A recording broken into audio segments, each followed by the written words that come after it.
Hello, hello, hello, everyone. It is Motivation Hour. Woo! And it is Welbon Omar Salaam. I is 7:01 on October 7th, 2024. Monday morning. How's everybody doing? Oh, I got what do I got in the background? Branding, audit, website, social media, print. Yeah, that was my last training. I didn't even wipe it off the board there. Uh, so let me wipe it off the board there. Doing a training in my eco entrepreneurs on branding. I wrote a couple of books on branding. But I'm showing up for you this morning. Okay. I'm showing up for you this morning because I told you that I will be here for you every morning, 7 a.m. Give you a little motivation. Why? Because motivation is not little. Even though I said little motivation. Motivation is not little. Motivation is a lot. We need so much in our lives to connect with our higher selves. But how do we get there? There's there's motivation to keep you going, but it's inspiration that turns that light bulb on and say, "Hey, I can do it." And now I'm motivated. So motivation and inspiration, to me, they kind of like go hand in hand, right? They go hand in hand. Sometimes I can't tell them apart. Um, so let's jump into some motivation this morning. And what are we motivating? We're motivating ourselves to be the best versions of ourselves. See, we show up, but what do we show up as? Okay, I was just talking to my son this morning about being the best son and being the best brother. And I have to be the best husband and be the best father. I'm staying in my lane. I do my job. I focus on my task to be the best version of myself. I am Welbon Omar Salaam, but I am the husband. I am the father. He is himself, but he is the brother. He is the son. And these are the things that we have to focus on being ourselves, the best version of ourselves. But I'm also a teacher. I'm also a businessman. I'm also a coach. I'm a mentor. I'm also a student. And I have to be the best that when it comes to that, to stay in my lane, to do that. So, but I'm all this, but I need motivation too. The motivational speaker needs motivation. Yes, yes, yes. Motivational speakers listen to motivational speakers. The best motivational speaker has listened to at least 10 motivational speakers in his lifetime. At least. So we take on five mentors. I've had five motivational speaking mentors. Okay. But I also understand that reading is essential. The highest billionaires, right? The highest grossing billionaires, they they read books every day. Warren Buffett reads at least five newspapers a day. That's inundating yourself with the latest of what's happening. Okay? So Bill Gates reads every day. Uh uh uh what's his name? Ty Lopez. He started by reading books as he was surfing couches. Okay? Everything that people have learned in a book and have continued to con- they've continued put to output through their life, right? Is a true representation of what went into their mental factory, what they put into their mental factory every single day. So you are what you think about every single day. You are what you think about every single day. I learned that from Earl Nightingale. I learned that from Jim Rohn. I learned that from Napoleon Hill. Okay, I learned that from these people to be the best versions of ourselves by putting into our mental factory what will come out through our works of our hands. So I'm gonna go ahead and stop talking right now and jump into this motivational training. Um, stay tuned.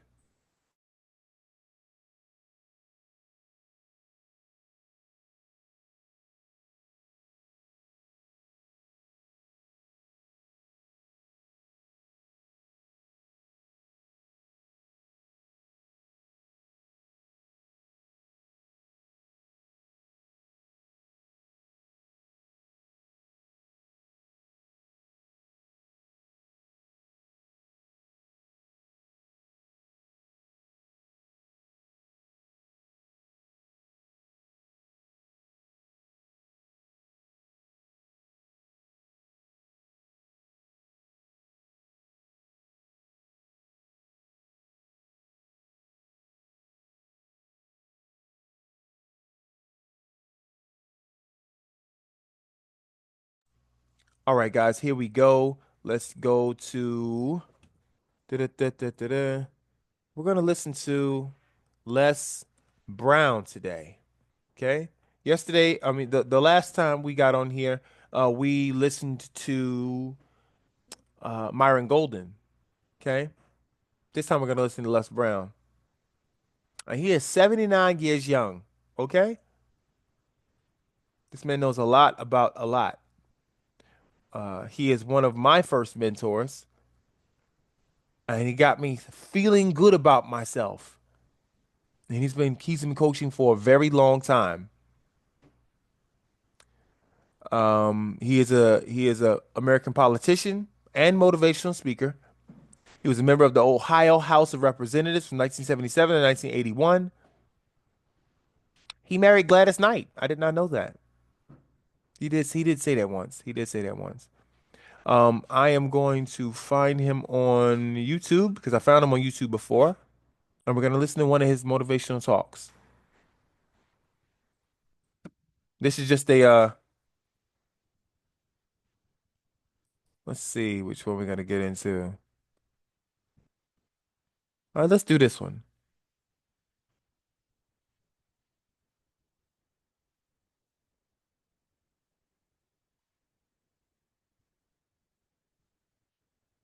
All right. Let me share my screen because I was talking without sharing my screen. Apologize. Oh, this one right here. And click here. Share sound. Optimize for video sharing. I want to do it on mono stereo. Okay, let's share this one. All right. I hope you can see. Let's get into this.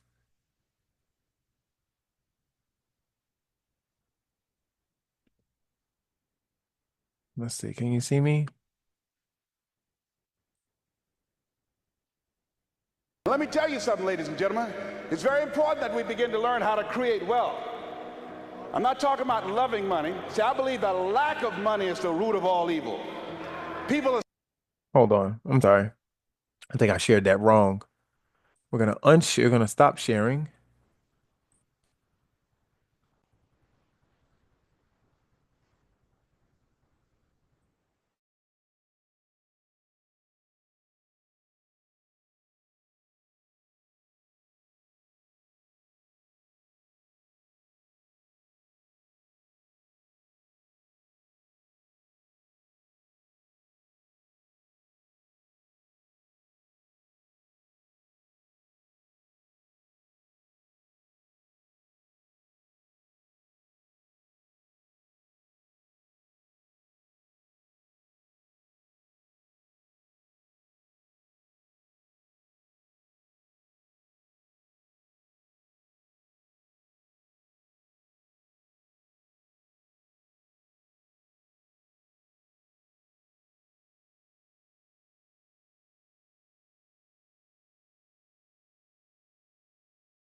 Sorry, people, technical difficulties here. Let me go ahead and share that again. I'm gonna resume the recording. I'm gonna unmute myself, and yeah, that definitely technical difficulties. I shared the wrong screen. Let me stop sharing. I'm gonna share my entire screen this time. Share, whole screen. Share sound and this. Share. All right, there we are. Now it shows the whole screen. All right, here we go.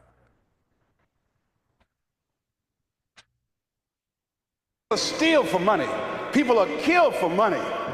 People go to jail for money. Every time the unemployment goes up, in those areas where the unemployment is high, that's where you have the highest incidence of crime and violence. Whenever the unemployment goes up 1% in our community, 10,000 children and women are battered. Money makes a difference in your life. I never wanted to be rich. All I've ever wanted to do was to be comfortable. How many have ever wanted to be comfortable? Raise your hands. Then I realized in order to be comfortable, you got to be rich.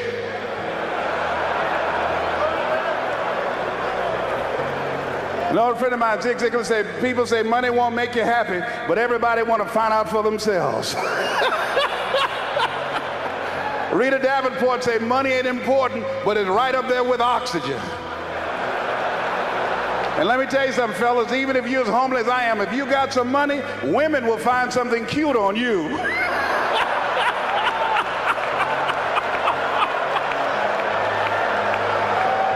He got earlobes like Denzel, honey.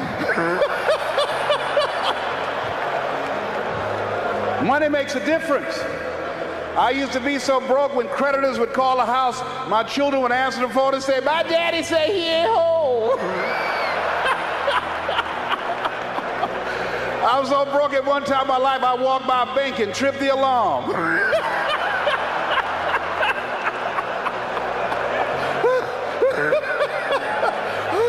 I tell you, poverty sucks. You hear me? Repeat after me, please. I'll never be broke again. Yes, write that down. I affirm that I'll never be broke again. Never. Never will I ever be broke again. Let me tell you what money does. Number one, it gives you control over your life. Write that down. Number two, it gives you options. Three, it allows you to live a life of contribution, to contribute to things that you feel strongly about. Like this ministry and the work of Project 2000 will be doing to change the lives of young people.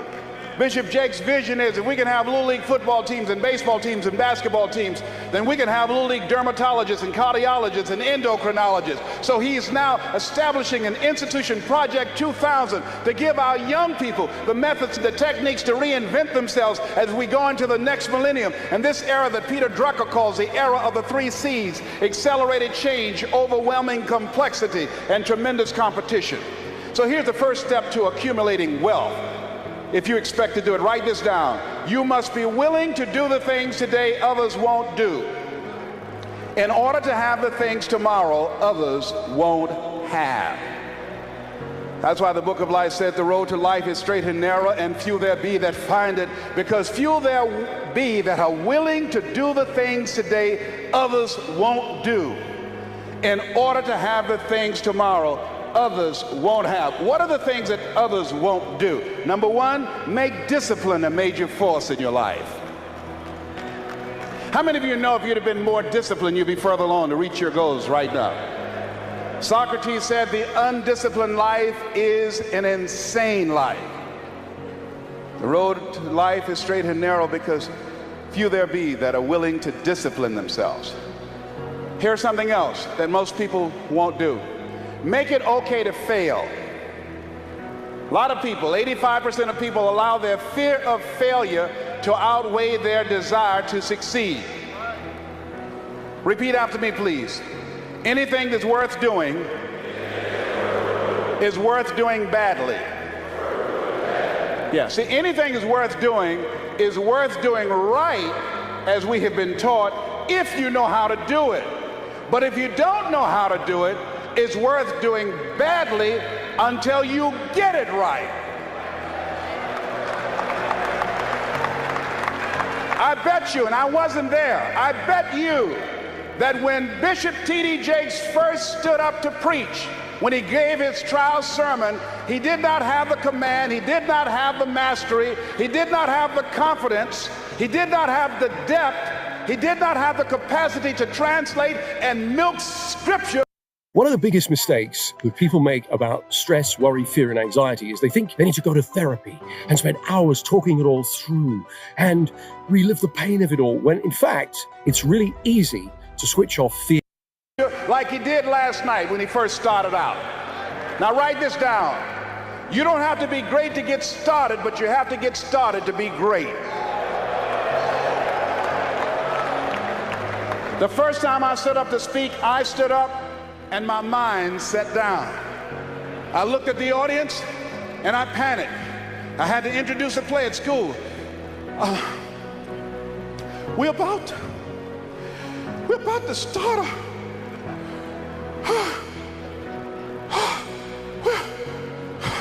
ran off, Mr. Washington. Mr. Brown, where are you going? Mr. Washington, I can't think, sir.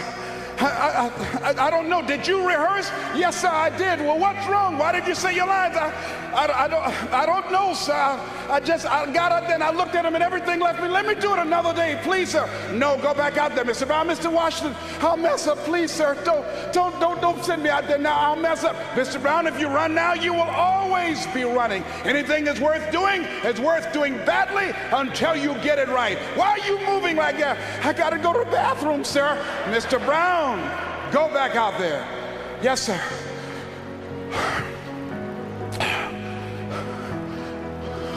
We're about to start a play called 12 Angry Men, directed by Mr. Leroy Washington.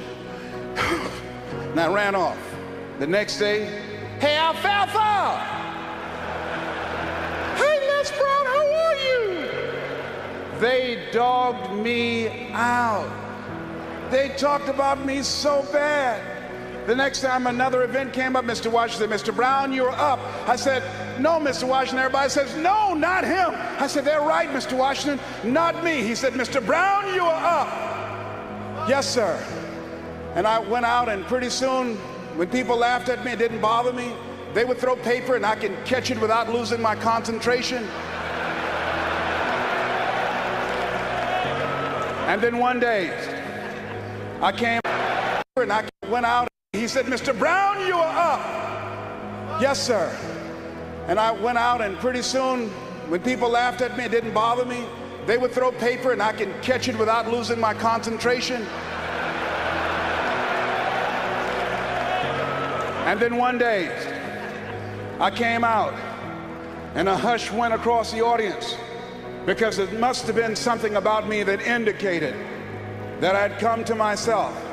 And Mr. Washington had been practicing with me to give a presentation. And I looked at the audience and I said, I choose not to be a common man. It's my right to be uncommon if I can. I seek opportunity, not security. I do not wish to be a kept citizen, humbled and dull by having the state look after me. I want to take the calculated risk, to dream and to build, to fail and to succeed. I refuse to live from hand to mouth. I prefer the challenges of life to the guaranteed existence, the thrill of fulfillment to the stale calm of utopia. I will never cower before any master, nor bend to any threat. It's my heritage to stand erect, proud and unafraid, to face the world boldly and say, this I have done. Girl stood up and said, that's my boyfriend, honey. I like me some Les Brown, baby.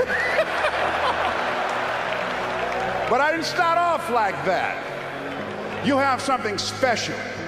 You have talents and abilities in you that you don't even know. So how do we begin to create wealth? Let me give you some ideas. Number one, write this down, knowledge. What knowledge that you have in this economy, part of what we need, that people are willing to pay you for that. Next is talent. What talent? Dion's talent's playing football. I didn't have that as a talent. My talent is talking. To me, my definition of success is doing what you love to do and find somebody to pay you to do it. So I find people to pay me to talk. I talk. I brought a game to this country called Beard Whist that I invented. And that's how I talk. I shoot pool. I signify. I make you tear up your cards, break your cue stick, because I talk a lot of trash. I'll throw you off. You've never been to Boston, I'll take you there. So I learned how to signify and talk trash, all right? So I make a living talking trash to AT&T. I make more in 1 hour than 90% of the American public earn working for a whole year, doing what I love to do. I've developed my talent. You want to master your talent. Find out what it is that you love to do. I love to talk. Scripture is another key that says to us what we need to do to begin to develop ourselves. Luke 12:34, where your treasure is, there will your heart be also. So what do you love to do? And then explore ways in which you can earn a living doing that. Cooking, writing, painting, working with numbers, working with people. The other thing is, not only must you have knowledge, talent, some skill, but the other thing that's important, faith to act on whatever your dream is.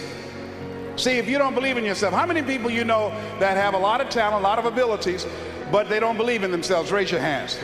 See, that faith is very important.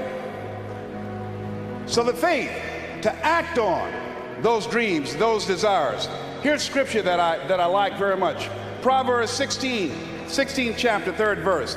Commit thy works unto the Lord, and thy thoughts shall be established. Commit means to carry into action deliberately. Commit means to make it happen no matter what. Commitment is the difference between next time you have bacon and eggs. The chicken was involved. The pig was committed. He had to give it all up. That's going to take a minute to sink in tonight, all right? See, when you make the commitment, I'm going to become wealthy, when you make it important, when you decide I'm going to do it no matter what, life changes for you. See, most people don't keep their commitments to their commitments. That's why they lead lives of poverty, lives of misery, lives of unhappiness. Socrates said the uncommitted life isn't worth living. So part of what you must do, whatever commitment, whatever covenant you make with God while you're here, to go back to be a better father, to go back to make a difference in the community, to go back to change your life, to decide not to ever to use drugs or alcohol again, to decide that you're going to begin to recreate yourself, that you're going to be reborn to a new state of consciousness. Whatever commitment that you make, keep your commitment to your commitment. No matter what. If it's hard, then do it hard. But keep your commitment to your commitment. And then it says thy works. See, now most people look at that, commit thy works. Most people look at activity that one engages in to achieve a predetermined objective. But works, commit thy works, it pluralizes. There's an S there. Learn this from Bishop. You got to watch these things in Scripture. Just can't go on the surface. There's an S. Didn't say commit thy work, whatever task, whatever talent, whatever skill, whatever knowledge you have, and begin to make money doing that, making a difference, impacting people's lives. But commit thy work. So there's two kinds of work. There's external work, activity that you're engaged in, and there is internal work. Now, why is that important? Pharisees said to Jesus, when shall the kingdom of God come? The kingdom of God coming not by observation. They shall say, it's neither lo there, lo here, behold, the kingdom of God within you. It's within you. Seek ye first the kingdom, and all these things will be added unto you. Wealth, good relationship, peace of mind, good health, better community, whatever you want to desire.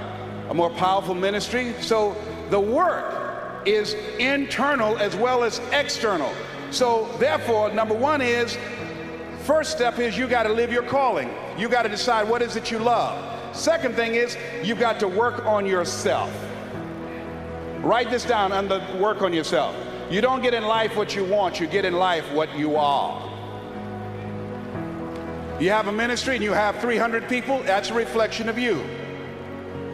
You have 2,000, that's a reflection of you.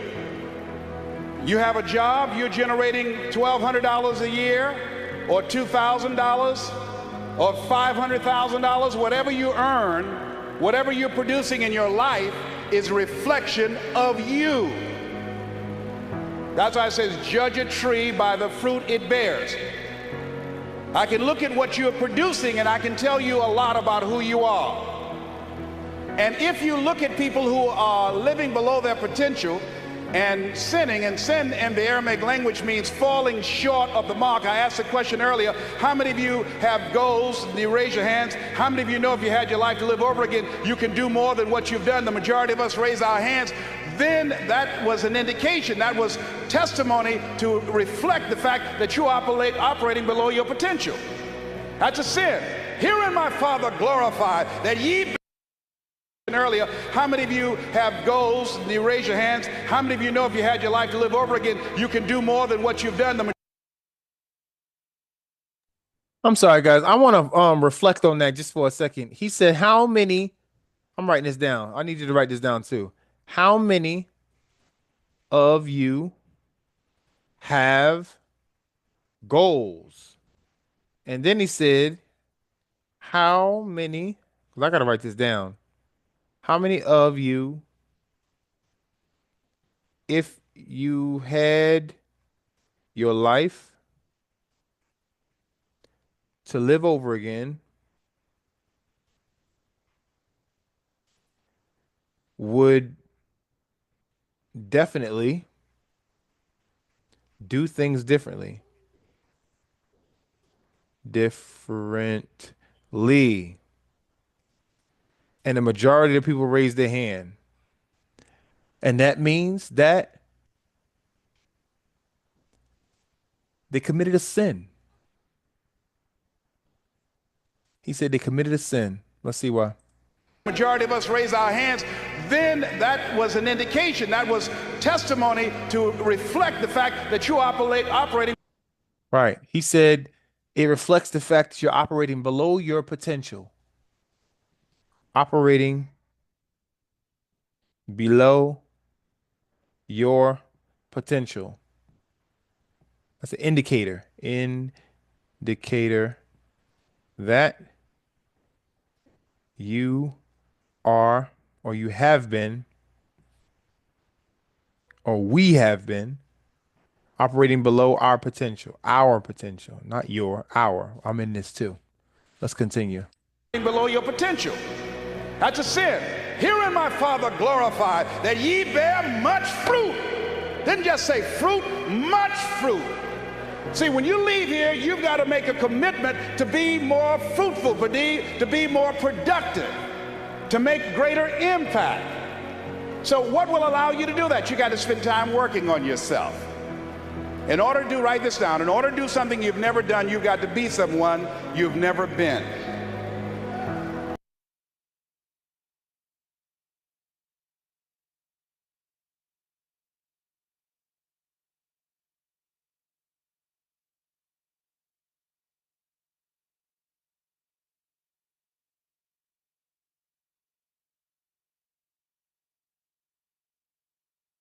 I'm sorry, I was muted.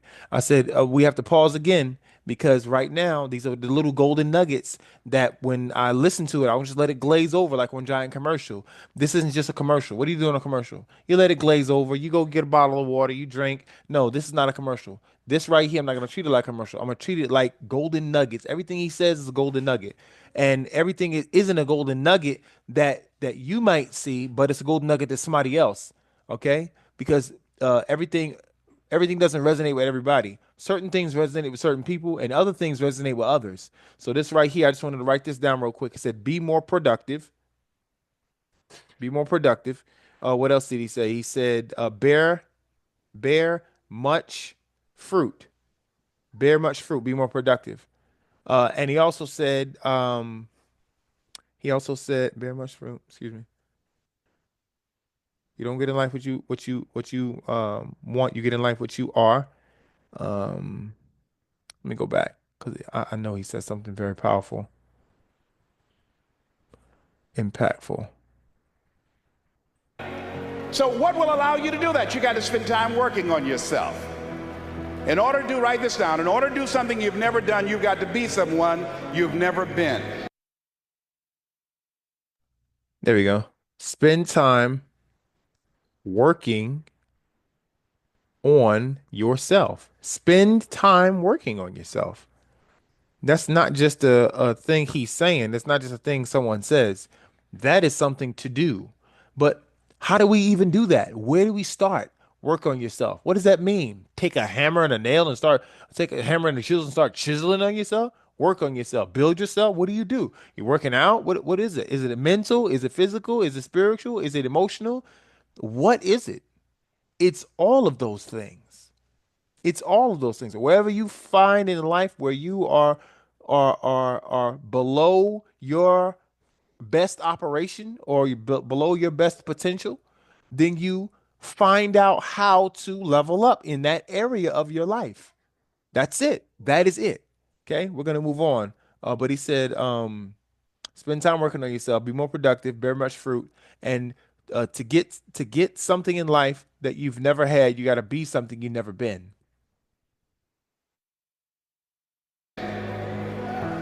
In order to do something If you're not making $158,000 per year, but you'd like to, you've never done, you've got to be someone you've never been. That's why Scripture says you must be born again.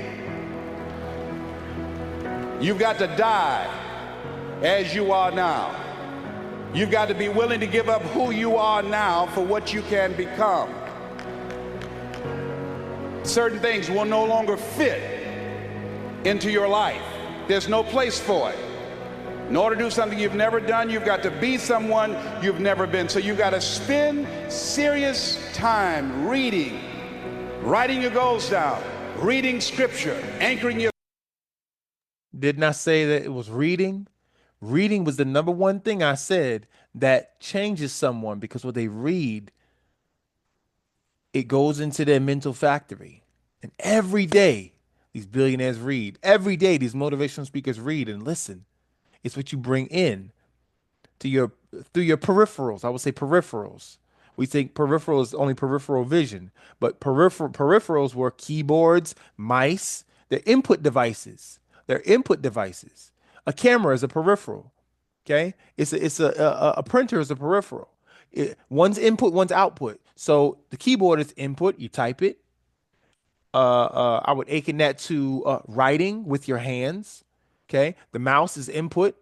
Doing the X and Y coordinates on your computer, right? That's the input into the computer, right? The camera is input, like your eyes. You can see it's input into your brain. It's not just you're looking at stuff. It's the input going into your brain of the optics of what the lumens are bouncing off of the molecules, letting you see what actually matters.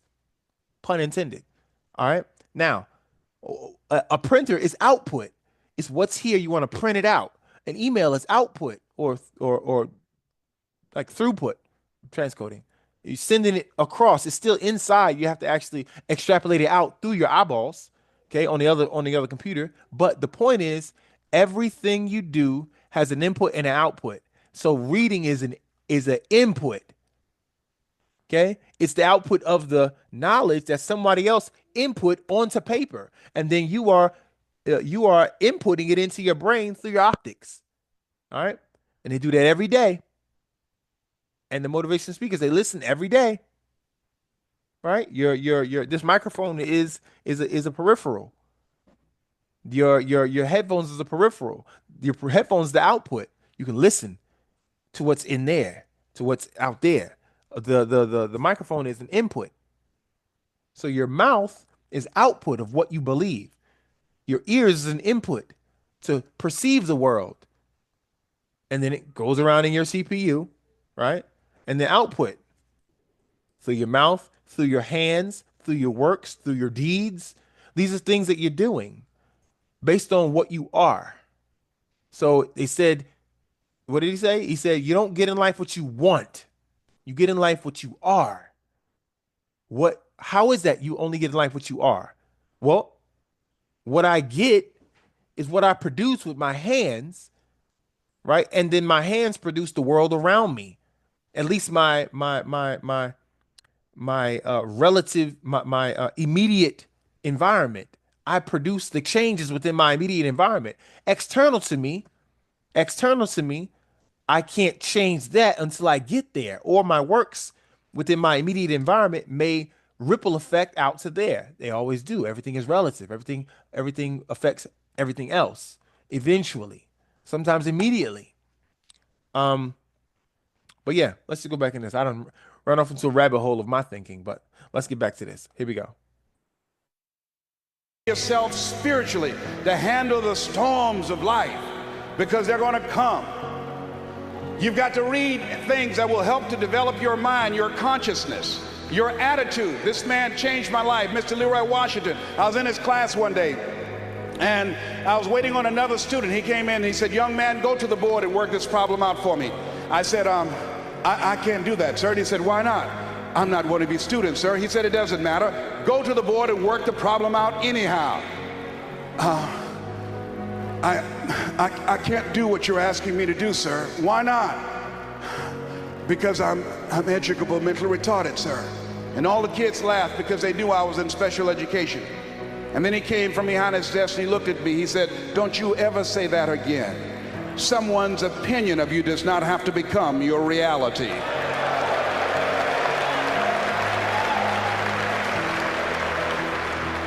Most of us live within the context of somebody else's opinion of us.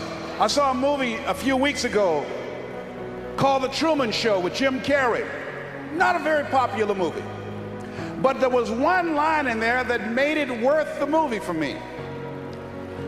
This young man was born under the camera. Somebody set up a gigantic studio and created the life of a real person to act out in the context of a soap opera. Everybody knew but him. All of it was created, was fabricated. And then when he discovered it, he was trying to escape. And the guy said, "He won't get out." And the guy said, "Why?"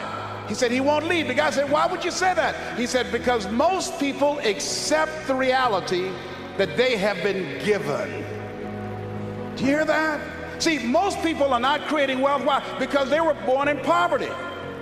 And they go through life unconscious. They don't know that they can have more. They don't know that they can be more. They say the words, "I can do all things with Christ who strengthens me." We're more than conquerors. But subconsciously, and that's how you judge if a person really knows. See, if you know it, you're doing it. If you know it, you're living it. If you know it, you're manifesting it. You're producing it. And so therefore, as you look at yourself, you've got to have this vision of yourself beyond your circumstances. You've got to see yourself every day. I can do this. I can make this happen. I'm blessed and highly favored. Good things are supposed to happen to me. You've got to see yourself every day working on your goals. Here's what I want you to do. I want you to get a 3x5 card, and here's a scripture I want you to put on the back of that card. Matthew 7th chapter and the 7th verse. "Ask and it shall be given you. Seek and ye shall find. Knock and it shall be opened unto you. For everyone that asketh receiveth. He that seeketh findeth. And to him that knocketh it shall be opened." Now put that on one side of the card, and on the flip side write your goal down. And read that 3 times a day, whatever that goal is. My goal was to buy my mother a home. I read that 3 times a day. Ask and it shall be given. Seek and ye shall find. Knock and it shall be opened. Every day. I have a goal right now. My goal's on this card. I read it 3 times a day, sometimes more. I read that scripture, then I read my goal. To put that in my subconscious mind. Why? Our thoughts have magnetic power. Demonstration. How many have ever thought about somebody and they call you out of the blue? Raise your hands, please. You say, "I was just thinking about you. You were on my mind." See, thoughts have power. We think, according to psychologists, 40 to 50,000 thoughts a day. So now you want to begin to hone in on your thoughts. Keep thine eyes single. You want to focus. You want to begin to discipline yourself to control your thinking. Most people never achieve their goals because they allow themselves to be sidetracked by secondary activities, the distractions of life. Peter would still be walking on the water had he not allowed himself to be distracted. People are all concerned about the scandal that's going on in the White House, obsessed with it, going out buying newspapers and books to read about it. They should be obsessed by their own lives. What's it to thee? You should be so focused, so busy on your own life, keeping the main thing, until you're oblivious as to what's going on around you. Didn't I just say that? Didn't I just say that? To be focused. He's saying exactly what I said in the beginning of my talk. He's saying that you should be so focused, so laser focused on what you're doing. You're oblivious to everything else that everybody else is doing. Didn't I say that? I literally said something just like that. Stay in your lane. I stay in my lane. Be the best version of myself, the highest form of myself. That's how we started this talk. Man, that's amazing how that just aligned like that. Did you catch that? Golden nuggets, guys. Golden nuggets. Golden nuggets. You don't have time. People ask me, do you think he did it? I don't know, and I don't care. It's not putting any money in my pocket. If I was advising him when I went into that grand jury, all I would have done is just started speaking in tongues. That would have fixed him. Chevrolet, Honda, Toyota, Toyota.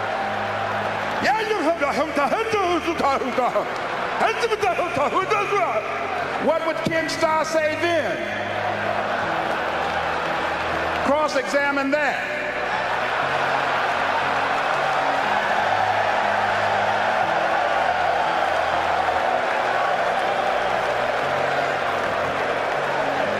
They wouldn't have been able to get him on perjury. Headlines were read the next day, the president spoke in tongues. My Lord.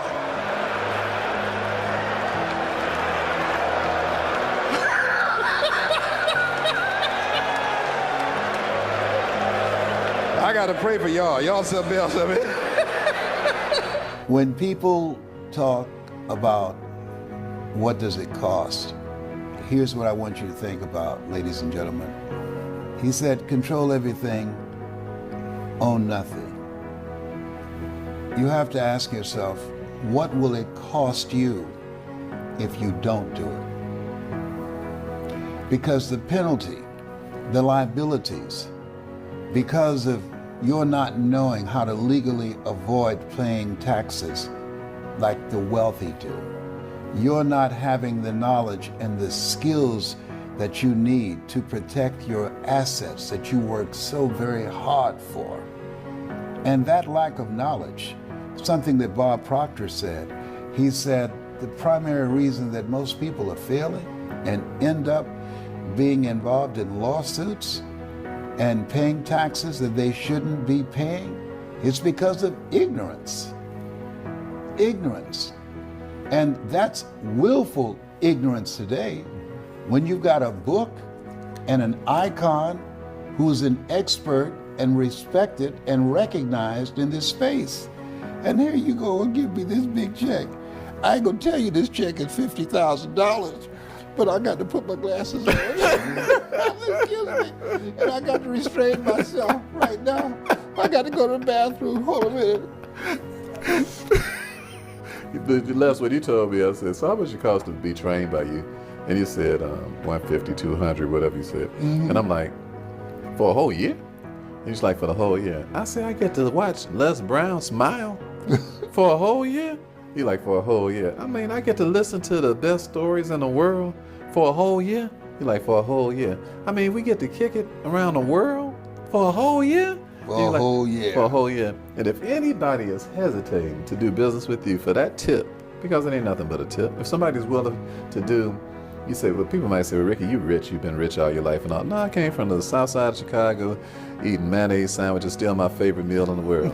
Mayonnaise sandwiches. Yeah. Right? Still favorite. They say, Ricky, what's your favorite meal in the world? I say, when I was hungry, eating the mayonnaise sandwiches. Yes. That's my favorite meal, not the Yes. filet mignon they be eating right now. Yes. So we ate chillins and we call it ruffle steak. Come on now, you gotta use your imagination, baby. Yes. Stay through our window, we watch her, she passes by, but it was just our imagination. We can imagine we was eating some good stuff, huh, brother? Come on, we can now. imagine. Yes. He didn't go there. He did not go there. I'm going to say, it's in me. It's coming out. Trust me on this. It's coming. I'm coming for you. Yes. I want to just say, man, Your humility, your gift of singing, and your genius of helping people to understand what it takes to protect themselves and to protect their families and allow building generation wealth is not just lip service, but it's life service by the application of the things that they learn from you. And from this book, you know, they say, and there's a theme of a radio station that said, knowledge is power. And I beg to differ. Applied knowledge is power. And you are giving people the step-by-step process. You walk them through it. You hold their hands on how they can apply the knowledge that they learn and what can make a difference for them and their families and generations unborn. How to control everything but own nothing. Yes. This is a time that's needed now more than ever. You were born and preserved for such a time as this, and it's my honor to work with you. Man, it's my pleasure, brother. I really appreciate you. You know, you remind me of the story of Kermit the Frog. Kermit.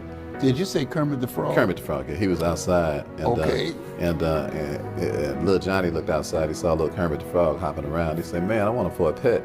They say, "No, go out there and get him. We're gonna eat some frog soup tonight." So Johnny said, "I really don't want to do that to him." His daddy said, "Boy, you go do what I tell you to do." So Johnny ran outside, hopped around, finally caught up with Kermit, brought him inside, and put him into a pot. Well, Kermit, you know, naturally can jump out the pot, but he don't jump because they don't turn the heat up on him too quick. They just turn it up gradually, a little bit at a time. So Kermit started chilling. You know, he's sweating. You know, almost like he's switching to, "You say no, I say yes. Girl, I bet I can make you sweat." He's sweating like Keith in here, but he don't realize it because they turn it up on him a little bit at a time, Brother Les. Next thing you know, Kermit is out, and what they have for dinner, they have frog soup. So what we want to make sure, by our combined efforts in helping the world, we want the world to know that if you don't learn how to protect yourself from taxes and don't learn how to protect yourself from lawsuits, that you're going to end up frog soup, and that's what's going to frog soup, and your assets and everything that you work so hard for is going to end up in the hands of strangers. And brother, I'm so glad that we're working together to make sure that doesn't happen. And I just want to say thank you. Well, thank you, and as Jesse would say, we're going to keep on hoping and keep on hopping because we got frog soup to let us know that ye shall know the truth. The soup that you talked about, the truth, will set us free from becoming soup and becoming the soup drinkers. That's the major part. Yes, sir. We don't want to be the soup. We want to sip the soup. Can you feel a brother up in here? Up in here. Thank you once again. Hey, it's been a plum pleasing pleasure, as you would say. As well as a privilege. And we want everybody to remember that stellar is as stellar does. Until next time. I remember saying to Mike Williams, there's a book I encourage you to get called The Road to Your Best Stuff. I wrote the foreword for it. My mentor, Mike Williams, he saw this Les Brown before I saw him, The Road to Your Best Stuff. He said, "Brownie, if you do what is easy, your life will be hard. But if you do what is hard, your life will be easy." He said, all of us born the same way, dumb, naked, and speechless. Don't be intimidated because of these guys who have PhDs and MBAs or more money than you. Don't worry about that. It's not what you don't have, it's what you think you need that keeps you from becoming successful. You think you need 4-color brochures. You think you need investors. No, what you need is the belief in you. You are the money. You've got to believe in you, Brownie. And he was right. From that day when I accepted that I could do this, the easiest thing I've done is to earn millions of dollars doing what I love to do. The most difficult thing that I've ever done that took years for me to do was to believe that I could do it. That me, Les Brown, Mamie Brown's baby boy, that I have the ability to do it.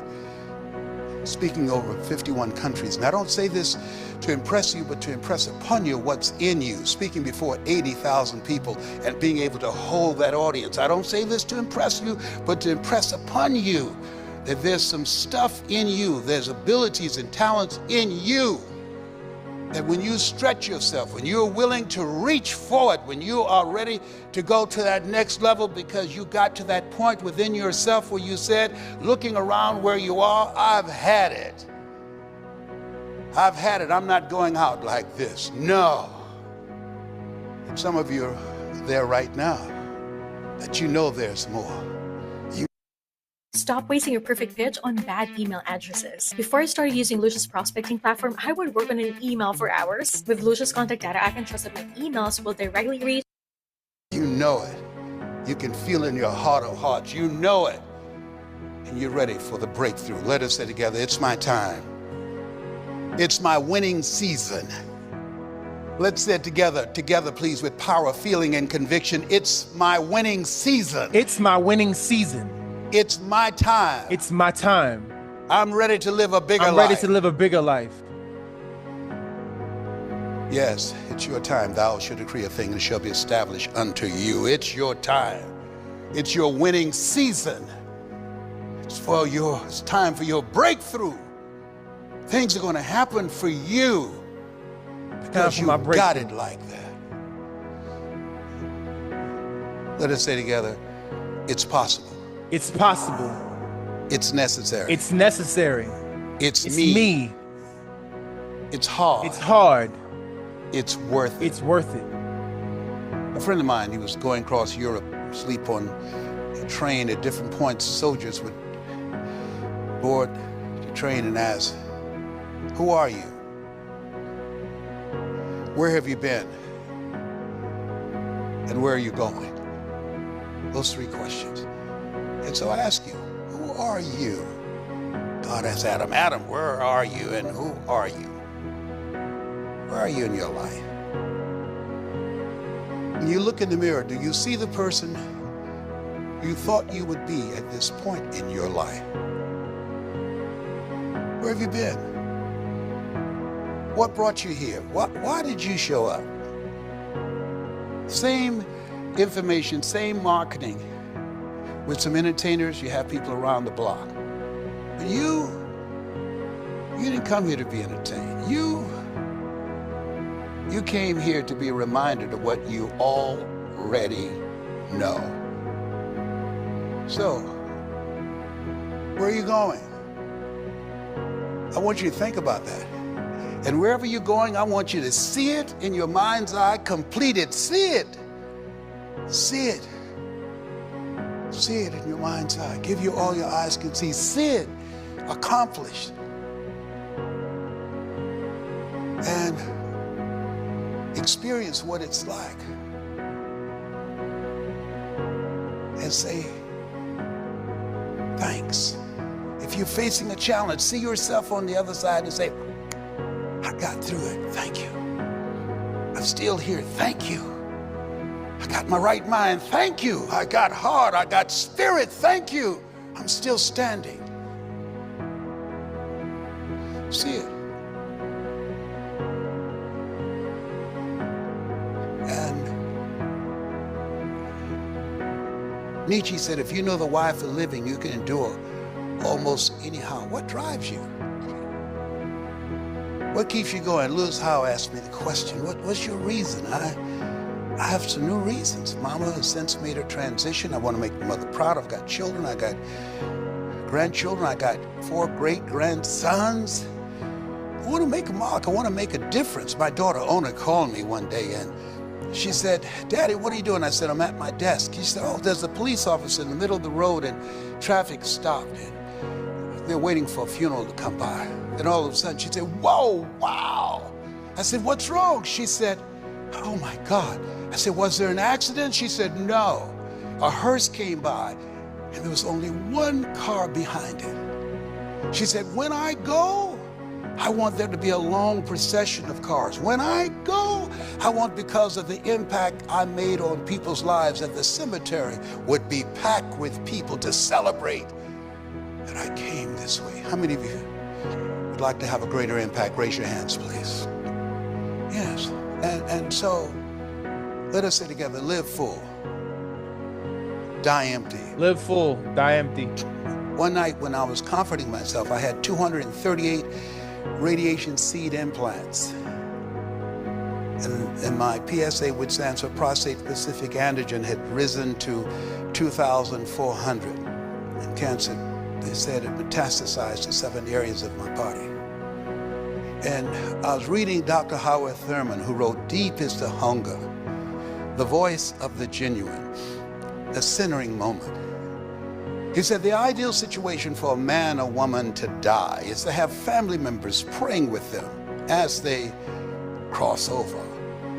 He said, but imagine, if you will, being around your deathbed, people, ghosts, looking at you, saying, we came to you, and only you could have given us life, and now we must die with you forever. Miles Monroe, great preacher out of Bahamas, said the wealthiest place on the planet is not in the Far East where there's oil in the ground. It's not Africa where the diamond mines. He said the wealthiest place on the planet is a cemetery. Books that were never written, potential never realized, gifts, talents, skills, art, music the world never heard. Repeat after me, please. Live full, die empty. Full, die empty. See, the question becomes, if you died today, what dreams, what inventions, what ideas? Me with a microphone, please. Come on, this is not an ever-ready battery.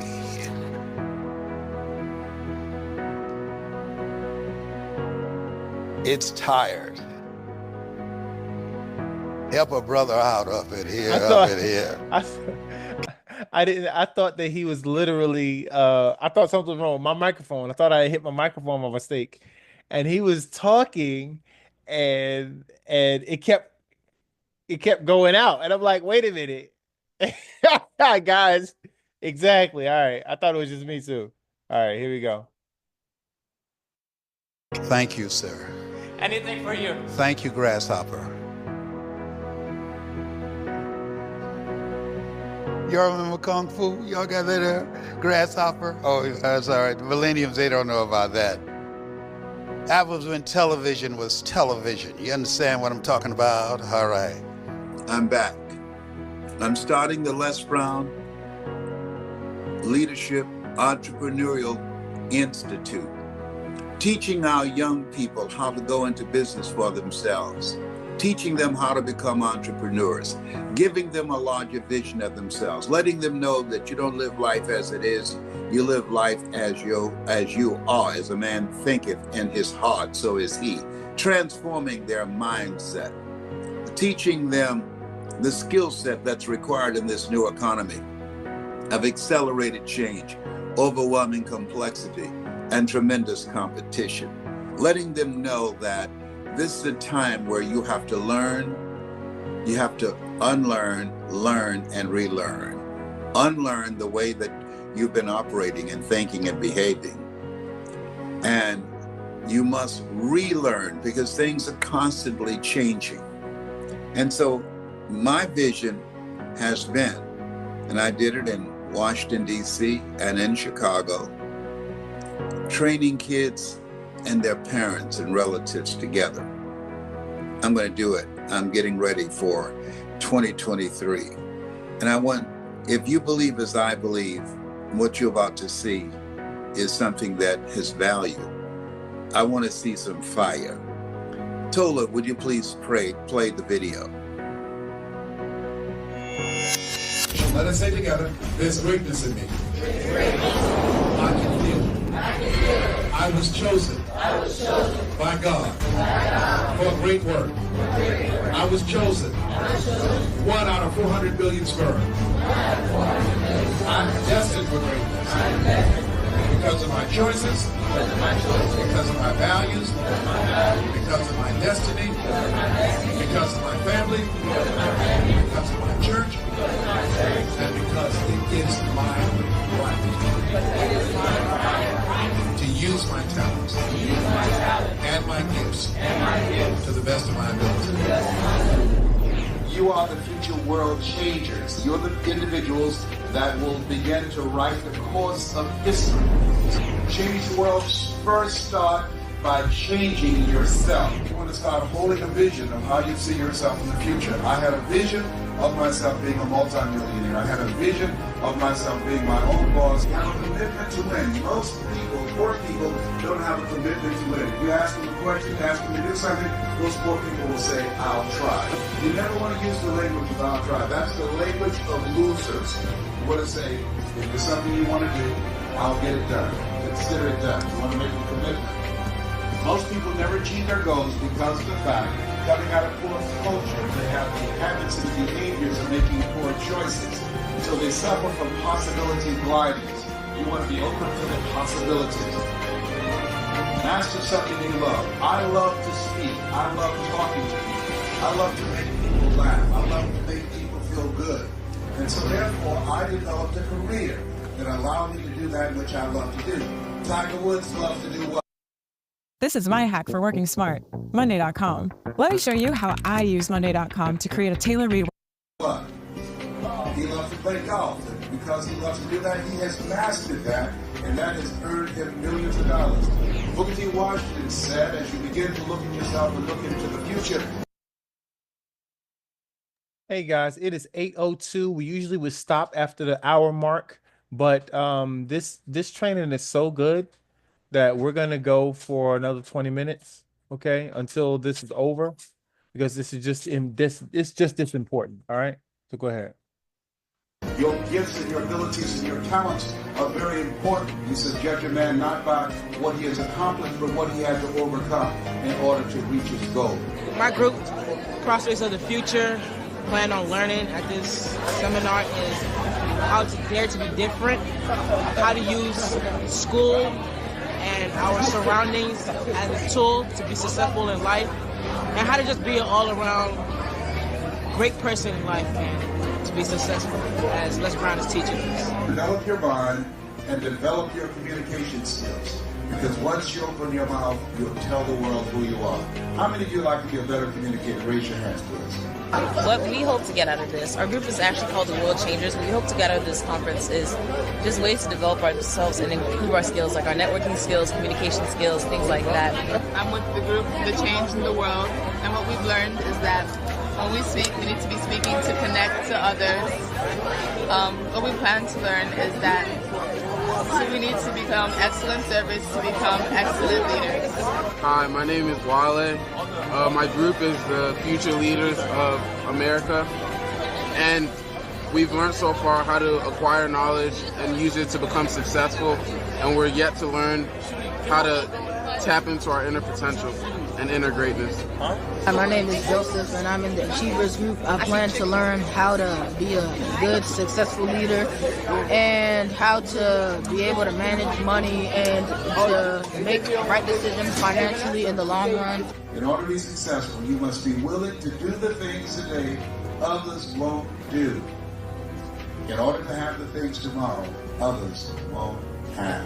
My name is Kemi Dicey, and my group's name is Think Big, Make It Big. One thing we learned is that it's good to dare to be different. One thing we hope to get out of this is how to give and take positive criticism. Someone's opinion of you does not have to become your reality. Hello, my name is Myron, and we are the Billionaire Boys Club. And well, what I've learned so far is that in order to be successful, you have to go and follow your dreams and master your skill. Like when you get a skill, you gotta turn it into something positive. My name is Ashley Kim Missy, and the name of my group is Future Leaders, and I hope to learn that I can make a lot of money in what I love to do, and what I've already learned is that you can that you can be successful in life no matter what you do. My name is Wale, and basically, well, my group is called the Mindset Sisters. And basically, we learned a lot of things. We learned how to, if you have a goal, you know, it should become a part of you. It should become a part of your daily routine. You know, if you see your goal, if you envision your goal, then you should reach for it, and you eventually achieve it, hopefully. We call ourselves, yes, Youth Empowered Successors. And basically, what we learned from this Les Brown show today is about what we have to do to get to our future now and not worrying about the little things in life that doesn't really matter. I learned to invest in ourselves and to explore new strategies. What I think that is important that I learned today is that Les Brown, he quoted, speak to connect. In life, you may not have everything you need all the time, but guess what? Inside of you, you do have everything you need. The appearance might be that you don't have what you need. You may not have the connections, you may not have the resources, you may not have the information, you may not have the education. Okay, but that doesn't mean that you cannot get it. It doesn't mean that you cannot attain it. And it does not mean that you have to be stoppable. Let me hear you say, I am not. I have a better way. Let's say, I am unstoppable. This just concludes our first evening of our training. You're talking about some incredible young people. Our future is bright because they are here. Our future is just incredible because these young people have goals and dreams and they have a sense of destiny. And so we're just excited about the possibilities. Let me tell you something. Look out, world. You've got some great young people here that's going to come and take it to the next level and create a brighter future. From my lips to God's ears. This has been Mrs. Mamie Brown's Baby Blue.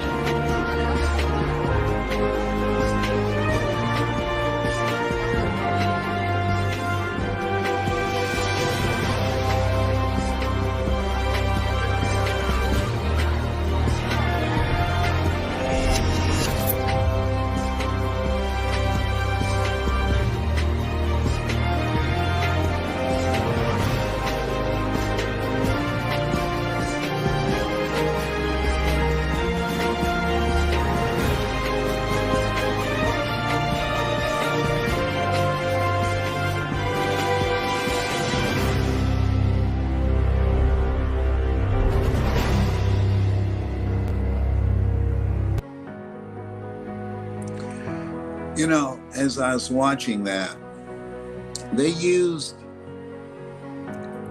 a law that they used to investigate the mafia, to investigate me. And they said I had sloppy bookkeeping because the city gave me $100,000 to train youth, and I spent $125,000. I spent $25,000 of my own money. And they asked, where'd you get it from? None of your business, it's my money. And I chose not to turn any kids away. And I used my own money. I put my money where my mouth was. But they used the mafia law.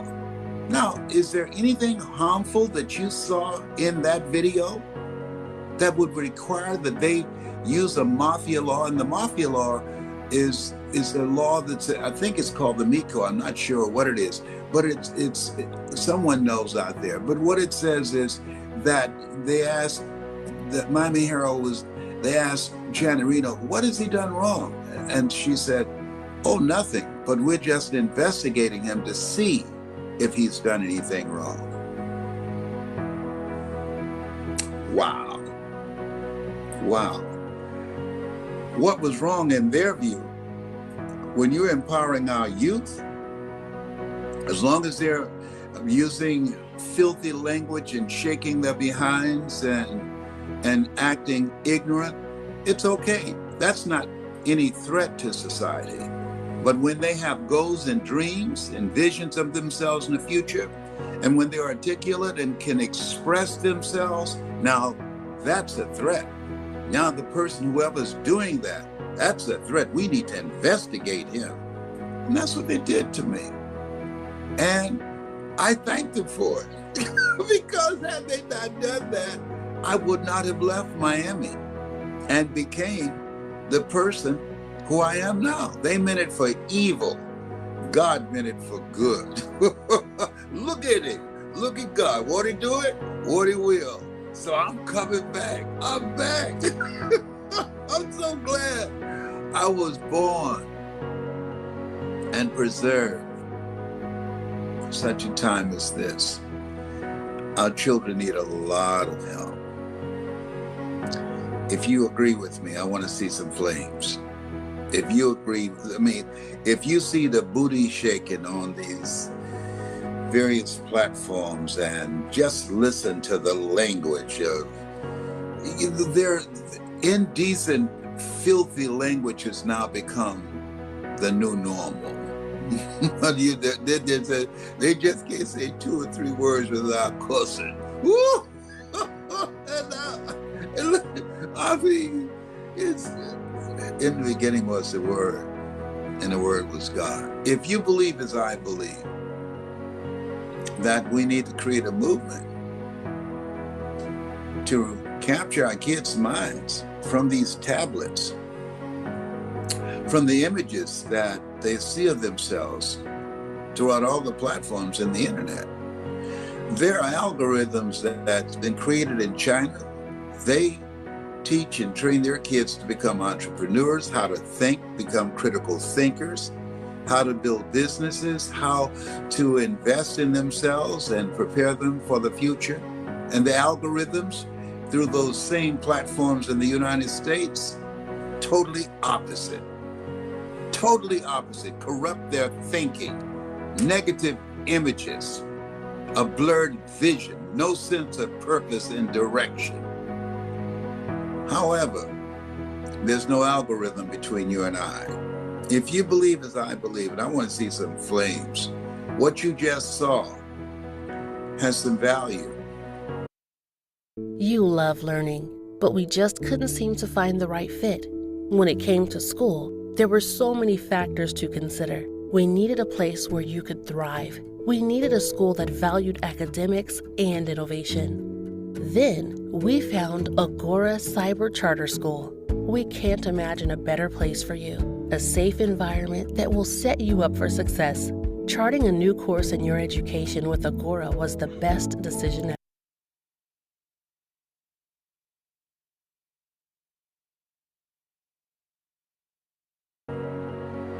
And can make a difference in our kids' lives. Many of those kids now see them and they said, "You changed my life." To God be the glory. Do I have any flames coming up, Calvin? No, I'm talking about on your phone. You're not even looking. Excuse me. He's not even paying any attention to where I am. I got to get somebody with me that can help me. If you, it's okay. It's okay. It's okay. It's all right. I've got to get somebody that's going to be focused on my stuff. All right. He's focusing on his stuff, and he should. He should. I don't need that now. I ask you a question, you were someplace else, your mind's someplace else. And you should be taking care of your business. If you believe as I believe, if you believe that we need to be on point and mean business and developing our children and helping them to reinvent themselves and get a larger vision of themselves beyond the current culture that is designed to deny them, to demonize them, to destroy them, and to help them begin to get a vision of them living a different kind of life. If you believe that, I want to see some thumbs up or some flames up in here. November the 11th through the 13th, I'm going to be teaching and sharing with people some of the things that we use in the Les Brown Leadership and Entrepreneurial Institute, sponsored by the Greatness Center. We will not have any government funding. And those of you that believe in what I'm doing, I'm open to your helping us. I want parents to come with their children, to be involved. We have to change a whole household, the parents and the kids. And I've had parents in training and they loved it.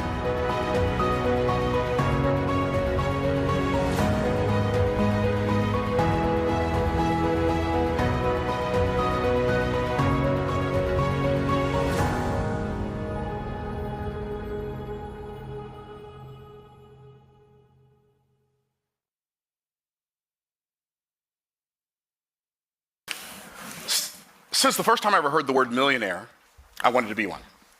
I was like, I'm going to be a millionaire. I'm going to be a millionaire one day. I didn't know how, I didn't know what I was going to do. I saw a movie when I was a little kid about this guy. He went to prison. He wrote a letter to 1 million people asking them to give him $1 so when he got out, he wouldn't have to be a criminal anymore. I'm like, okay. I don't remember what the name of the movie was, but I'm like, $1 from 1 million people, that'd be pretty cool. Well, here's what I discovered. Before you make $1 million, it feels so hard that it seems almost impossible. I'm going to say that again. Before you make $1 million, before you make your first $1 million, $1 million in a year, $1 million in a month, $1 million in a week, $1 million in a day, whatever. Before you make your first $1 million, it seems so difficult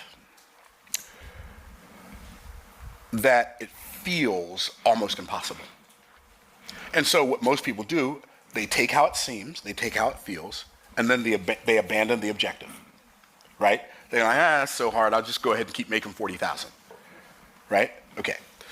I submit to you, and I'm going to show you here today in this video how to use your mind to change your life, or what I call mind over millions. Either in your mind, millions are bigger than your mind, or in Sorry, everybody.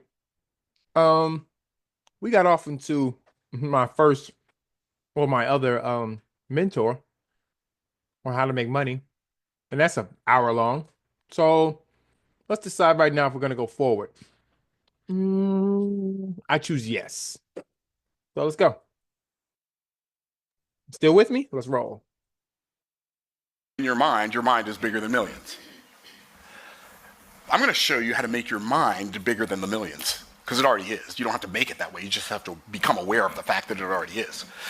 And I've got a client. I'm not going to tell you her name, but I was just coaching her literally last week. I think it was last week or the week before. And she came to a training. She's a very high-level client. She just recently bought one of our $350,000 coaching programs, and then she bought another $25,000 coaching program, and she's at that training. I'm teaching her stuff, and she's got an event coming up, and I'm like, okay, this is what you do. You offer this offer. Well, how much? She's like, I don't know, but in order for me to make it worth my while, I'd have to charge $150,000, and I don't want people to feel like that I think I'm better than them, and she had all this internal conflict going on. I'm like, okay, so what we'll do, we'll sit down, and we'll have a conversation after the event's over. Cool. So we sat down and had a conversation. She said, okay, these are all of my resistances. So the reason she told me these are all my resistances is because at the event I said, here's the reality. What you resist persists, and what you embrace becomes grace, and grace is a gift. So what happens is, what God intends for a lot of us to be a gift that we receive, it's actually a friction that persists because we continue to resist it. Are y'all tracking? And so I said, okay, so I answered, okay, this is what you do about this one, this is what you do about this one, this is what you do about this one, this is what you do about this one, this is what you do about this one. And she invited me to come speak at her event, and so when I was speaking at her event, she didn't know I was going to do this. But I told her people, I said, look, here's the deal. The movement that Annie is starting is so powerful and it's so important that she cannot do it by herself. There are some of you in this room who've been sent here to be a part of her mission. She has a premium offer for you, but she's very uncomfortable about making it to you because she doesn't want you to feel like she feels like she's better than you. I'm not going to be here for the rest of the week, but y'all are. Do not let her off the hook. Make her give you that offer. And I said, I'm not looking at her right now while I'm saying this. I'm just telling y'all, don't let her off the hook. And so they kept, what's the offer, Andy? What's the offer? What's the offer? What's the offer? What's the offer? What's the offer? What's the offer? And finally, she just said, okay, the offer's $150,000. 7 people bought it.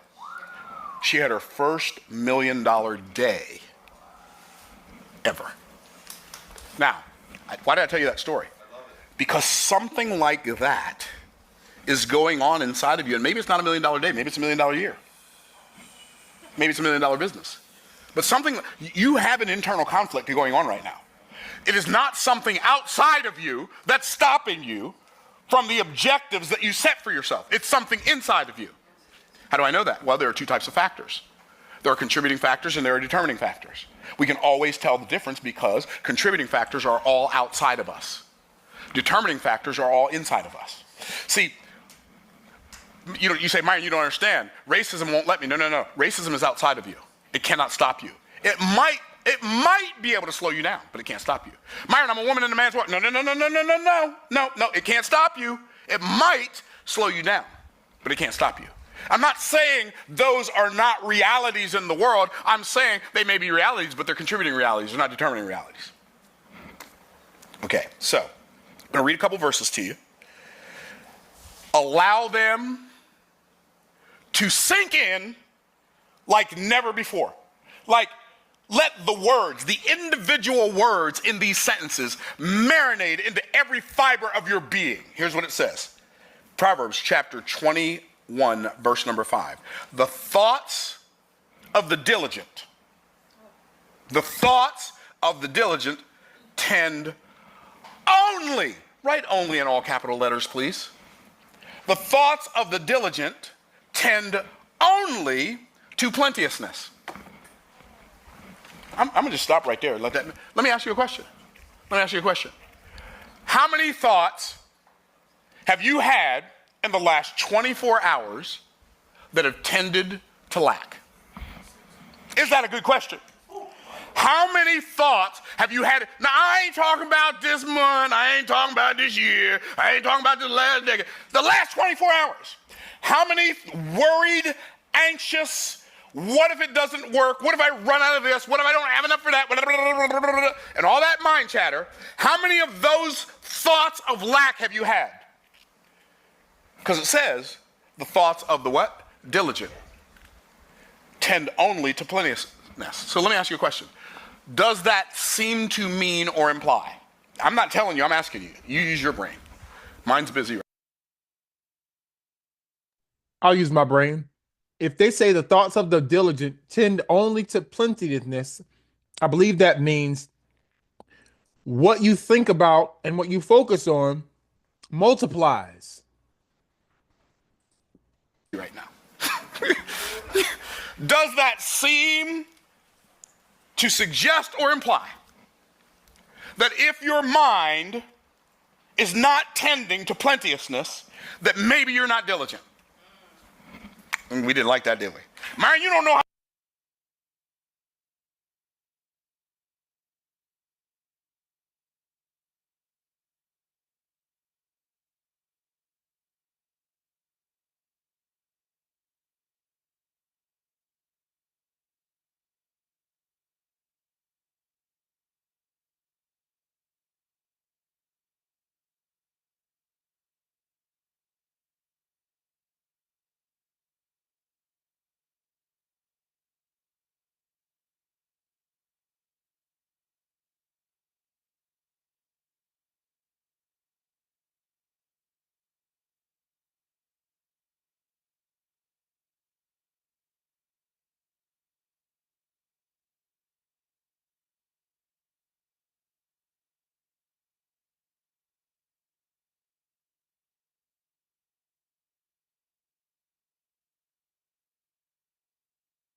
How hard I work. Oh, I do know how hard you work. But here's what I discovered a long time ago.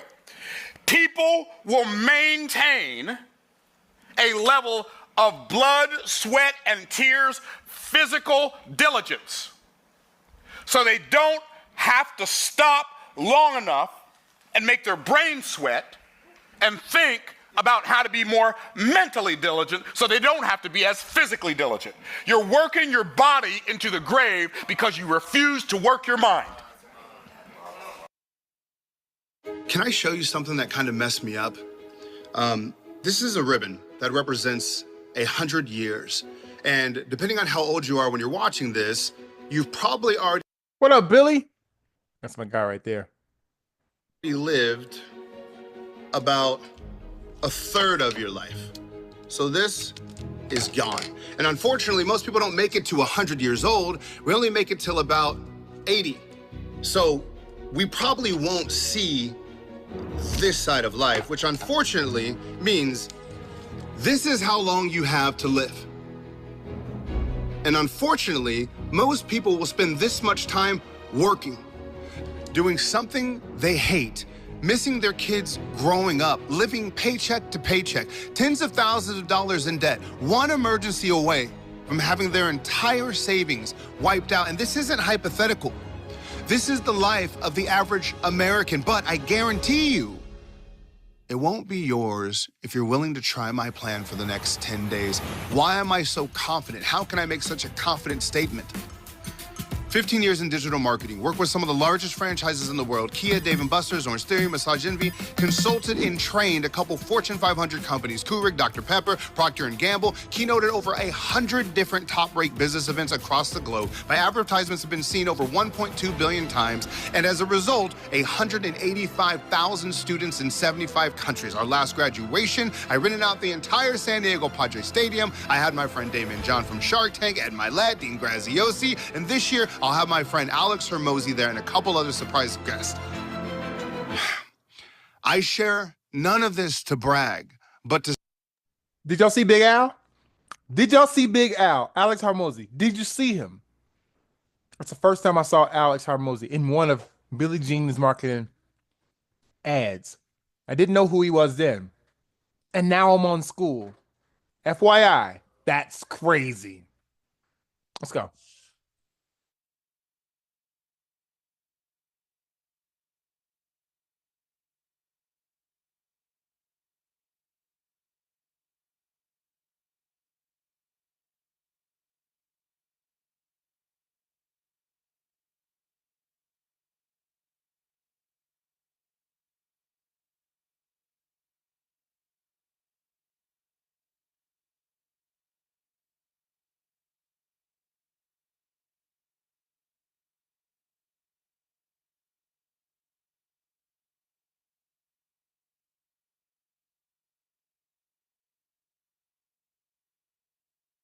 say, I guarantee you what I'm about to show you, when implemented correctly, can make the 4-hour work week. Remember that book by Tim Ferriss? Can make the 4-hour work week a reality. And whether you do this one time, part-time, or full-time, doesn't matter. You can still make a lot of money. And here's how we're going to get there. By simply working smarter, not harder. It's 2024. So first and foremost, stop trading time for dollars. Look, when you're getting paid an hourly wage, the only way to make more is to work more. So what's the point? So for example, traditionally, a house cleaner only gets paid when they're cleaning houses. A therapist only gets paid when they're listening to clients in session. A trainer only gets paid when they're working someone out. So the second they go on vacation, they get sick, or they're too busy, they lose their ability to make money. And that's terrifying, especially if you have a family depending on you. So today, when you start my 10-day plan, I'm going to show you how to use artificial intelligence and digital marketing to get paid for results instead of hours. Stay with me. Even if you have absolutely zero experience in either one of these, and I'll show you how to do this easily. Okay, so as a digital marketer, I get paid by business owners to help them get customers. I do this by making them cool content and sharing it on social media. So sometimes that content is posting things for them. Sometimes it's writing emails. Sometimes it's sending follow-up text messages. And here's the best part. The customer doesn't care how long you work. If you can get them results in an hour, they're happy to pay your $1,000 fee, which, by the way, I'll show you how to get them results in just a minute, because they're not paying you for your time. They're paying you for the result, and that is the ticket to freedom. You'll never get it just working hourly. So, next question. How do you get them results while only working a handful of hours a week without being techie? Because that sounds too good to be true-ish, and that is the truth. You can't. But AI can. See, according to Google CEO, artificial intelligence is the most revolutionary advancement for humanity since fire. And it's expected to make more millionaires than the internet. So why can't that be you? Why can't you give it a shot? Look, making money comes down to two core elements: having a blueprint to follow and timing. In 2024, right now, without leaving your home with zero experience or formal education, you can start a six-figure AI marketing business where AI does all the hard work for you. For example, your client needs content to help get the word out about their business. Copy and paste our instructions into this box, and in seconds, AI will create photos for you. Turn photos into videos. Videos into animations. Text into videos from scratch. Ideas into stories. It can learn your customer's voice. This is not the real Billie Jean. Artificial intelligence replicated his voice in seconds. Ideas into emails. A month's worth of emails in seconds. Make podcasts for them. Welcome to podcast episode number 1. Today we're going to discuss... It can even clone people, like me. This is a completely AI-generated version of myself, almost indistinguishable from me. Isn't this crazy? Literally, AI Billy was just talking to you, sending emails, doing all that stuff. And what's wild about this is in 10 days from today, you will know how to do all of this and more. And it is 1,000 times simpler than you think. You make the content with AI. AI is really doing all the hard work, and then businesses pay you. And how often do businesses need content? Every day, which means they have to keep paying you again and again and again. This is called recurring revenue. You can do it from anywhere in the world. Your clients can be anywhere in the world, and it's fun as hell. Like, I just cloned myself. Like, it's fun. You can do it one-time, part-time, full-time. This is why I call it the coolest job ever. So, are you ready to work smarter, not harder? I know a lot of people that work hard. My grandmother worked really hard, but it was never going to get her ahead. You got to make sure you're on the right vehicle. And I know what you're thinking right now. Billy, with so much earning potential, you're probably going to charge me like thousands of dollars, but it's not. Why? Because I wouldn't have been able to afford thousands of dollars when I got started. I come from Southeast San Diego. Humble beginnings, and I didn't know any entrepreneurs, so how am I going to be a hypocrite and charge people things that I couldn't even afford? So in addition to this, I'm going to go a step further because I know I'm just a stranger on the internet right now. I'm going to have this be completely risk-free. Listen to me. If you do my plan, and in 10 days, if you don't make money or you don't like it, you don't feel like it was worth it, you can email me or call me. Somebody put it on the screen. I will give you 100% of your money back, period. And to give you even more of an advantage, I'm going to hook you up with my Get Clients Now starter kit. My emails and texts that you can just send out, my presentations that I've already made that you can use, like all videos that I've made, like you can use them. I'm going to gift it all to you to make the journey that much easier. So we start now. And I promise you, I'm going to kick your butt for 10 days, but it will be worth it. And it will be worth it because of moments like this. On our way to surprise grand lady with what? A new car. Woo! All right, this is what my mom wants. It's the IS 300. What mama wants, I guess, is what she gets. How's mama going to feel? More than pumped. Beyond excited. It's going to be great watching her unfold. And she doesn't have a clue. So we'll see how this goes. All right, here we go. Watch this, though. I'll disappear. No, come in it. I ran into We got you. We're not in Arizona today. We're here. So we're not in Arizona today. We're here. But we had to pick up something on the way. Come here. We had to pick up something on the way. Come see. What is that? Oh, wow.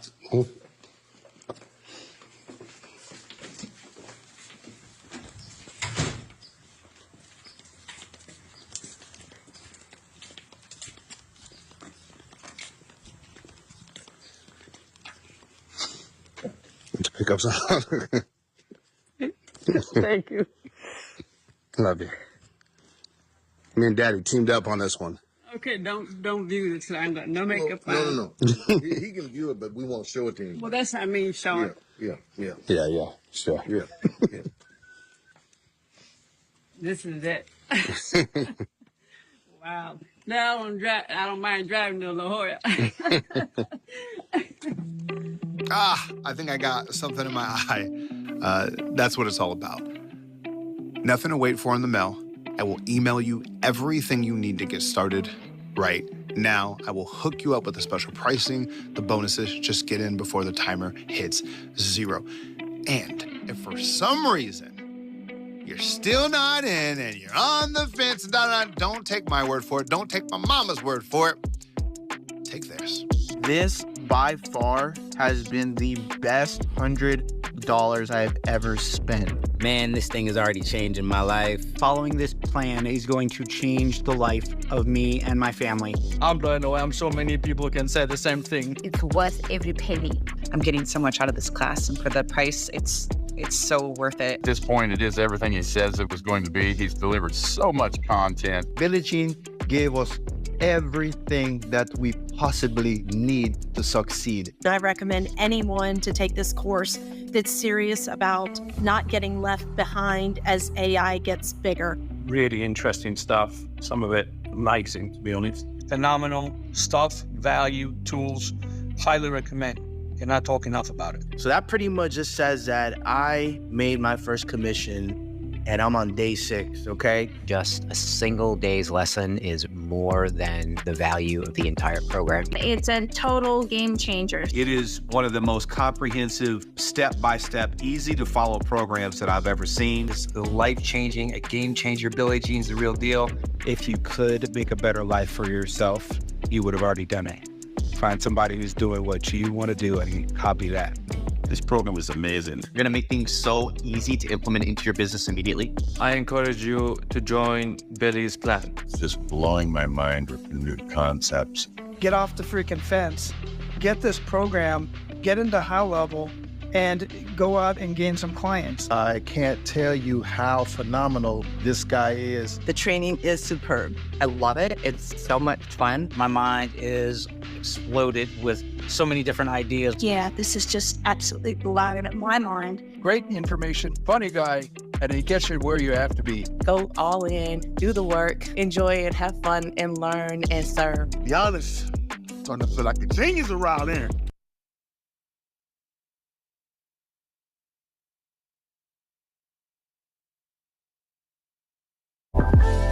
Squarespace's creative tools let you design a unique, engaging website that fits your personal style. Is that a possibility? I ain't saying it's the case. Hey, you know what? I'm asking the question. Y'all the ones with the answers. I just got questions today. Hey, is it possible that maybe the reason you're where you are is because when it comes time for you to make a decision that could change the destiny of your family? I got chills when I said that. That your thoughts tend so much to lack that you just assume that that's the way things are, not because that's the way things are, but because that's the way you are. Because we don't see things as they are. We see things as we are. Are you looking at a situation and assigning a level of difficulty to it before you even endeavor to do it, and then letting yourself off the hook because it just ain't my time yet? No, that's not what God intended for me. That's for other people. I mean, what are the words that you say to yourself that excuse you from thinking about a solution to that thing you're facing that's opposing you? What are the words you use? Because I didn't put it in there. It was in my Bible when I got up this morning. Here's what it says. Just in case somebody missed the reference. Proverbs 21:5. Oh, that ain't even the whole verse. This is just the first half. The thoughts of the diligent tend only to plenteousness. Only. Let me ask you a question. When was the last time you thought about something with two possible outcomes and only allowed yourself to entertain the plentiful outcome. Anybody picking up what I'm putting down? So one of the things, I've said this many times, one of the things I've learned and I'm learning to do, I'm not going to pretend that I have it down, but I got it fairly dialed in. I only allow myself to entertain outcomes that empower me, that I desire. I don't allow myself to entertain as a possibility an outcome that's undesirable to me. Here's why. How many of y'all remember the question, and we've heard many people ask it, what would you attempt if you knew you could not fail? How many of you would be honest and say, what I would attempt if I knew I could not fail is more than I've been attempting so far, heretofore? Right. That's the point. So why are you not attempting it? Because your thoughts about that thing are not tending only to plenteousness. We look at something, oftentimes, we look at the outcome and it's desirable, we look at the price tag and we say, it costs too much. You know what I'm doing when I say it costs too much? I'm abdicating my responsibility because I'm making the problem it. Instead of saying, I haven't figured out a way to afford it yet. I'm saying the problem is it costs too much. Well, if it costs too much, it's not going to change, so I'm stuck. People, okay, so who's in sales? Who on YouTube's in sales? Who in here is in sales? Like you sell something, you got a business. If you got a business, you're in sales. Okay, if you got a business and you're in sales and you don't know it, I'm here for you. I'm here for you, baby. Okay, a business and you're in sales and you don't know it, I'm here for you. I'm here for you, baby. Okay. So watch this. You're in sales. How many of you have ever had somebody say, I can't afford it? Right, okay. So, from now on, heretofore, it's okay, you believed them. Never believe that again. Because I can't afford it is not a real concept. It does not exist. I can't afford it is a construct. What does that mean? Okay, I'm going to ask you a question before I answer that question. How many of you have ever bought something you didn't have the money for? Wave at me, wave at me. Exactly. You bought stuff you couldn't have, you didn't have the money for it. But you didn't say, I can't afford it. What did you do? Here's what you did. You figured it out. When somebody says, I can't afford it, it doesn't matter what it is. What I can't afford it really means is this. From now on, every time you hear I can't afford it, I want you to hear my voice in your head saying, this is not important enough to me to figure it out. Because that's what they're really saying.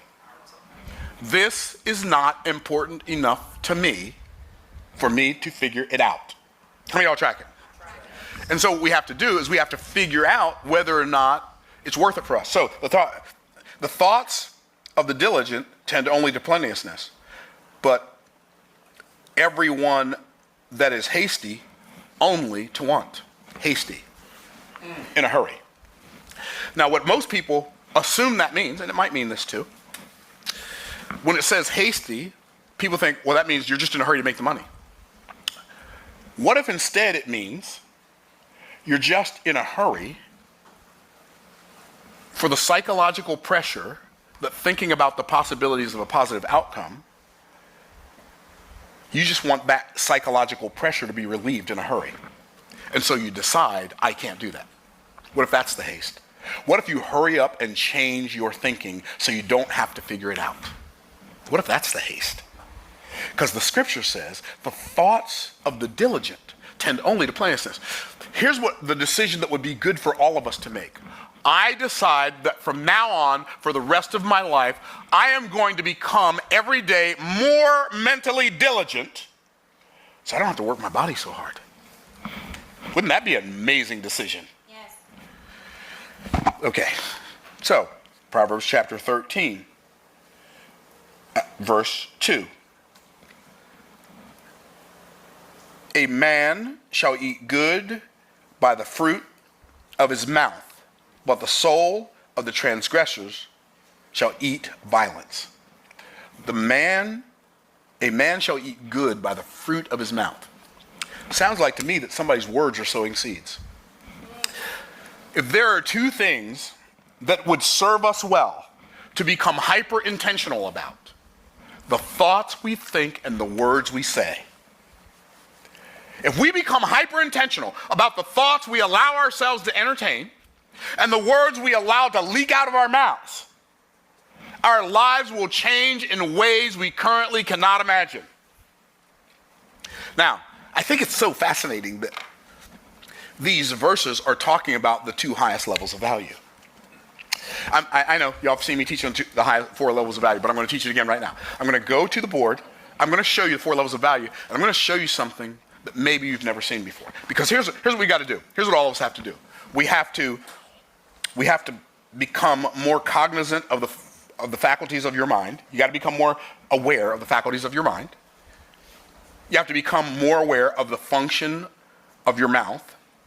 And you have to become more aware of the factory of your methods, and the fruitfulness of your millions will then follow. No theory. No theory. Like, this is how a regular guy like me, who struggled my way through most of my adult life, cracked the code. And compared to the stuff that I did when I was making $30,000 a year, I feel like I'm playing right now. I feel like I'm playing. It ain't harder. It's so much easier. If I had not become aware of how it actually works, I would be confused by what's happening in my life right now. Are y'all tracking? So I'm gonna go the 4 levels of value. This is in Genesis chapter 1 and 2.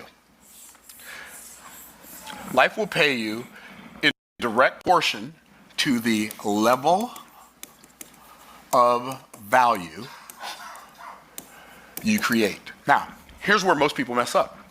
Most people mistakenly think that life will pay you according to the amount of value that you create. How do celebrities like Justin Bieber and The Rock generate hundreds of millions of dollars? It's actually not what you think. They make a special kind of money known as royalties. My name is Christian Mickelson, and I help everyday people increase their income online. And I have to say, we're pretty darn good at it. My company is called Publishing.com, and we were just named the 19th fastest growing company in America right now. And there you can see us at number 19 on the list. And the reason we've been so successful in helping regular people make money is because we don't believe you should start your own business. That's what everyone gets wrong. Instead, we show you how to simply plug in to Amazon and the $500 billion business they've already built. However, the way we do it is very different from anything you've seen before. We don't show you how to sell products on Amazon. The way we plug into Amazon is through this app on your phone called Audible, which most people don't know is Amazon's app. And using this app, I showed my mother-in-law, Elsa here, how to get automated checks from Audible every month. Now, listen, this didn't make her rich. So if you're looking to get rich or make a ton of money in the next 7 days, I'm not your guy. But what I can confidently show you is how any regular person can start banking consistent 3, 4, even 5-figure checks every month. If you're curious to see how we do it, I just spent the last 3 months putting together the single best video training I've ever made, walking you through step by step exactly how to set all this up yourself. And the best part is, it's 100% free. That's right. So to get instant access to it right now, just click the button on your screen and put in your email. And over 3,000 people have already used this to add more streams of income in their life. And here's what just a few of them have to say about it. If you follow the formula, it works. I think this will be my best month yet. You have a fan, and I will always sing your praises. I really just have to say, this business model works. It just does. The future is very bright. Many people reach out to me asking me if this is real, random people from around the world, and I always tell them this is definitely real. Christian and Rasmus literally changed my life. Not only did they change my life, they saved my life. I did not believe it was going to work until I actually did it, and it did. Yeah, it's just incredible. These guys are the real deal, but go check them out. You will not be disappointed. So to get free access to the training, all you need to do is just click the button on your screen right now. And listen, If you're skeptical about what I'm sharing, that this might be BS or that those were paid actors, whatever you're thinking, listen, I get it. But that's exactly why we put together this free training, so that you can see for yourself what it's all about first. You can see how it works, and you can learn all about it at no cost to you. But let me remind you, we wouldn't be the 19th fastest growing company in all of America if our stuff wasn't good, all right?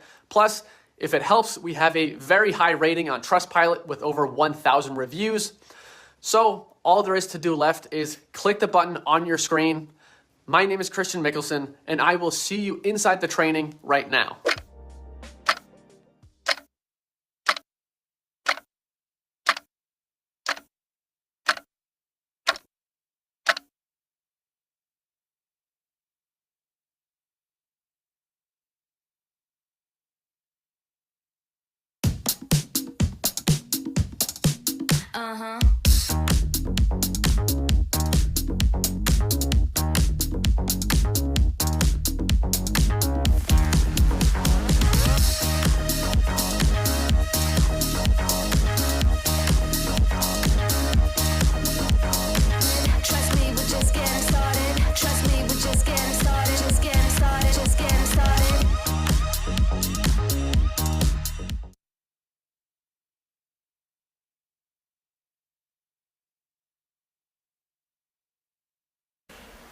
But if you create a large amount of value at a lower level, you're just going to be more broke and more tired. But you can produce less volume of value at a higher level and make way more money. Okay, what's the lowest level of value? The lowest level of value is implementation. By the way, the reason this is true is because wealth is spiritual in its essence. It is not materialistic in its essence. You think, you've been taught your whole life, this is one of those erroneous things that we bought into. This is one of those lies that we believe that we protect because of where we got it from. We believe that thinking about wealth is too materialistic. But like, working hard for a little bit of money is way more materialistic than starting a business that serves more people. It's way more materialistic. I'll prove it to you in a minute. So, implementation level, this is the lowest level of value. The amount of money you're going to make when you're down here on this implementation level is going to be somewhere between minimum wage and maybe $80,000 a year. You're going to make minimum wage if you're making tacos at Taco Bell. You're going to be making $80,000 a year if you're working on a Rolls Royce or Mercedes or a Bentley or some high-level car and you're a mechanic. These are the resources you're using. You're using your muscles. Let me ask you a question about muscles. Are they a spiritual resource or physical? They're a physical resource. And you're using your muscles over time. Is time an unlimited resource or a limited resource? So we're using a physical resource times a limited resource, and we're seeking to produce an unlimited result. It's not possible. It's like attempting to turn water into oil or oil into water. They're different components. And so if you are at the implementation level, like you are pretty much, it doesn't matter how hard you work down here. It's interesting. Like I just stayed at the Nobu Hotel in Atlanta last week, and we had 3 rooms. I don't remember how much it was. I was going to say how much it was a night, but I don't remember. Let's just say it was $370 a night. Okay? The hardest working people in that hotel are the housekeeping staff. The people who make the least amount of money in the hotel is the housekeeping staff. And I know you feel badly for them. So do I. That's why I give them tips, right? But you feel badly for them. And it's like, that's not fair. It doesn't matter if it's fair. Life ain't fair. But it's there. And the reason they make a little bit of money is because they're using their muscles over time. And it doesn't matter what you use your muscles over time to do, you are limiting the amount of money you can make. So you elevate. And you move up to the next level, which is unification. And in this level, you're going to make somewhere between $40,000 a year, $40,000 a year, and $250,000 a year. $40,000 if you're managing Taco Bell, $80,000 if you're a middle manager at Lockheed Martin or Boeing or one of those companies. And on this level, the resource you're using your management skills to make money. But you're actually performing a higher spiritual activity than doing the thing yourself. You're actually managing a bunch of people to produce the result. Well, managing people requires a higher level of spiritual acumen and social acumen and just patience and acumen in general than doing the thing yourself. How many of y'all tracking? Say I'm tracking. Okay. So wealth does not start to be created like wealth. I'm not talking 20,000 a month, 30,000 a month. I'm not talking about. I'm talking about like big money, big-ish. 50,000, 100,000, 200,000, 300,000 a month, $500,000 a month, $1 million a month, $3 million a month. That money starts to be made above the line. On the low end, really bottom low end, you're going to make 100,000 a year.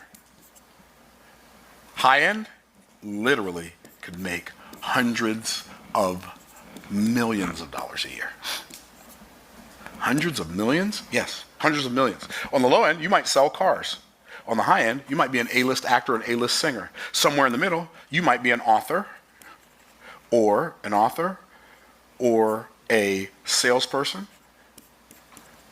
or a blogger, or a podcaster.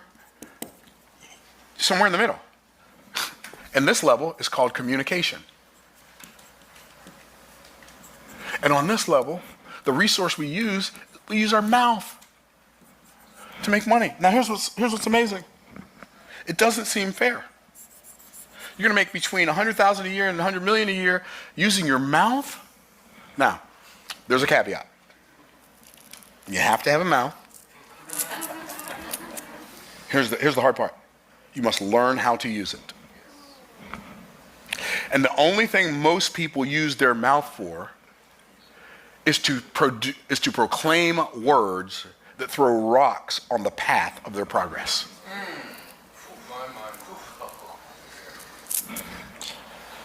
So, this is where the fortunes start to be made.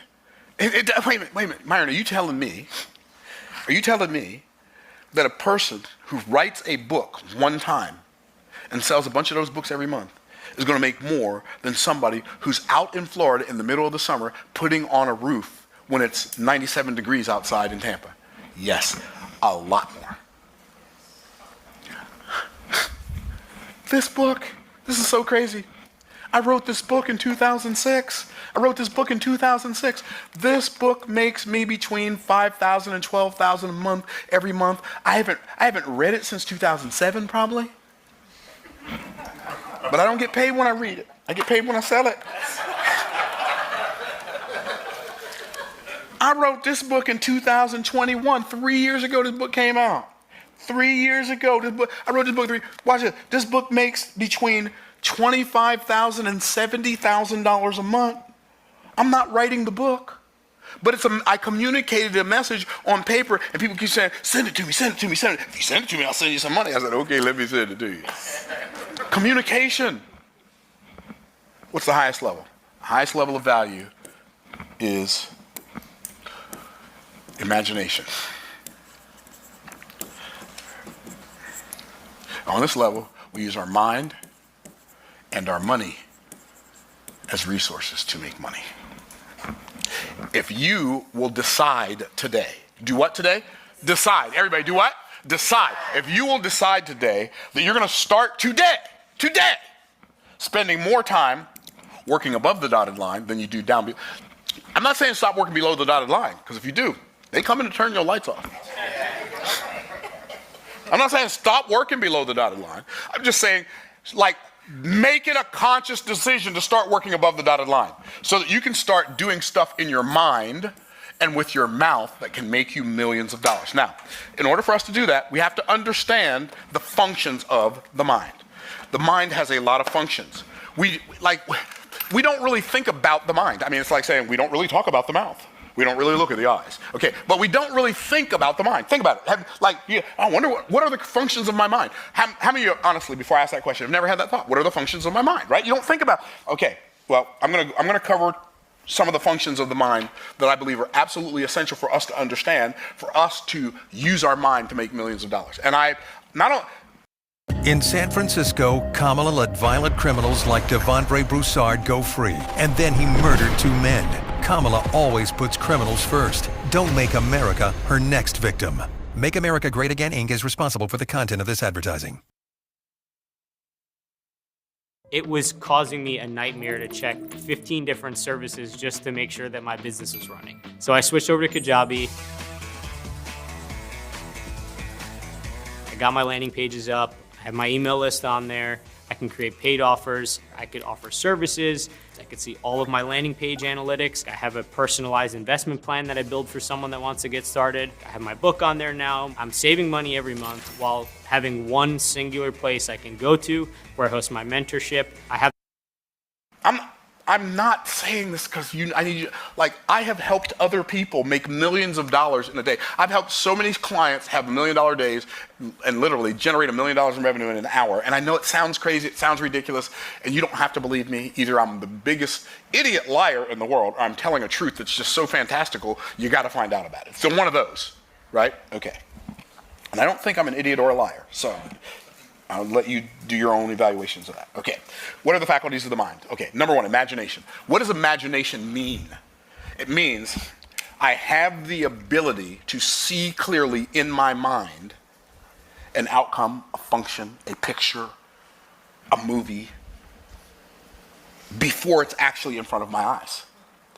Imagination in the mind is what vision would be in the eyes. But here's the beauty with the eyes, you can't see it until it's there. In the mind, you can see it decades before it's there. Did y'all feel that? Imagination. Everything that we see, this building that we're in, somebody conjured it up in their imagination, shared it with an architect, or maybe they were the architect, and they drew it out on paper. And then they handed the paper to somebody else, and the people took the paper, and then they went and used their contracting skills and their contracting connections to build the building. Every song that's ever been written started in somebody's mind. They could hear the notes in their head. Oh yeah, they started writing the score, or they just picked up their instrument and they started playing it. It all starts in the imagination. And what's cool is, so let me clarify something, because some of you are thinking, where's that in Genesis 1 and 2? Okay.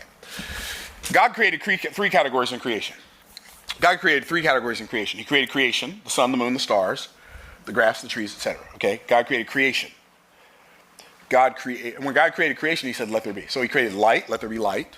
Let the waters above the firmament be separated from the waters below. Light, let there be water, right? God created creatures. When God created creatures, he said, let the earth bring forth.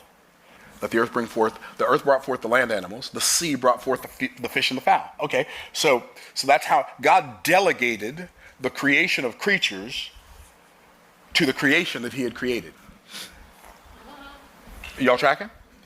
But when God got ready to make the crown of his creation, he didn't say, let there be man, because man is more than creation. He didn't say, let the earth bring forth man, or let the water bring forth man, because man is more than a creature. These people who say man is a higher form of animal, they're confused about the nature of animals and the nature of men. The Hebrew word for animal or beast is ba-he-ma. Ba, in. He, behold. Ma, what? Here's what an animal is. In it is what it is. What does that mean? A horse is a horse is a horse, of course. Okay, some of y'all who are a little older get that. Okay? What it means is a horse can only do what a horse could do the first day a horse got here. A dog can only do what a dog could do the first day a dog got here. A cat can only do what a cat could do the first day a cat got here. A bird can only do what a bird could do the first day a bird got here. Human beings were created to be progressively productive. We didn't have cell phones in the Garden of Eden. We didn't have televisions and computers and internets and planes and trains and automobiles. Why? Because God created humans as creatives or creators. So he created us to create stuff, and he made us to make stuff. When God made man, here's what he said. He said, let us make man in our image. Well, in order for God to say, let us make man in our image, guess what had to exist first? The image had to exist before he could say that, or there would be no image to make God man in the image of. So it starts with the image. That's the highest. Imagination. Then God said, that's communication. It's the words that came out of his mouth. He didn't say, let me make man in my image. He said, let us make man in our image. That's the unification. And the last thing that it says in Genesis chapter 2, verse number 7, and the Lord God formed or squeezed man of the dust of the ground. That's the implementation. The last thing God made or formed was the man's body. And when God formed the body, he breathed the man, the imagination, the communication, and the unification into the body that he formed. And the man became a living soul. Are y'all tracking? That's where I got the 4 levels of value. But so just so you think, so you know I'm not reading something into this, this is something we see over and over in Scripture. Watch this. Do you remember Genesis chapter 11? Like, not only is this the 4 levels of value, this is the 4 levels of achievement. What does that mean? It starts with imagination, just like this building, just like a computer, just like a song. Imagination, then communication, then unification, then implementation. You have to have all 4. You have a business, you need imagination, communication, unification, implementation. You have to have all 4. Well, watch this. Do you understand that process even works when you're doing something evil? Because Genesis chapter 11, after the flood, Nimrod, who wants to be the king of the world, says, we're going to build a city and a tower whose top can reach heaven. When I was a little kid, I'd read that and thought to myself, that sounds like the dumbest idea ever. They got no hydraulics. They have no helicopters. They have no cranes. You're going to build a tower whose top can reach heaven, so if God sends another flood, we can escape it. Well, why would he think that would work? I don't know, maybe because he's made in the image of God. Now, I read that and I think it's dumb. Here's what it says. The Lord came down to see the city and the tower which the sons of men builded. And here's what the Lord said. This people is one. Unification.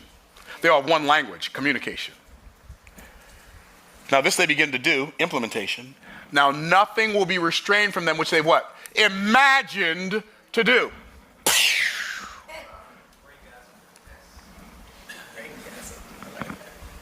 Y'all checking? And so what happens is, God said, when you've put these 4 things together, even if you're using them for something bad, they still work. Okay, y'all tracking? That's how important imagination is. I gotta keep it moving because there are a whole lot more components. So faculties of the mind. Number 1, imagination. Number 2, cognition. Cognition, what does that mean? I'm now aware of it. Like there's so many things, like my mom one day saw me going like that and slobbering all over myself. She said, that's your hand, baby. I said, ha. And I learned I had a hand. Well, guess what? I don't have a hand. I got 2 of them. And then eventually I had to learn that this is my left hand, this is my right hand. And guess what? Even if I turn around the other way, this is still my left hand, this is still my right hand. Like, that sounds funny, but do you understand? Like when I was a little kid, I thought, well, if this is my left hand because it's over here and my right hand, what if I turn around? Do they change? No, they're still the same. Right? But all of that stuff we take for granted, we had to learn it. We had to become cognizant of it. I wasn't cognitive of the fact that my left hand is different than my right hand when I was born. I had to become aware of that. Are y'all tracking? So then there's correlation, that my hand is different than my foot. My hands are for holding, my feet are for walking. All of these things are functions of the mind. And all of these functions of the mind are worth developing and paying attention to. Okay? So I'm gonna go through them faster because I want to get to the point, which is, okay, so we have imagination, we have cognition, we have correlation, we have comprehension. That means now, not only do I know what it is, but I understand how it works. Okay, so there are some people, maybe some of you, is there anybody in here who like you play a musical instrument by ear? You just sat down at a piano one day and could play. Anybody? No? Nobody? No? Okay. We got one person. Pick up a guitar and you could just play it.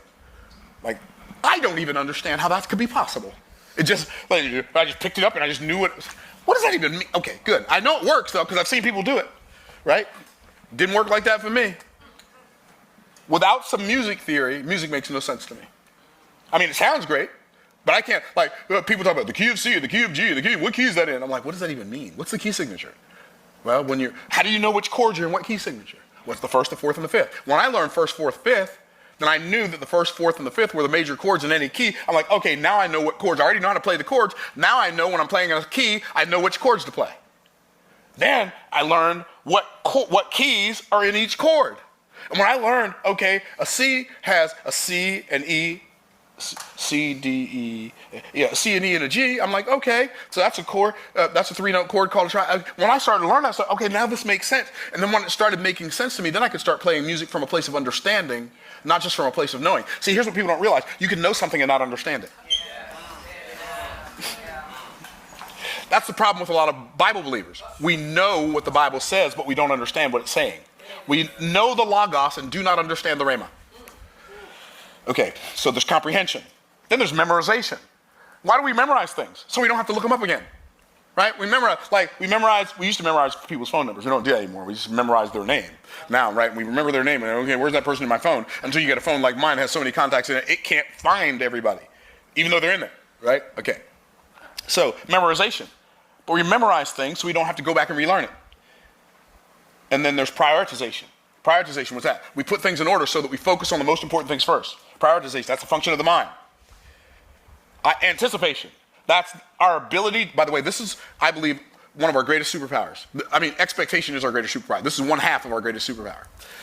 And that is anticipation. What is that? The ability to expect an outcome before the outcome shows up. It's anticipation. And anticipation energizes us. Anticipation is the energy I get when the outcome I expect is desirable to me. The opposite of anticipation is anxiety. That's also a function of the mind, right? And anxiety is wasting present energy on a future outcome that's undesirable to me. And see, anxiety feels like fear. Smells like fear, sounds like fear, causes the same physical reactions in my body as fear. But the problem is, it's not fear, because fear is caution over a real and present danger. Anxiety is caution over a future imagined danger. And so if I'm imagining a danger in the future that I don't expect to work out in the way that I'd like it to work out, I have anxiety that feels like fear, and it robs me of the ability to take action. I don't have time to prove it to you. That's anticipation and anxiety. Okay.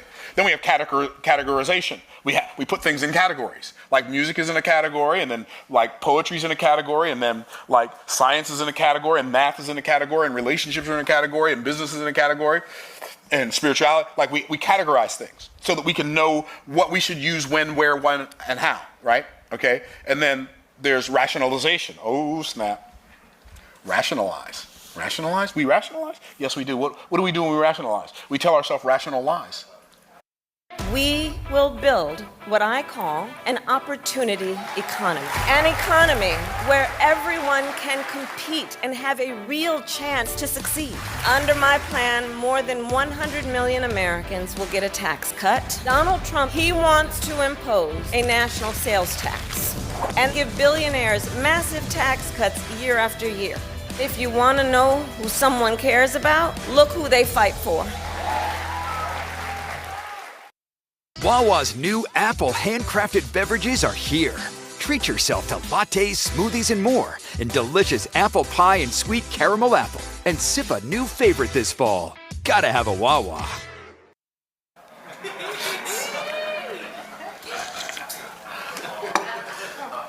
And we allow the rational lies we tell ourselves to talk us out of all our chances. Can I get a witness? That'll never work because, and whatever we say after because, we believe that and act as if it's the truth that like came down to Moses on Mount Sinai. Rationalization, distortion, like we take things. By the way, when you hear somebody else talk, you almost always distort. You don't hear what they said, you translate what they said into a language that's acceptable to your automatic mind, and then you say that to yourself, and you think you heard what they said, but you actually heard your interpretation of what they said. It's called distortion. And then generalization is we generalize things. We love to group and tag things. Oh, you're just one of those people. It's. By the way, this generalization is not just something that we do in our mind. It's also something that we do in our society to discredit people through the use of ad hominem fallacies. And an ad hominem fallacy is when I call somebody a name to discredit their opinion and make their voice invalid in the marketplace. So I say, well, that person's just a racist. Well, if I call them a racist, now we should just stop listening to them because they've been labeled, right? So we don't have to evaluate what they're actually saying anymore because we've called them a racist. That person is a sexist. That person is a misogynist. This person is a bigot. That person's a this. That person's a that. That person's just an idiot. This person's a loser. And so what we do is we put labels on people to discredit them as a form of generalization and deletion of their opinion as something valid because the opinion of somebody who we put that label on no longer matters. Anyway, you have to recognize that usually when people use ad hominem fallacies, they're using it because they know their argument is weak. So they'll call somebody else a name so that the people listening to them will discredit the person that the person calling them a name wants them to discredit. It's really fascinating. Okay, so we have generalizations and deletions. So those are the faculties of your mind. Well, here's the problem. If somebody teaches you, says, okay, if you do this, this, this, and this, you can make $1 million. What happens if you rationalize and say, well, that sounds like a scam, and you distort it? Now, there's no way in the world that could work. They said all you have to do is, and then you distort it, and then you generalize it. Well, if it were that easy, everybody'd be doing it. And then you delete it. You're like, that's not going to work, and then you go back doing what you've always done. By the way, we don't do that stuff intentionally. We've been programmed by some machine outside of us, the cultural hypnotic societal mechanism, to do that so that we never show up for ourselves, because they desire for us to be sick, broke, misinformed, and fearful, because people who are sick, broke, misinformed, and fearful are easier to control than people who are healthy, wealthy, well-informed, and courageous. Those are the faculties of the mind. You have to get control over those, become aware of them, get control of them if you're going to make millions of dollars. I don't think making $1 million in an hour is hard. I don't think making a couple $1 million in an hour is hard. And I'm not saying that because I'm so smart and so wonderful. I just didn't assign a level of difficulty to it, and I've done it so many times now, I don't know how to believe it's hard anymore. I've already proven to myself it's not hard. And see, you're believing someone, right? You weren't born believing anything you believe, so everything you believe, you're believing someone. I mean, so you can decide to believe somebody else or not. Okay, cool. The functions of your mouth. Communication. The reason we have conversations with people is to take the thoughts out of our head and put them in their head so they can think about what we're thinking about. That's why we have conversations. And then they say words to take the thoughts out of their head and put them in our, and then we can take the thoughts they gave us and the thoughts we gave us, we can mix them together and figure out, okay, what conclusion should I come to now? Are y'all tracking? And then we don't just use our words, our mouths, the function of, so the faculties of our mind are our power. The faculties of our mind are our power. If we don't learn how to use that power, somebody's going to use our mind power against us. Okay. The functions of our mouth are our proclamations. Death and life are in the power of the tongue, and they that love it shall eat the fruit thereof. Thou shalt also decree a thing, and it shall be established unto thee. So words have power. Words that we proclaim produce outcomes. Okay? So we use words for communication, but we also use words for compulsion. That's what I'm doing right now. I am using my words to compel you to believe that if you learn how to use your words, and instead of just using words the way you've been taught to use words, you can create a life by design instead of a life by default.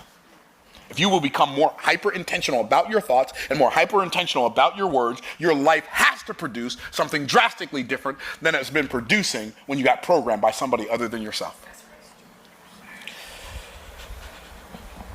And so the reason we have communication with people and have compulsory conversations with people is so we can have a conversion, so that they change the idea that's not serving them to an idea that would. So the whole purpose of the conversation and the compulsion is conversion. My desire is to get you to believe more in you than you've ever believed in you before. Why? Because you're made in the image of God, and He believes in you. Like people say, I don't believe in God. I always say, my answer is always the same. That's okay. He believes in you. And the reason He believes in you is not because you're you. The reason He believes in you is because He's in you, because you're made in His image. His breath is in your lungs. Okay. So, the faculty of your mind is your power. The functions of your mouth are your proclamations. The factory of your method is your processes. What are your processes? Implementation. Thinking and talking aren't enough. You have to do something. You have to actually do something. It's your production. So the implementation that you do produces something that other people can use. I did a whole video on this. Wealth is not money. Or money's not wealth. Money is not wealth. What is wealth? Wealth is my ability to produce something of value for someone other than myself. That's what wealth is. Wealth is my ability to produce something of value for someone other than myself. When you obsess over their problems more than they do, and you come up with a solution, like, they will trust you, they will follow you, they will do business with you, because you've proven to them that you've already obsessed over this and you figured it out, so they can spend their time actually working in flow instead of using their time to figure it out. Okay, y'all tracking. Progression. So we use the factory of our method is our implementation, our production, and then our progression. Because the things that we produce are what creates progress for us in our lives. Did you notice that the scripture says, be fruitful and multiply, replenish the earth, subdue it, and have dominion? Be fruitful, produce on the outside based on what I put on the inside of you. Multiply, increase. Replenish, fill up the earth with the stuff you've increased. Subdue, trample down everything that tries to stop you. And then you'll have dominion. What is God saying? I made human beings to be progressively productive. God made you so that today is supposed to be better than yesterday. This week is supposed to be better than last week. This month is supposed to be better than last month. This year than last year. This decade than last decade. Now, here's the challenge. I never thought about this before. I was talking to somebody or listening to somebody. Anyone with $10,000 or more in credit card debt or personal loans may qualify for help from National Debt Relief. Minimum payments could literally keep you in debt for decades. $10,000 in debt can take anywhere from 14 to 26 years to pay off if you're only paying the minimums. And that's just $10,000. I know many of us have a lot more than that. Getting started is easy, and the process has already helped over 500,000 people and counting. I called immediately. Congratulations, you qualify to be a part of the National Debt Relief Program. And you're not alone in that shame left. I cried. I'm debt free. Wow, I can't thank National Debt Relief enough. I can't thank them enough. Find out if you're eligible today. Click the link on this video and answer a few short questions. If you have $10,000 or more in debt, there's a good chance you'll qualify. This is not too good to be true. I had an end date. I got the email, it said, congratulations, you are now debt free. My relationship is much better now. I don't even remember who it was. Oh, Bishop Wayne Malcolm. In the Old Testament, the rewards that God's people in the Old Testament were working for were all worth earthly rewards. The rewards that God's people were working towards in the Old Testament were all earthly rewards. Okay, you do this is what you can expect. This is the outcome you can expect. And see, unfortunately, most modern day churchianity Christian people don't read the Old Testament. They only read the New Testament, which for them is not the New Testament, it's just the half Testament because they never read the Old Testament, so the New Testament ain't new to them. They don't have anything to relate it to. And you cannot understand the New Testament without the Old Testament. So, I mean, it might make you feel really good and flowery, but it has to have something that it's founded upon. And Jesus himself said, I did not come to destroy the law, but to fulfill it. Anyway, that's a different conversation for another day. So, our progress. And then the fruitfulness of millions are your profits. Where do the millions come from? They come from somebody else. They're determined by the value you create for someone else. But watch this. You cannot produce value for someone until you discover what's valuable to that someone. So how do I discover what's valuable? I'm going to tell you. This is so cool. Like, if I'm going to produce something of value to you, that's valuable to you, I have to know what your values are, don't I? And I have to know where your values come from. So where do values come from? Values come from three different places. Number one, past perceived voids produce present pursued values. Past perceived voids, what does that mean? When you grow up feeling like something's missing, you value that thing and you seek to fill that gap, that hole in your life. So when I was a kid, like I live in a regular house. I mean, it's nice. It's a nice house. It's just me and my wife, and it's 3,500 square feet. It's not a mansion. I mean, I could live in a mansion, but I don't live in one, at least not right now. Maybe one day I will. Maybe one day I won't. I don't know. If I do, I do. If I don't, I don't. I'm okay with that. But I'm just saying, I just live in a regular, nice house in a nice community, but I have, like, uber nice cars. Like, ridiculous. My cars are ridiculous. My kids are like, Dad, your cars don't match your house. You need to move, right? Right. I'm just saying. But when I was growing up, my parents never bought a new car. We never had a new car my whole life growing up in my parents' house. We'd have cars that when you bought it, you'd have to put an engine or a transmission or both in it. We had cars that, like, I had a car. I drove a car to Christian school when I was a junior or senior in high school that was like a old Buick Electra 225, had 4 different colored doors on it. And the kids in school made fun of us and called it the Golden Getaway Mobile. So that past perceived void, that was, y'all hurting me now, boy. that past perceived void created a present pursued value for me. When I can, I'm going to have nice cars. Are y'all tracking? Does that make sense? Okay, so that's one place. But also, present perceived virtues produce present pursued values. So if I see something if I believe that something is good, I will pursue it because I believe it's good. So present perceived virtues also create value. So if I can figure out what you think is good right now, and I figure out a way to deliver that to you, the likelihood of you buying it is much greater than if I just deliver something to you that I perceive as good. Does that make sense? And then lastly, it's determined by future pursued visions. If I know the thing you're working towards, and I can deliver you a bridge to that destination or transportation to that destination, you might say yes to my offer. So the fruitfulness of millions are your profits, and it's determined by the value. But that's how you learn this value. But even though, I'm just going to say it. So even though it's determined by value, it's also determined by your virtues, not just the virtues they're seeking, but the virtues that you can deliver. In other words, if you your words have to match your flesh. If you tell somebody you can do something for them, you have to be able to deliver on your promises. If you can't deliver on your promises, or you don't deliver on your promises, they're not going to deliver profits to you because all you've done is demonstrate that you're actually not good. Okay. And then last but not least, it's determined by your vision. The profits that you develop are determined by your vision. We will never behave consistently in a way that's inconsistent with our programming. And we will never work towards a vision that we feel in our heart is impossible for us. Like, I don't have a problem focusing on like millions of dollars worth of profits because I don't think it's outside my reach. So even hundreds of millions of dollars is not outside my reach. It's an awareness. It's not even a goal. Like, I don't have a goal. I don't have a goal of being a hectamillionaire. I don't even have a goal of being a billionaire.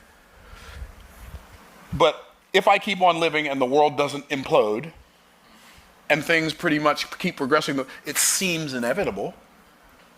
Not because it's I don't have a goal. Anyway, that's a different conversation for another day. You say, Myron, what's your point? My point is, when we get our mind right and we get our mouth right, millions will show up. I'm going to ask this question as I end. What if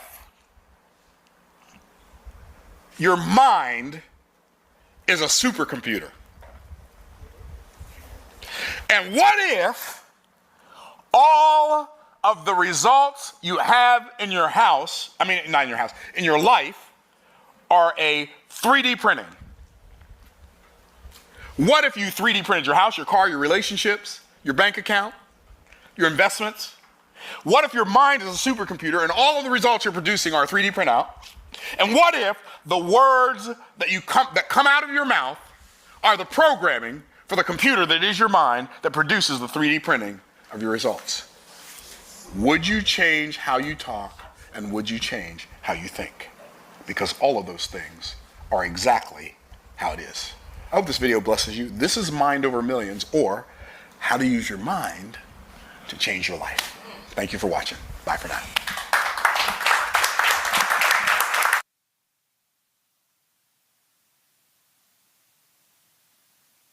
I need some microphone.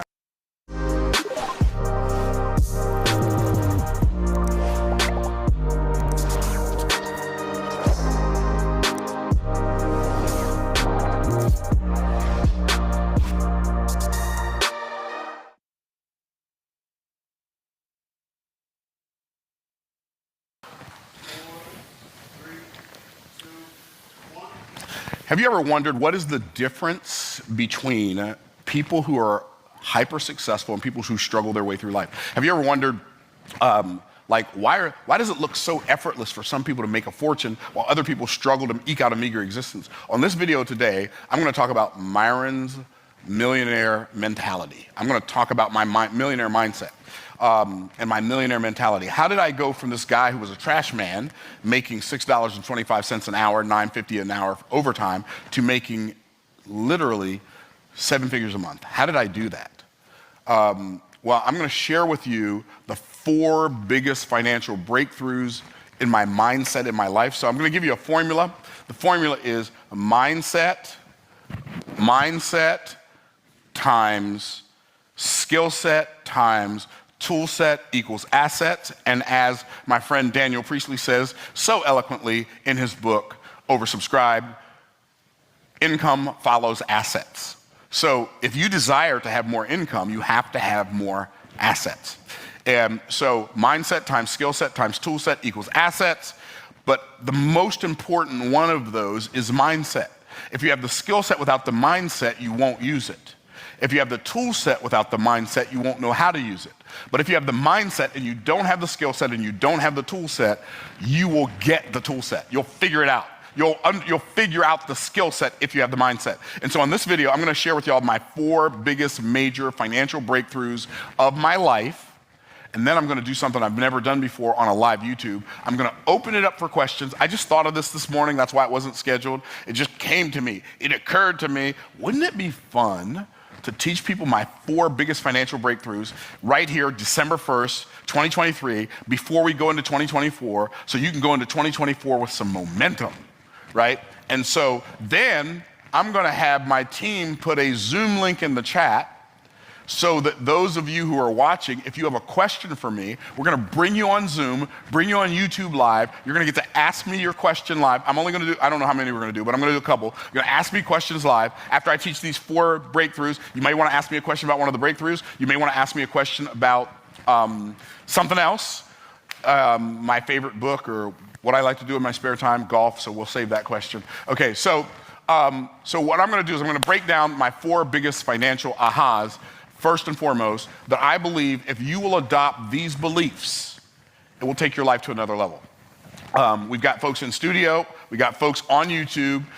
This is like a last minute, just go live because I felt like it and felt like it might be a good thing for me to do for people.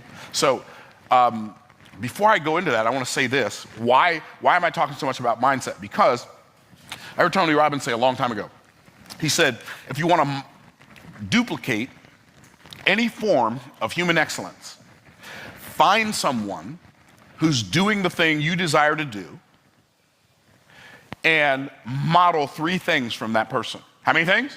Talk to me, everybody. How many things? 3. Model 3 things from those people. Number 1, he said, model their belief systems.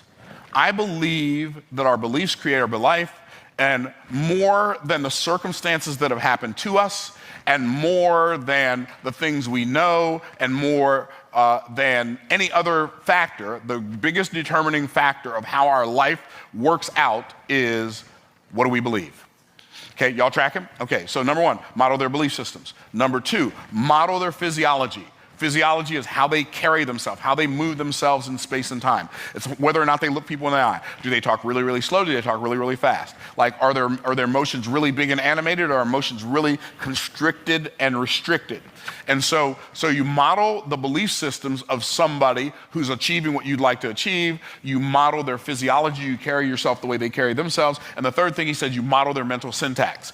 Syntax is the order in which we fire off messages in our brain. We may be firing off the same messages in our brain, but if we're firing them off in a different order, we're coming to a different result, and we're coming to a different conclusion. If I say to you, the dog bit Johnny, right? I use 4 words, the dog bit Johnny. That's 4 words. It has a meaning. But if I say Johnny bit the dog, I use the same 4 words, but it has a totally different meaning. So we have to not just fire off the right messages in our brain, but we have to fire off the right messages in our brain in the right order. Are y'all tracking? Let me hear you say I'm tracking. Okay, cool. So now I'm going to give you my beliefs. I believe that rich people are not rich because we have money. Rich people have money because we are rich. So becoming rich shows up before the money shows up. Okay, now what does that even mean? Okay, I'm going to break it down. What happens is we have beliefs about money, and our beliefs create our life.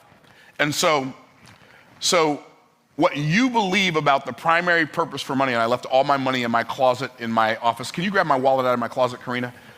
Okay, so what I believe about the purpose of money is going to determine how much money I make, how much money I keep, how much money I have, whether or not my money's working for me or whether or not I'm working for my money. My beliefs are the thing that determine that. And so I'm going to give you three different beliefs about money. I'm going to give you the poor person's belief, I'm going to give you the middle class person's belief, I'm going to give you the wealthy person's belief about money. So the poor person believes that the primary purpose of money, so if you're taking notes, I'm going to say it again. The poor person believes the primary purpose of money is paying bills. Okay? So if you believe the primary purpose of money is to pay bills, and all of your thoughts about money are, how can I make enough money to pay my bills, you will always be poor. Now, you can be poor and be thinking about how you're going to pay your bills, but until you change your focus on the purpose of money, you will never have more money than just barely enough money to pay your bills. It's just how it works, okay? By the way, can I give you a little mindset hack for that, or a way to do that? So pick a number, like of monthly income, an amount of monthly income that in your mind would be a good amount, okay? And that would be really nice for you to have, and then double it. Okay, everybody got that number? Okay, so I want you to pretend that you made that amount. Let's say a good number in your mind was $6,000. Man, if I just made $6,000, I'd be okay. Okay, cool, that's good. So then you double it, and it's 12,000, okay? And then you say, okay, by the end of 24, my business is only gonna be at 12,000 a month. So you take the number that you thought was twice as big as a good number, and you put only in front of that number. And so now you're taking that number that you used to think was big, and now you're making it smaller. And when you make it smaller, that makes you bigger. So people say, like, Myron, how much does your business do? Our business only does, like, on average, 1.3, 1.4, 1.6 million a month. Only. Now, if you don't understand what I'm doing, you'll think I'm trying to flex. But what I'm doing is I'm programming my subconscious mind not to think that $1.5 million a month is a lot of money. Why? Because I learned something before I ever had my first $1 million year. I learned this principle. Seldom will I make as much as, never will I make more than the amount I allow myself to think of as a lot of money. I'm going to say it again. Seldom will I make as much as, never will I make more than the amount I allow myself to think of as a lot of money. So if you desire to make 6 figures, you can't afford to think 6 figures is a lot of money. If you desire to make 7 figures, you can't afford to think 7 figures is a lot of money. Even before you start making that amount of money, you have to turn it into an only in order for it to even become a possibility or a likelihood. Hopefully that makes sense. Y'all picking up what I'm putting down, yes? Okay, so poor people think the primary purpose of money is for paying bills. So they think, it can stay there. It can stay there. It's just, I was looking for something in my wallet. I lost a $5,000 check, and but it's okay. It was made out to me in the bank, so nobody can cash it. So if you think the primary purpose of money is to pay bills, you're going to work really, really hard. If you make $25 an hour, you're going to work 4 hours to make one of these. If you make $20 an hour, you're going to work 4 hours to make one of these. And then as soon as you get it, you're going to hand it over to somebody else. So I want you to really wrap your mind around what I'm about to say. For most people, payday is not really payday. It's just transfer day. And so if you desire to create wealth, you have to stop letting payday be transfer day. You got to make sure payday is the day not just your bills get paid, but that you get paid. Hopefully you are tracking. Okay? Okay. So that's the first one. Poor people think the primary purpose of money is paying bills. Middle class people think the primary purpose for money is paying their bills on time so they can maintain good credit. So now they can buy things they don't have enough money for because they can buy them on credit and pay the payments on time. So they think the primary purpose of money is maintaining good credit so they can buy things they can't afford, don't need, so they can impress people they don't know. And half of them don't like you anyway. Okay. So that's what middle class people and poor people think are the primary purpose for money. Most of the money of poor people goes to paying bills. Most of the money of middle class people goes to buying what I call WRLs. What's a WRL? A wealth reducing liability. Most of the money of rich people, even before you are rich financially, if you develop this mindset, everybody listening to me, you can get rich today just by changing what you believe about the primary purpose for money. You can go from being a poor person to a rich person today. And here's how. you believe the primary purpose of money is to turn it into what I call an IPA. What's an IPA? An income producing asset. So the primary purpose of money is to make more money. So my primary purpose when I get $100 is to turn it into 1, 2, 3, 4, 5, 6, 7, 8, 9, 10, $1,000. Now if I can turn 100 into 1,000, now this money, I held on to it. See, I don't save money for the purpose of saving money. I hold on to money long enough for it to get pregnant and have some babies. And I never spend the mama money, I only spend the baby money. So I don't spend the money I make to pay bills. I only spend the money my money makes or my businesses make to make money, to pay bills. I don't work for money to pay bills. I'm not gonna do that. I'm gonna work to build an asset that will crank out enough cash to pay all my bills. So my assets pay for everything in my life. I'm gonna go into deep discussion on that with you in a little bit. That's gonna be my last breakthrough that I'm gonna share with y'all. That's gonna be the breakthrough that has made me the most money in the shortest period of time, my last financial breakthrough. Okay, so when I determined, when I said, okay, from now on, for the rest of my life, I'm gonna believe the primary purpose of money is to turn it into more money. My life started to change. In fact, it wasn't very long after that. In fact, it was 4 months after I came to that conclusion, after I made that decision. See, I didn't realize the day I decided that, I didn't realize I was rich then, because the money hadn't showed up yet, right? So I still thought I was broke, but I wasn't broke. Well, middle class. I wasn't really broke. I was middle class. I thought I had good credit. I could pay my bills on time, and I could buy stuff I couldn't afford with money that I borrowed. So I was middle class, right? And so, but the day I decided, okay, I am going to start focusing on using my money to create and build income-producing assets, my life changed. That was in January of 1999. By April of 1999, now let me give you a little backstory. I made an income in 1998, $48,000. From all of the sources of income that I had back then. I had basically 3 sources of income. I had a little part-time business. I was on salary because I was a senior pastor of a church. And I had a tape ministry where I'd go and preach at other places and I'd sell tapes of my sermons. So and I had a little part-time business. Okay, so I had three assets, but I wasn't really focused on them. I was just focused on doing my main thing. So I made $48,000 that year. Well, in September of 1998, I resigned from the church and I started focusing more on my business and I started focusing more on just traveling as an evangelist. Well, by April of 1999, I made $6,200 in a week. Now you gotta understand, $48,000 was in 1998, that was the most money I'd ever made in my life. $48,000 for the year. And $48,000 a year is an average of $4,000 a month. And all of a sudden in April, after I decided I'm gonna focus on assets and not liabilities and not focus on paying bills, when I decided my primary focus for money was turning into more money, by April of that year, I had a $6,200 week, which brought me to my second major Myron's Millionaire Mindset breakthrough. What was it? It was that it's easier to make a lot of money in a short period of time than it is to make a little money over a long period of time. I am telling you, that belief changed everything for me. Like, it didn't change almost everything. It changed everything. Because when I realized that it's easier to make a lot of money in a short period of time than to make a little money over a long period of time, I decided in that moment for the rest of my life, I was no longer going to look at and I was no longer going to look for the hard ways to make a little bit of money. I am only giving attention and intention to the easy ways to make a lot.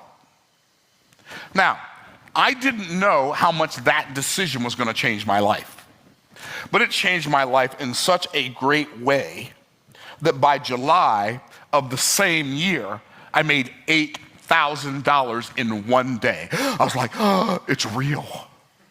It really is easier to make a lot of money in a short period of time than it is to make a little money over a long period of time. It's fascinating to me now, right, that I think, oh my goodness, I made $8,000 in a day. I mean, some days, I'm not bragging, I'm just saying, like now, some days we make $8,000 before I wake up in the morning. Time I go to bed at night, before I wake up, we made $8,000. But back then, that was like, oh, it works, right? It changed everything. And so I doubled down on my belief that it's easier to make a lot of money in a short period of time than it is to make a little money over a long period of time. Like if you will decide that the primary purpose of money is to turn it into more money, and you will believe that it's easier to make a lot of money in a short period of time than it is to make a little money over a long period of time, and you will decide that you're no longer going to look at the hard ways to make a little bit of money, and you're no longer going to give attention or intention to the hard ways to make a little bit of money, but only give attention and intention to the easy ways to make a lot. It'll change your life for the rest of your life. Like I'm not giving you a speech. I'm just talking to you about what changed my life and about how my brain works when it comes to money. And it works very differently than other people's brains. I was talking to my brother this morning, and so I'm hyper intentional about words. Like I'm hyper intentional about words. Like, and sometimes I'm very misunderstood because I'm so hyper intentional about words. So my brother said, "Yeah, what's that other thing you said you were going to try to do?" I said, I promise you, I didn't say I was going to try to do anything. Like try is like a curse word to me. I don't try to do anything. Try? I'm going to try to? I said, I'm not trying to be obtuse. I'm not trying to be difficult, but I can guarantee you I didn't say I was going to try to do anything. I either said I'm going to do it or I'm not going to do it, but I did not say I was going to try. Okay, so I'm hyper, and so sometimes, like, if I said that to some people, they'd think I'm just being a jerk, but I'm not being a jerk. I can't let you tell me I said something that I would never say. Is what I'm saying making sense? Okay. So I started focusing on the easier ways to make a lot of money. And now, like, last year was our best year ever. In the last 3 years, 2021, 2022, and 2023, we made the Inc. 5000 fastest growing businesses in America. We were in the top 10% of the Inc. 5000 fastest growing businesses in America. We were number 427 out of 5,000 businesses over a 3-year time period. That's relatively significant. Okay, but that's because of these two things I just shared with y'all. Now the third one, okay, just so y'all are on YouTube, Larry, did you already put the Zoom link on there? Okay, put the Zoom link in there so people can start getting on deck. Okay, because I'm gonna open it up for questions here for those of you on YouTube and those here in the audience here in a few minutes. And we're gonna alternate back and forth. And okay, we got plenty of time, so. I'm going to wrap it up probably around 10:45, 11 o'clock. So if y'all want to ask me a question, get ready. Larry's getting ready to put the Zoom link in the chat, and then you're going to be live on YouTube with Myron Golden. As I said that as if it meant something, only because it was so much fun to do that. Okay, so the third one, like this is not just a financial breakthrough. This is just a life breakthrough, and it helped me realize. Before I even tell you that, some of you have probably heard of Dr. Benjamin Hardy. Some of you probably haven't heard of him. He wrote a book. He and Dan Sullivan wrote a book called 10X. They wrote a lot of books together, but they wrote a book called 10X is Easier Than 2X.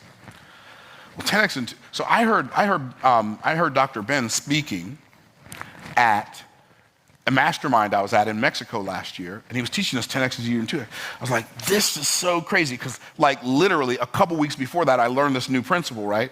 And so he's teaching on 10X is easier than 2X, and you don't 10X by doing 10 times as much. You 10X by removing 80% of the stuff you're doing, because it won't get you to a 10X result, right? You have to do something totally different than what you're doing, not more of what you were doing, right?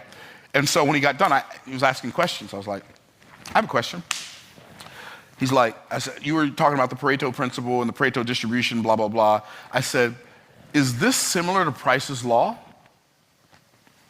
He said, I'm not sure. I've never heard of Price's Law. What is it? And so I explained it to him. He's like, oh, that's really good. And so we had this really fun conversation about 10X is easier than 2X and Price's Law. And Price's Law is game changer, game changer, game changer. One of the biggest breakthroughs of my life. I'm going to go over on my blackboard. I'm going to draw it after I take this hot jacket off. I'm going to draw it on the board for y'all. You're going to be blown away. I'm already blown away thinking about Price's Law. So Price's Law states, and I'm talking about money, so I'm going to use a dollar sign, states that 50% of the production of any domain is produced by I think this is how you draw it, the square root of that domain. So by the square root of that domain. Okay, so 50% of the production of any domain is produced by the square root of that domain. So that's the principle. Now, what does that even mean? Because it sounds like a word salad until you get into it, right? It means if you have if you have 4 tomato plants, half of the tomatoes, like half, 2 of the tomato plants will produce 50% of the tomatoes. Well, that makes sense because 2 is 50% of 4, right? But watch what happens when you take the square root to, so 2 is the square root of 4, 2 times 4. Square root means the number squared, the number times itself, right? So 2 times 2 is 4, so 2 is the square root of 4. Well, if I take this and make the square root 3, then 3 times 3 is 9. So if you have 9 tomato plants, 50% of the tomatoes are going to be produced by 3 plants. But we're not farmers, we're entrepreneurs. So let's turn it into a business, okay? If you have 4 salespeople, half of the salespeople are going to make 50% of the commissions, the other half are going to make the other 50%. If you have 9 salespeople, 3 of them are going to make half of the commissions. The other 6 people have to split the other 50%. Okay, let's take this number and ramp it up really big. Let's call this 10. 10 times 10 is 100. If you have 100 salespeople, 50% of the commissions are going to be made by 10 people. What? Now, let's take it from salespeople. Let's take it to businesses. If you have 10,000 businesses in a town, 10,000 businesses in a town, 100 times 100 is 10,000. 100 of those businesses will produce 50% of the GDP, gross domestic product, of that town. Okay, cool. So what are we noticing? Here's what we're noticing. We're noticing the bigger the square root gets, the smaller the percentage that produces half of the production gets. Okay? So in America, there are 30 million businesses. Okay, there are 30 million businesses in America. 30 million. The square root of 30 million is, I think it's 5,477. That means out of 30 million businesses, 5,477 of them produce half of the gross domestic product of the United States. They make 50% of the profits. They get 50% of the revenue. And the other 29,994,533 get the rest, get to split the rest. Now, you say, Myron, what does that have to do with anything? What do we learn from this? My takeaway from this, by the way, I'm not saying this is a conclusion Price came up to when he figured this thing out. This is a conclusion I came to when I learned it. Mediocrity scales exponentially, but excellence scales incrementally. If you look at the best of the best in any arena, it doesn't matter if it's sports, it doesn't matter if it's medicine, it doesn't matter if it's academia, it doesn't matter if it's business, you're going to see that there are a few people who are so much better than everybody else, it's like they don't even exist. Like, how is it in our lifetime, there's one Michael Jordan. In a generation, there's either a Wilt Chamberlain or a Michael Jordan. There might be 4 or 5 players that are so much better than everybody else that everybody else in the arena says, I hate it when I have to play that person. There's a Jack Nicklaus and then there's a Tiger Woods. There was a Bobby Jones. Like, it's not like there are, why? Because mediocrity scales exponentially. But excellence only scales incrementally. Why is that? I don't know, but it seems like that could be because most people are willing to do what it takes to be a part of the mediocre many, but almost nobody's willing to do what it takes to become one of the fantastic few. And if you will decide you're going to be one of the fantastic few in your arena, here's the beautiful part. There's very little competition at the top of the heap.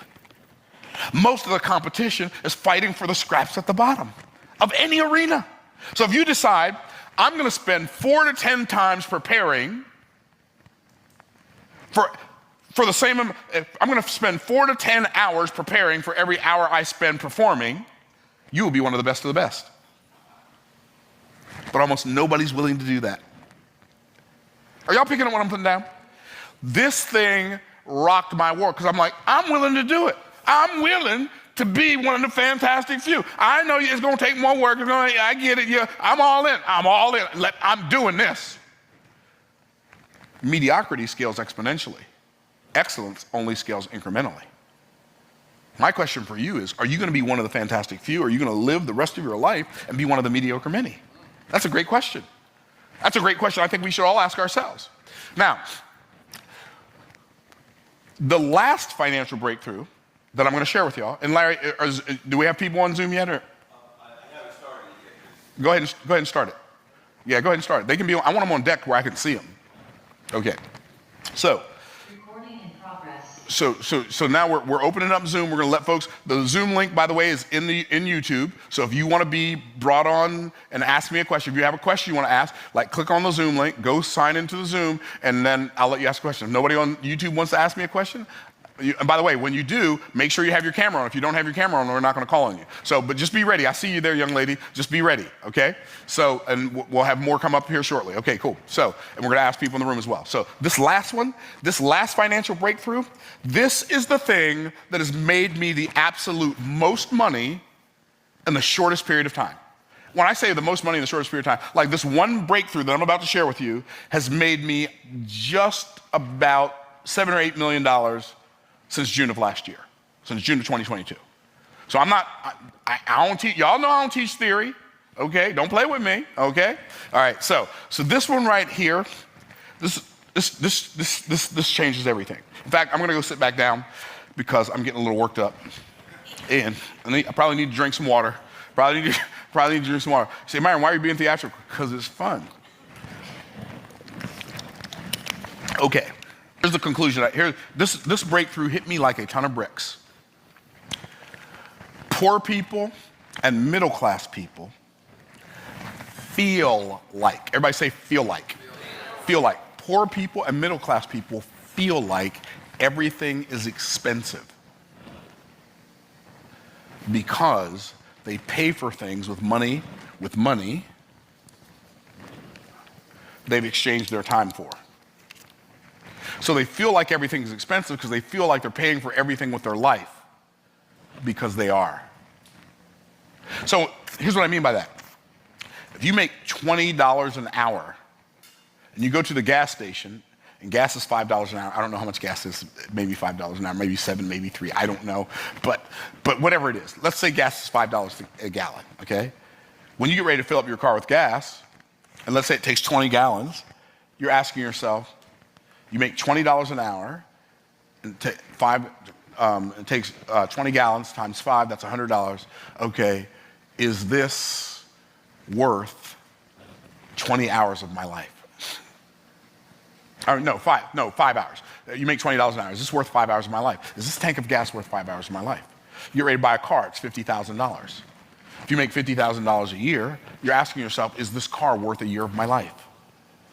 Because the only way you learn how to make money from the culture hypnotic societal mechanism is trade your time for money. Are y'all tracking? Okay. So, rich people, we don't pay for stuff with money we've exchanged our time for. In fact, I'm going to tell y'all something you probably didn't know or potentially didn't know about rich people. We do not work for money. We refuse. Why do we refuse to work for money? A couple reasons. Number one, working for money is a terrible way to make money. Number two, it's highly inefficient. And number three, there are better reasons to work. So, what do I mean I don't work for money? So I work to build assets and let the assets pay me. I work to gain experience. That's a good reason for me. You can do whatever you want to do. You're a full-grown adult, right? But I work to gain experience. I work to build an asset. I'll work to build a business. I'll work to develop relationships. I'll work to be a part of something special.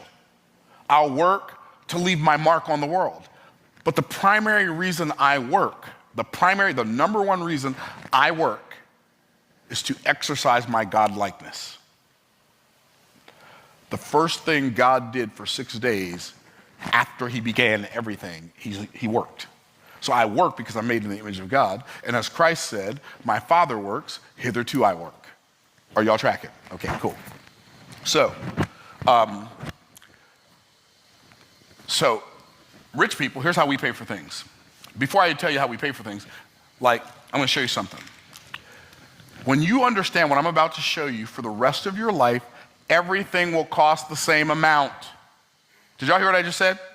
For the rest of your life, your car will cost the same amount as your house will cost the same amount as a bottle of water, which will cost the same amount as a pack of gum, which will cost the same amount as a first-class vacation. Everything will cost the same amount. Why? Because to rich people, everything costs the same amount. My cars, doesn't matter, Mercedes, Rolls Royce, whatever, cost the same amount as this bottle of water or this pack of Tic Tacs. All cost the same amount. Flying on a private jet from here to wherever I want to go, or drinking a bottle of water, pack of Tic Tacs, all cost me the same amount. Why? Because as a rich person, we pay for things. Write this down exactly as I said it. Do not translate it into your language, okay? Rich people, we pay for things according to our creativity. I'm going to say that again. We pay for things according to our creativity. Notice I did not say we pay for things with our creativity. I didn't say we pay for things from our creativity. I didn't say we pay for things out of our creativity. Why? Because if I had said any one of those things, we would have less creativity after we paid for it than we had before we paid for it. So if you're poor, buying things makes you poorer. If you're middle class, buying things makes you poorer. When you are rich, buying things, like literally buying things you just want to use, buying a new set of golf clubs, buying a new car, buying an island, buying a mountain, buying a plane, actually makes you richer. I'm going to prove that to you in a minute. How many of y'all like the sound of that, but it sounds a little confusing? Right? Okay, I'm going to prove it to you in a minute. Okay, so here's what we do as rich people. We pay for things according to our creativity. When I want to buy something, like I already told you, I don't want to take some of my money that's over there having babies. I don't want to take it out of the money maternity ward and go spend it on something, right? So what do? I leave it in the money maternity ward. So I want to go buy a new car. What do? I'll create an offer. And I'll pay for the new thing that I want to buy with an offer that I create. So for instance, I created this offer in 2006. See this offer right here? It's called From the Trash Man to the Cash Man, How Anyone Can Get Rich Starting From Anywhere. I created this offer in 2006. Now, I created this offer according to my creativity. But once I created it, it was done. Now all we have to do is let people know we have it, and then people come and buy this book from me every single day. We don't sell a ton of them. We only make about $7,000 or $8,000 a month from this book. How many times did I write the book, y'all? How many times did I write the book? One time. How often do you get paid for it? Every day. Why? Because I created the offer. This is an offer. I created it, wrote the book, told people this is what it'll do for you if you buy it. That's the offer. If you give me some money, I'll give you this book, and this book will help you never be broke again because it'll teach you financial literacy, Myron style. Okay, cool. This book right here, I wrote this book in 2021. How long ago was that, y'all? 2 years ago I wrote this book. This book makes me between $30,000 and $40,000 a month. This book, paperback book, 172 pages, makes me between $30,000 and $40,000 a month. Why? Because this is an offer that I created that pays for whatever I wanted to pay for. Okay, right? Now, here's what's cool. There are different kinds of offers. So I had a really traumatic experience in 2022, 2 of them that were really traumatic. One, I was going to Dallas, Texas to speak at a conference on American Airlines, nonstop flight, and they lost my suitcase. I'm speaking at the conference the next day. Fortunately for me, when I travel, I always travel in a suit. So I had on a suit, but they lost my suitcase. Guess what my suitcase had in it? My suit, right?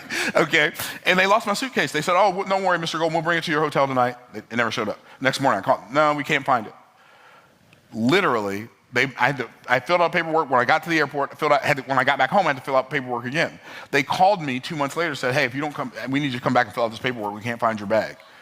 Like, if you fill out the paperwork, we may be able to find it, but if you don't fill it out, you might not ever see it again. I said, well, I'm never going to see it again because I'm not filling out any more paperwork. Y'all have already wasted enough of my life. And see, I believe that time is not money. Time is infinitely more valuable than money. And you've already wasted my money by throwing away my suit and my suitcase and my biohacking stuff and everything that was in it. So I'm not going to let you waste any more of my time by me filling out a paper to get a suitcase with a suit in. I'll just go buy another suit. I'm not doing it. Then 30 days after that, my suitcase shows up on my front door and there's mold on my suit. So that was like, we will inconvenience you airlines, at our convenience airlines. Number one, strike one. Now the next one was on my birthday. My son, who's also an entrepreneur, he rented a yacht for me, for my birthday, for me and my family to go out on a yacht on a Sunday afternoon. And I was speaking at an event in Cincinnati, and I was flying on Southwest. We will inconvenience you at our convenience airlines. And we will not even attempt to make it up for you. And they can't, like the first flight, there was something wrong with the plane, so I was going to miss my connecting flight. So I'm going to get back home at 4 o'clock, but the yacht's leaving at 1 o'clock, and my son's already paid for it. That's not happening. So I had to go buy new tickets for me and my whole team. I think it was about $7,000 worth of tickets I had to go buy. And then came back home, made it in time for the yacht. But on that flight, on Delta, we will inconvenience you at our convenience airlines. On my way home, I said, I will never do this again. I will never fly commercial again. I made that decision. I had never flown private. I had never looked into flying private. I didn't know how much it cost to fly private. I just knew I wasn't flying commercial no more. I'll walk to Las Vegas. I'll walk to Los Angeles, but I ain't getting on another one of y'all airplanes. I'm done. I'm through. It's a wrap. Y'all ever get fed up with something? Well, I was fed up. So I thought I had a trip coming up in 2 weeks. I thought it's going to cost, I don't know, $25,000, $30,000 to fly to Las Vegas for me and my team, go do this event. I'm going to make a couple $1 million anyway. It doesn't matter. I'll pay $25,000, $30,000 to go fly to Las Vegas. So I called my friend Gary. He has access to a jet, and he's a pilot. Hey, Gary, you're the only guy I know that has a jet. I'm not flying commercial anymore. Can you help me get a jet from Tampa to Las Vegas? He said, yeah, but it's going to cost about $60,000. I said, it's going to cost how much? And then he said something to me that changed my life forever. He said, yeah, you got to put your big boy pants on if you're going to fly private. I said, I only have big boy pants. Get the jet, right? I had an attitude. Now I got an attitude, right? So anyway, so I flew to Las Vegas. At that event, I met a guy who owns a charter jet company and found out that I could buy a jet card, 50 hours of private jet time on a heavy-duty private jet, G4, like that'll hold anywhere from 9 to 14 people for only $11,000 an hour. $550,000, I can fly 50 hours. So it's $11,000 an hour. I'm like, sign me up. And we got light jet card too if you just want to fly to Atlanta or Miami, and it's $275,000. Okay, sign me up for that too, right? Now, what did I do?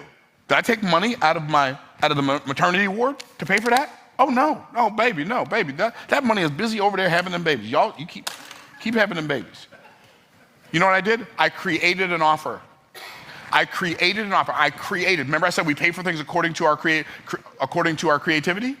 I created an offer for high-level entrepreneurs who are stuck at $200,000 a month, $300,000 a month, $500,000 a month, but they're smart enough to know that even though they're making that much money, they're stuck.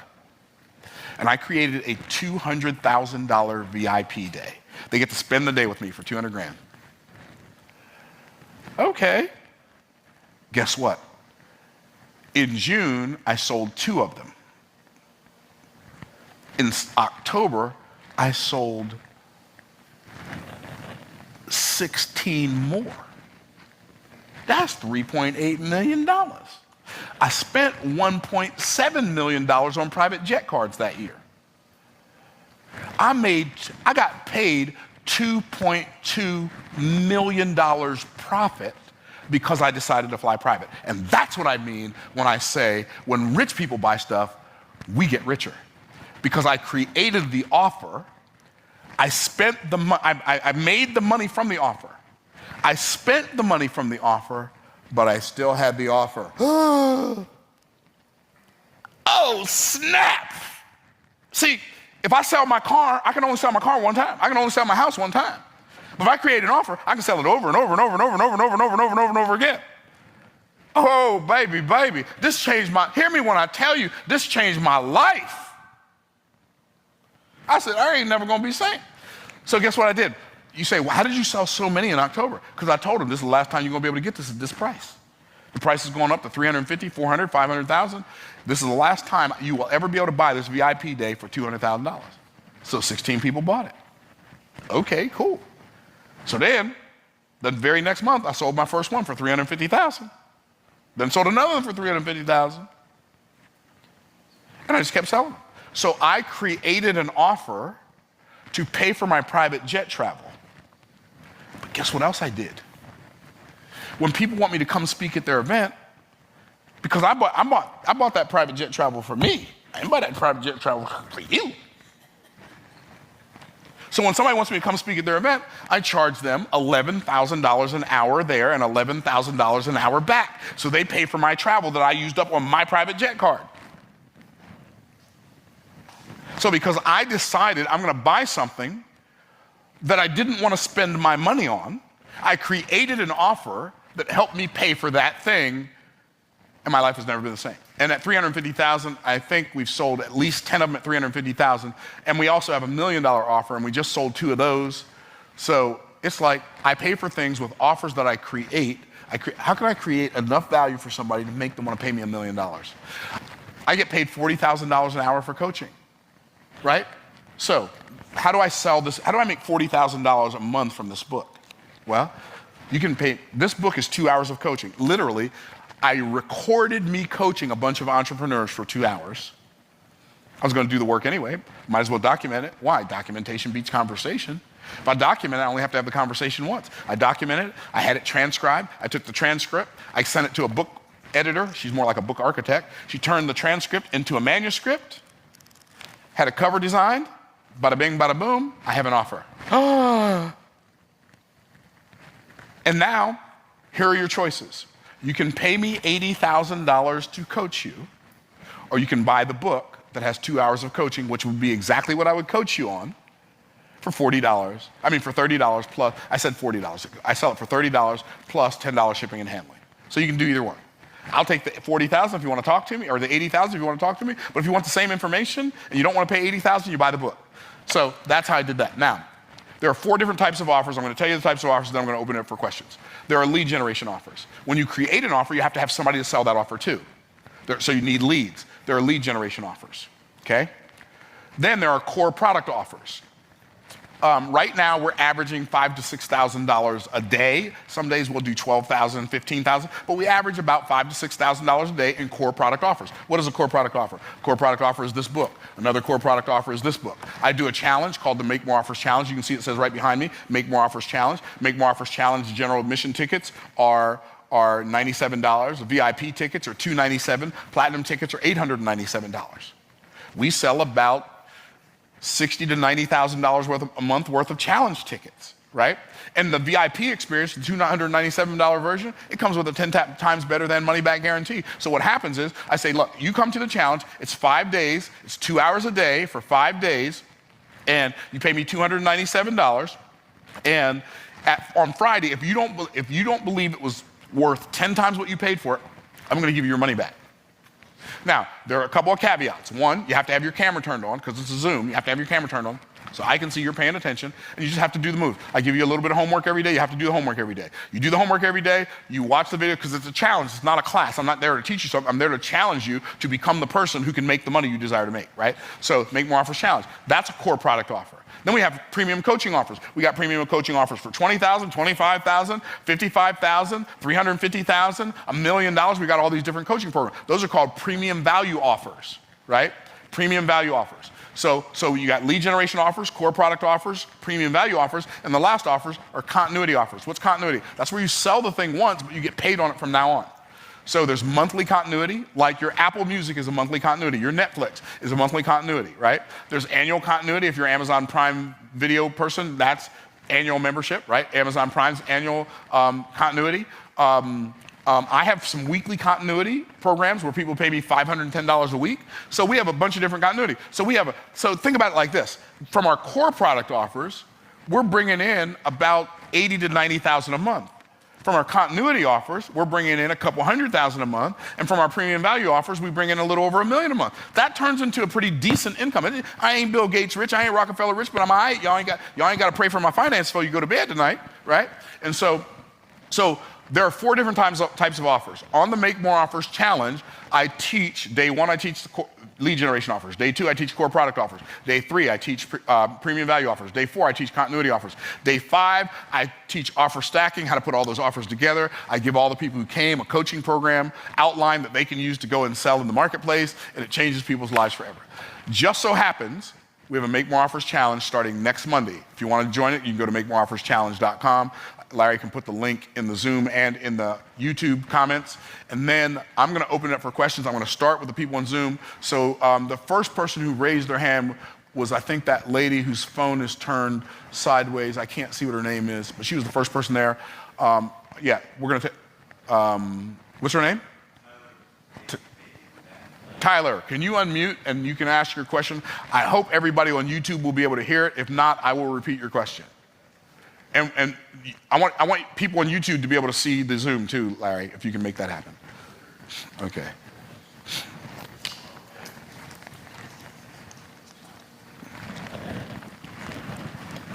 And then I'm going to go to somebody in the audience afterwards. So, Tyler, how you doing, sister? Hi. Good. How are you doing? Excellent. What is your question? Start with my my question is, ask the question. If I need background information, I'll ask for it. Don't give me the backstory first, please. Yeah, no, that's fine. So I guess my ultimate question is, when did you know to quit your 9 to 5? Like, what prompted you to make that decision?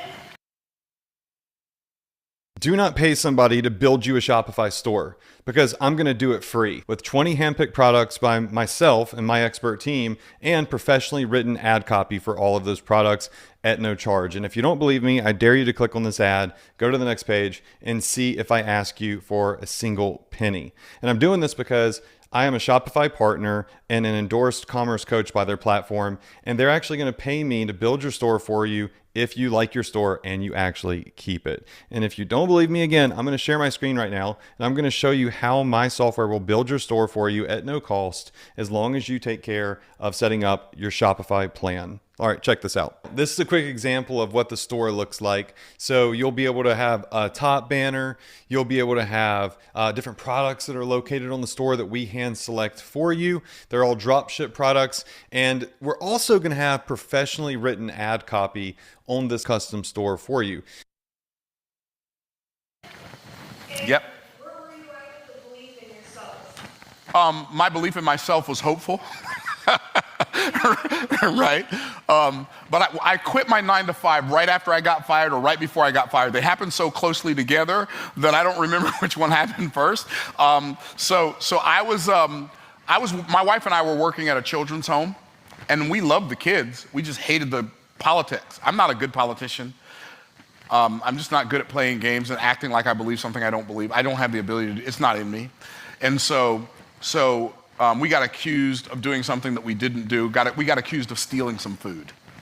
Like, first of all, I don't steal. Second of all, I'm a really smart guy. If I am going to steal, there ain't going to be no food. Okay, so anyway, so they called us into the administration office, and the one administrator's talking, and my wife goes, he jumps up and starts screaming at my wife, "You think this is funny, Tony? You think this is funny?" I said, I stood up, I said, "I tell you what, you better not holler at my wife again."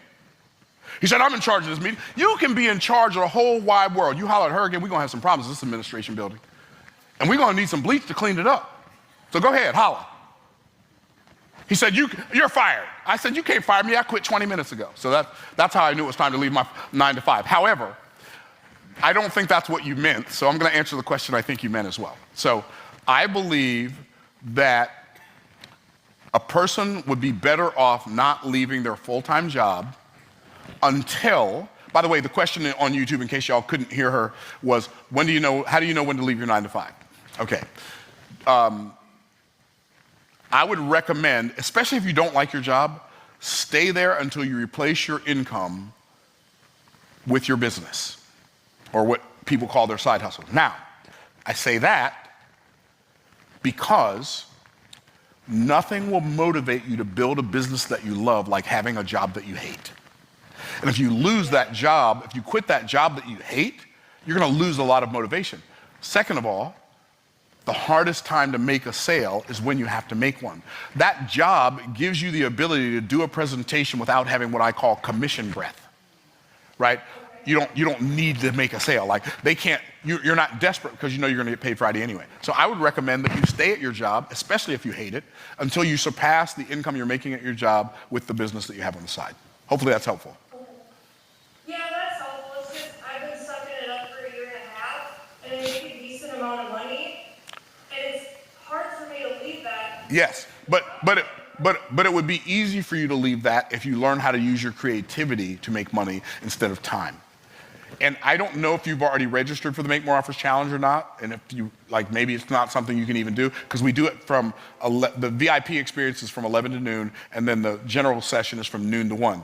And the general session happens in a Facebook group, so they don't get any interaction with me, but the VIP session happens in a Zoom, and the VIPs get to hear me answer questions for Platinums who paid $897. I think it'll be very beneficial for, what is your business? What is your business that you're building? I'm an artist. I make handmade jewelry and all these paintings on my wall. I started my YouTube channel. Yeah. So, Posting on TikTok. Like, yeah, I have an artist. There was a lady in my inner circle with $55,000 program, right?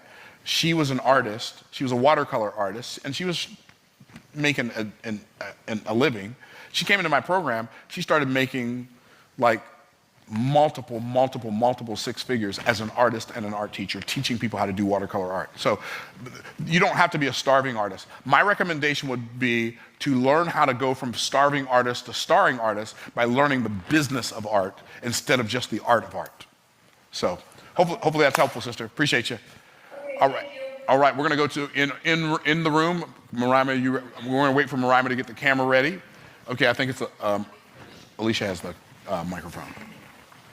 Okay, so people on you, yeah, that's why I repeated the question. Okay, cool, but they'll be able to hear this one because it's going through our system. Okay, go ahead, Alicia. What's your question? So one of the books that you consistently recommend is 10x is easier than 2x. Okay. Right. So 10xing your business over 2xing it would be considered an exponential growth, correct? Correct. So then how does that compare when we are going over Price's law, stating that excellence scales incrementally? I don't understand the conflict. So in regards to, okay. What's the conflict between Price's law, excellence? So let me give you an example how to apply Price's law to 10x is easier than 2x. Okay. So Price's law is most people in business don't understand the value of their own offer. So they base their offer on something that they would be better off not basing their offer on. For instance, how much time does it take me to fulfill it? That's not a good thing to base your, what difference does that make? So as an entrepreneur, one of the things you have to learn to master, which very few entrepreneurs learn to master, is learn how to separate your income generation from time. Okay?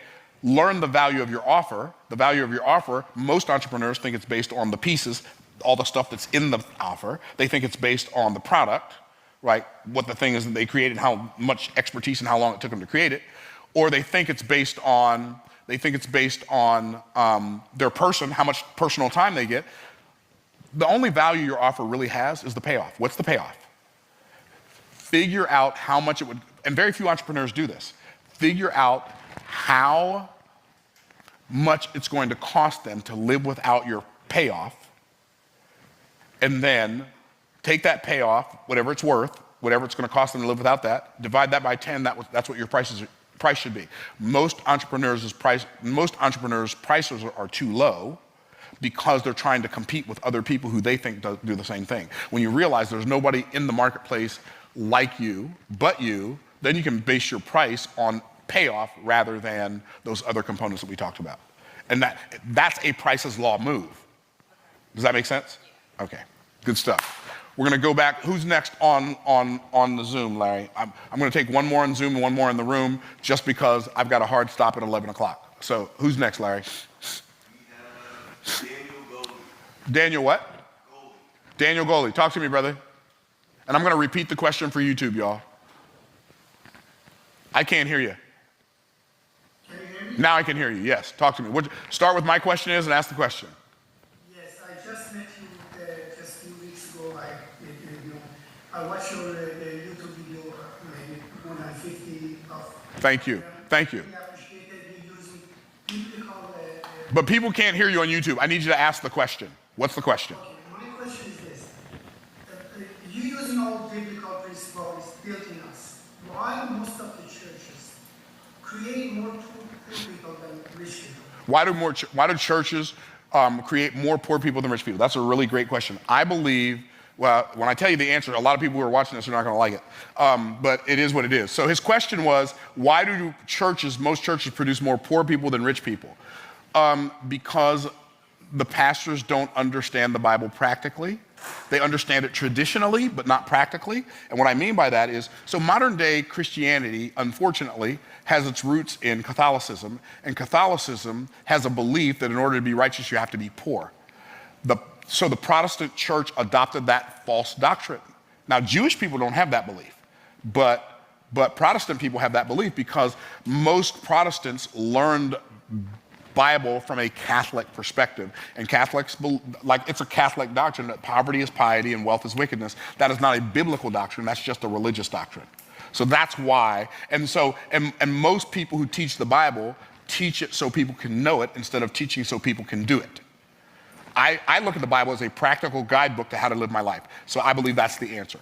Okay, I'm gonna take one more in the room. Hopefully that was helpful. Kamala Harris is lying, saying she'll keep us safe. But Kamala's been soft on crime since day one. Okay.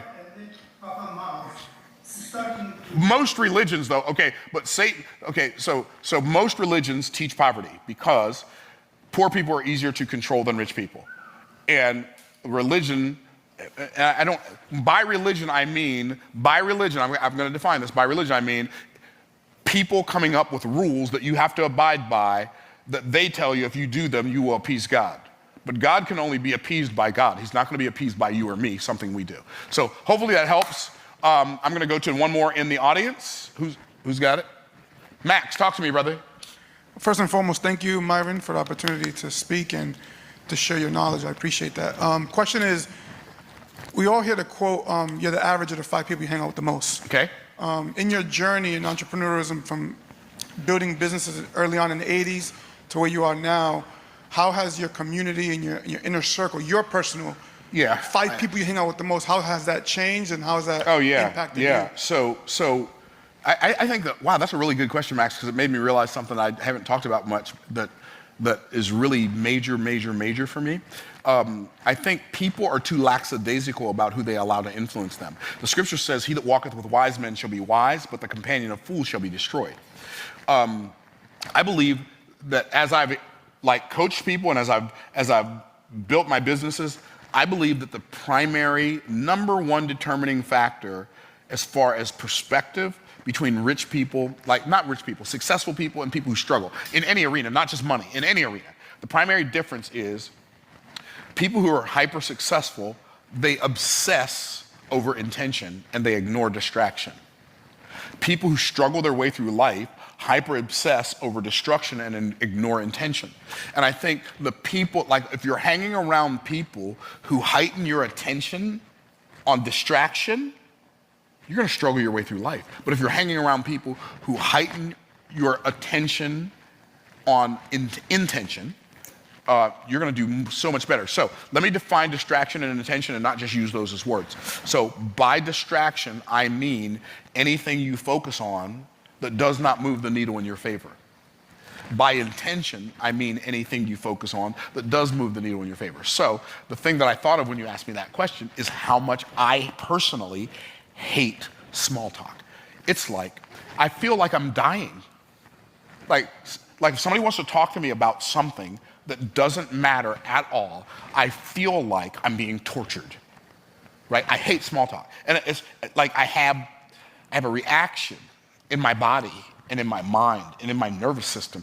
Why? Now, I had that averseness to small talk when I was broke to the degree I didn't even have a television. I didn't want to see anything on television. I didn't want to know who won. I didn't care who won if I was losing. Like, people who are broke and they're watching other people win and they think they're winning, talking about my team won, you are delusional. You are not on that team. They do not know you exist, right? And so people, like, it's hard for me to tolerate, it's hard for me to take people want to give me all the details about a football game, a basketball game, a golf tournament, a baseball game, or whatever, and they're broke. I'm like, how are you watching that and your family is struggling? Why are you having this conversation with me right now? Why are you not going into your creativity and figuring out a way to fix the problems that you have in your life? Like, my daughter's the youngest. We didn't have a television in our house till she was like a television with TV channels. We bought videos that we intentionally wanted to watch that were either educational on biblical stuff for my children or myself, or educational on business stuff for me. But we didn't have television. I didn't want somebody telling me my vision, right? The television is the electronic income reducer. So is the phone. You're sitting there scrolling for hours, watching how other people are winning on Instagram, and you're broke as a joke and ready to choke. So you have to hang around people who obsess over intention so you can begin to obsess over intention and ignore distraction. I think that's paramount. I appreciate y'all joining me on this live YouTube today. I hope it was beneficial. For those of you who'd like to take the Make More Offers Challenge, by all means, feel free to go to makemoreofferschallenge.com and take it. And if you don't want to take it, that's fine. We don't need to sell any more tickets. I mean, we're going to sell plenty whether you buy one or not. But it could be a pivotal turning point in your life, because just like I'm teaching this stuff on YouTube, the teaching that I do on the challenge is on another level, right? So I got started as an entrepreneur when I was 25. I'm 62. I've got 37 years in the game of entrepreneurship. I don't even have time. If I did a YouTube video every day for the rest of my life, I would not have enough time in those YouTube videos to teach you everything I know about business. So for those of you who want to come join us on the Make More Offers Challenge, go to makemoreofferschallenge.com and join us. You will be glad you did. If you do the VIP experience, it comes with a 10 times better than money back guarantee. If you buy a general admission ticket, it comes with it. If you buy the ticket, I will have your money guarantee, right? So I just want you to understand that there's no money back guarantee on the general admission ticket, because I can't tell whether you're paying attention or not. So I'm going to do my part. If you do your part and you're not happy, I'd be happy to give you a refund. All right. Hope this was helpful.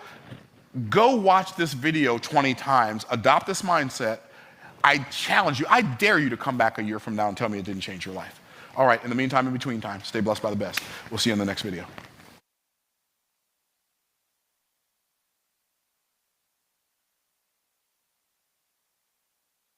So to answer your question, because I think we're going to do it again. Prior to Contrave, my eating habits were horrendous. It wasn't until I found a nurse practitioner and her saying, well, let's talk about how you eat. She said there is a prescription available that can address how you're eating and how fast you're reacting and can help you contain those impulses to eat. Contrave is for adults struggling with obesity or who are overweight with a weight-related condition and should be used with diet and exercise. Now that I've been on Contrave for 2 years, managed my current weight for 18 months, I have such a healthy relationship with food and with my body.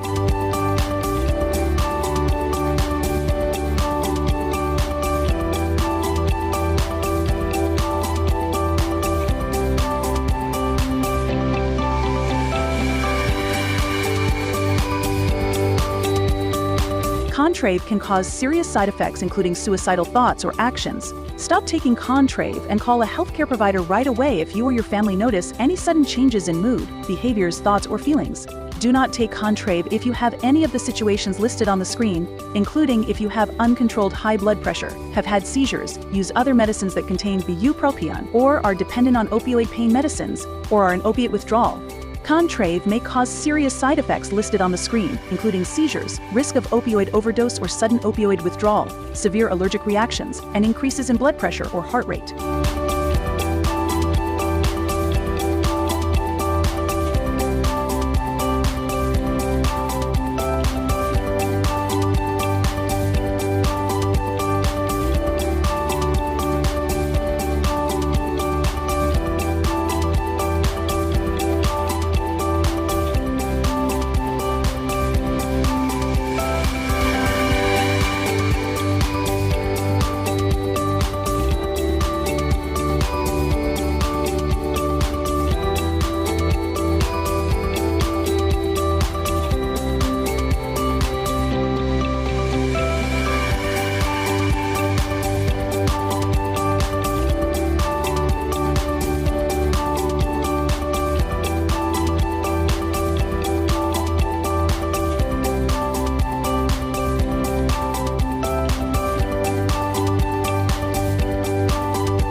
We see it in our cities and on our streets. On borders on Kamala Harris's watch, violent crime rose 55%, and her open border agenda makes the crisis critical. 10 million illegal aliens have already breached our border. Their ranks include murderers, sexual predators, even terrorists. And they're committing heinous crimes, destroying lives, and terrorizing Americans. If the border stays open, the crisis will only spread. Tell Kamala Harris to stand up for American citizens, not criminal illegals. So many people ask God for things that he is not going to give them. And today I'm telling you, stop asking God for money. Stop praying for money for your rent. Stop praying for money for your car payment. Stop praying for money for your retirement. Stop asking God to give you money. Stop asking God to give you wealth. Why am I saying that? Because two things. Number one, you can't do God's part. Number two, he won't do yours. The children of Israel were getting ready to go into the promised land after coming out of Egypt. And this is what Moses wrote. Deuteronomy chapter 8, verses 11 through 18. It says, "Beware that thou forget not the Lord thy God in the keeping of his commandments and his judgments and his statutes, which I command thee this day.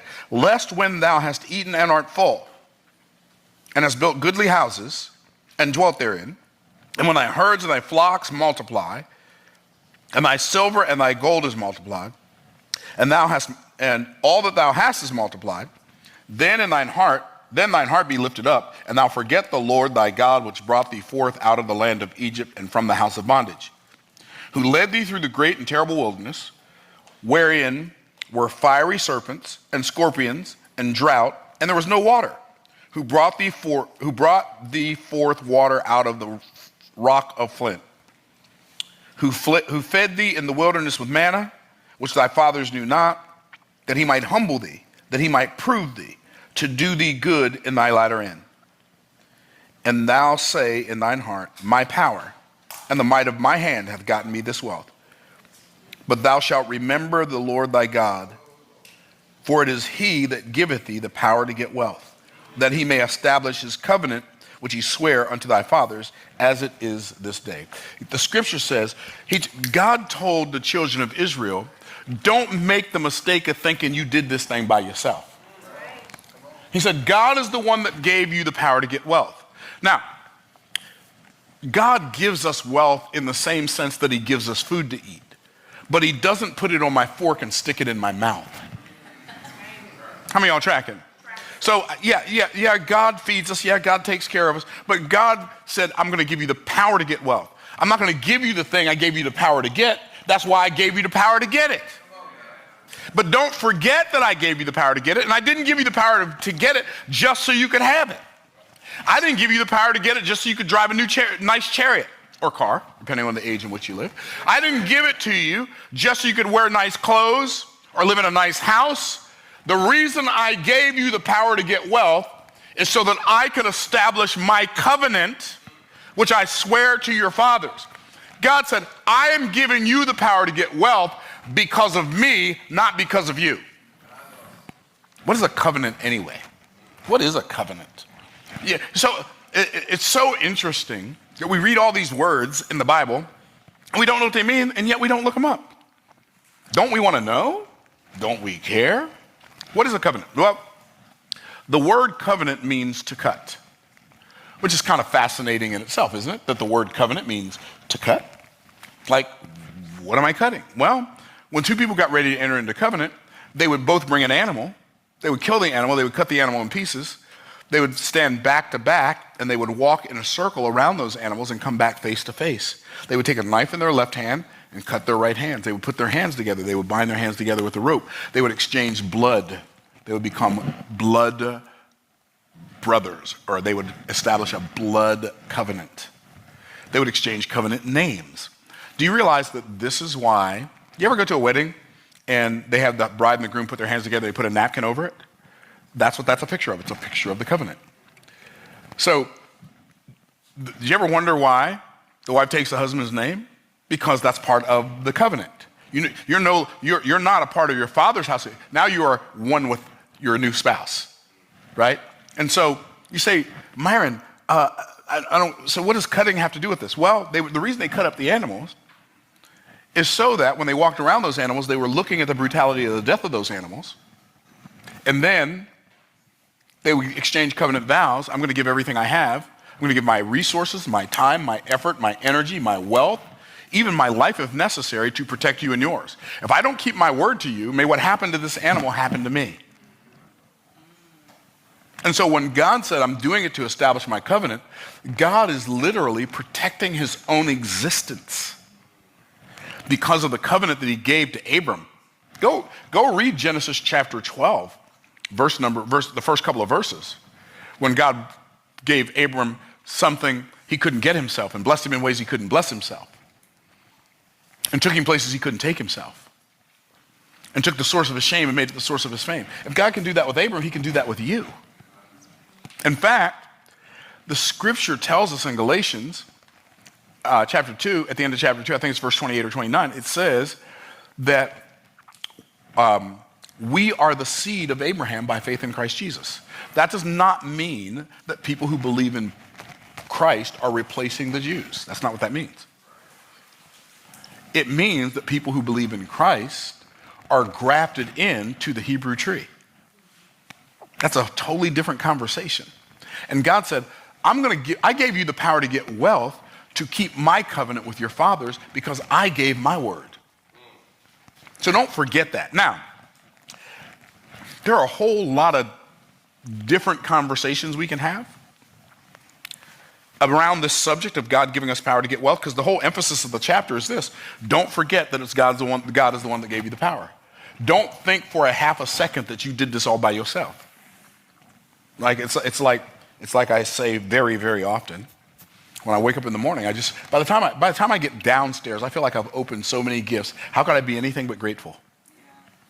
I open my eyes and I can see, and I know how to open my eyes, and I know how to make myself look, but I don't know how to make myself see. Neither do you. So that's a gift, right?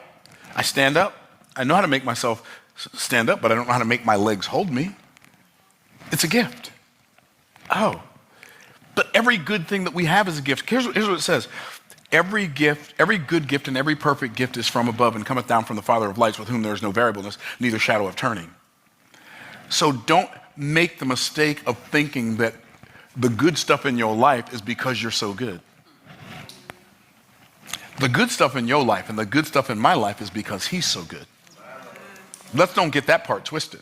And what's really interesting is, there's oftentimes found in the realm of Christianity a lot of pride around I'm a Christian. But it says, every good gift and every perfect gift is from above and cometh down from the Father of lights, with whom there is no variableness, neither shadow of turning. You know what it says right after that? Of his own will begat he us. He didn't beget me of my will. I didn't choose God. I didn't give my life to Jesus. Jesus gave his life for me. I didn't choose God. When I found God, I didn't find God. I wasn't looking for him. He found me. I was the lost sheep. Of his own will begat he us by the word of truth. I didn't do that. I know people don't like when I say this. I didn't have anything to do with it. Any more than your children had something to do with them being born. Maybe that's why it's called born again. Something God does. Okay. We could talk about all that. But I want to draw our attention to this phrase, the power to get wealth. What is that? What is the power to get wealth?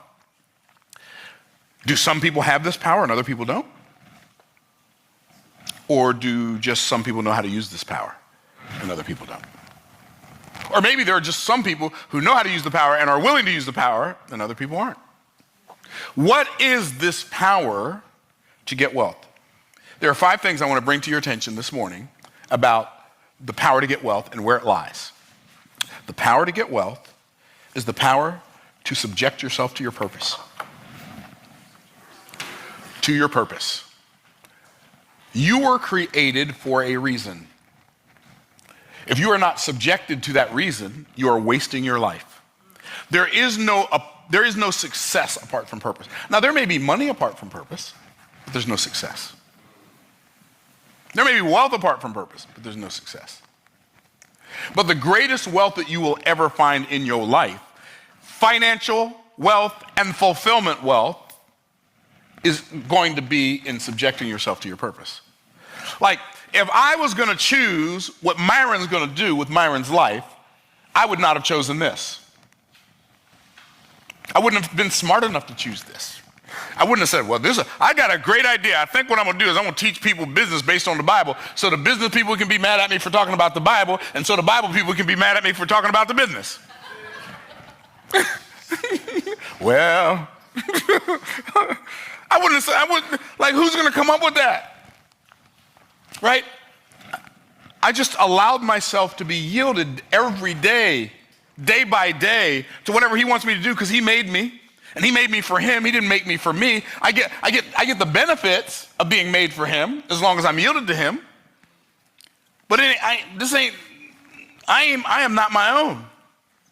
What does it say in 2 Corinthians? We are bought with a price. I'm not my own. I don't own me. I'm yielded to the God of the universe because of my faith in the death, burial, and resurrection of his son, so nobody's confused what I'm talking about.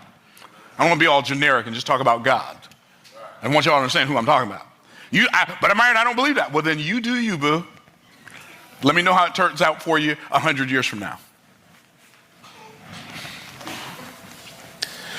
The power to subject to your purpose. And here's what's really interesting. You're going to find your purpose, and you've heard me say this before, you're going to find your purpose at the intersection of your passion and your proficiency. God gave you, if you're yielded to God, he gave you a desire to do something, and he put that desire in you. He put a bent in you for a specific thing. Like, stuff interests me that don't interest other people. Why? Because in order for them to fulfill their purpose, they don't need to be interested in that. But in order for me to fulfill my purpose, I do. And there's stuff other people are interested in. I'm like, I don't understand why they care. I don't understand why they care. I would never. Not only do I not care, I have never cared. I will never care. I don't care who won the game. I don't want to watch the game. I don't want to spend 15 minutes talking about who won the game and how they won the game. I just don't care. I'm not saying it's wrong. It just ain't part of my purpose. I don't care. I would care if I had more time to care, maybe. But I'm too focused on what I'm doing that matters to me and mine that I can't care. I hate small talk. Like, I hate it. It's like, I don't want to know. I don't want to have a conversation about what was on the news. I don't care. On the bad news channels. Which ones are all of them? CNN, constantly negative news. Sly as a fox. Always been critical. They're all bad. I don't watch it. I don't care. Myron, you don't care what's going on in the world? No, it's not that I don't care what's going on in the world. I don't care about what's going on in the world enough to let it distract me from what's going on in my world. I have to be subjected to my purpose. And like, I've been studying the Bible for decades, and I'm enamored by how amazingly accurate and truthful it is. It's not just true, it's truth. And there's a difference in what's true and what's truth. What's true is dynamic and can change, but what's truth is static and never changes. Right? True. It's true. We're here at MG Studios right now. That's true. It's not truth. Because when I go to bed tonight, I ain't going to go to bed here. So something can be true and not be truth. But everything that's true is not truth, but everything that's truth is true. And so I'm going to be yielded to my purpose. I love studying the Bible because it's been my guidebook since I was 16 years old. And I'm just blown away by how accurate it is. I had one of my friends, Brian Bowman, my hole-in-one homie. That's what I call him because he was with me the day I got my only hole-in-one ever in golf. And yes, I'm saying it on YouTube so the whole world can know I have a hole-in-one.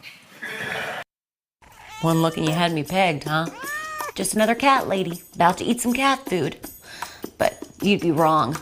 Not only because I'm a human and I don't eat cat food, but also because I'm a cat goddess. Thanks to Pretty Litter. Did my apartment used to smell? Yes, but not anymore. Pretty Litter comes with free delivery right to my front door. It's simple And it's so lightweight. I literally feel nothing. Little cat humor. The lightweight silica gel crystals absorb urine and trap odor. And it's 99.9% dust-free, so walking through your apartment doesn't feel like you're walking through a litter box. Hey guys, the litter box is right there. I don't smell a thing. We could bring it into bed with us if we wanted. We don't, but we could. And you know what they say, happy feline makes life divine. Not a saying, babe. Well, it's true. It really doesn't get any better than Pretty Litter. It's low maintenance, ships right to your doorstep, and most importantly, the litter changes color to help monitor your cat's health. So you can spot problems early, potentially avoiding serious illnesses. Pretty Litter can tell you if your cat's urine is alkaline, acidic, if there's blood present, or if it's typical. Pretty Litter tells you what your cat can't. Pretty magical if you ask me. What's not to love? Head to prettylitter.com and use this code to get 20% off your first order. Don't be a cat lady, be a cat goddess.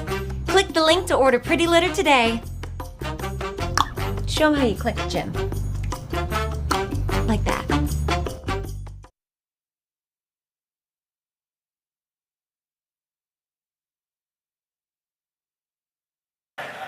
And me and Brian Bowman, we were playing golf.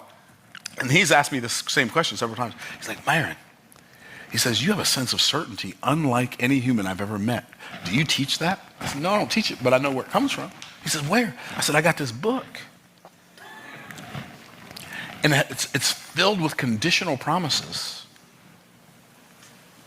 And they're like if, then, go to statements. And it says, if you do this, you can expect this. And I've just been doing that since I was 16, 17 years old, and it still works. And so I know the outcome before I put the input in. I don't have to wonder if it's going to work. I know it's going to work because all work works. How do you know all work works? Because the wisest, wealthiest man who ever lived said, in all labor there is profit.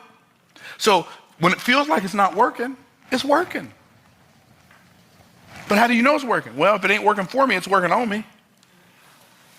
And if I become the person who will let it work on me until I become the person for whom it can work, eventually it will work for me. And anybody who knows me knows that it has not always worked for me. It worked on me for decades. Some of you are like, I don't have decades. You don't have anything but decades if you keep on living. And the decades are going to go by, whether you learn the thing, learn how to do the thing, yield yourself to the purpose or not. So the power to subject yourself to your purpose is the beginning of the power to create wealth.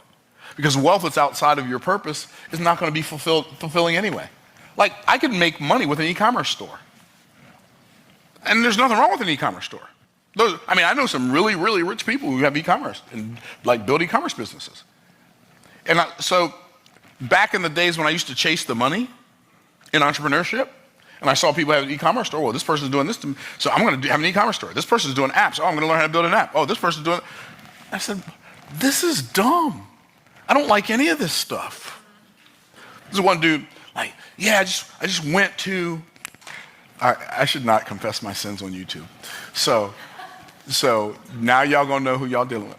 This was probably 7, 8 years ago when I was lost in the sauce and looking for my bounce back, right? I saw this guy, he was making money, maybe it was a woman, somebody online, making money, going to Dollar Tree and Dollar General and buying stuff in bulk and then selling it on Amazon for a marked up price. I'm like, I got enough money to go to Dollar Store and Dollar Tree. I went to Dollar Store, loaded up on all this Scooby-Doo shower gel and all this other stuff. Then I had to buy these containers and send them to Amazon. And then I had to set up my Amazon FBA account. And then I had to send an inventory on a spreadsheet. And I'm like, I'm already in the deep end and I feel like I'm drowning. And I bought a couple $100 worth of stuff, shipped it off to Amazon, paid Amazon for storage, never sold any of it. Why? They ain't my wheelhouse. Stay in your lane. So you're going to be subjected to your purpose, but you're also going to have to submit to principles. You're not ever going to work against principles and win. It's just how God set it up. Principles. Here's what he said. Here's what God said. Beware that thou forget not the Lord thy God in the keeping of his commandments and his judgments and his statutes, which I command thee this day. What is that? That's principles. So we hear a lot of talk about the 10 Commandments. Did you ever notice that half of the 10 Commandments are based on how we're supposed to relate to God, and the other half, how we're supposed to relate to people? Isn't that fascinating? Right?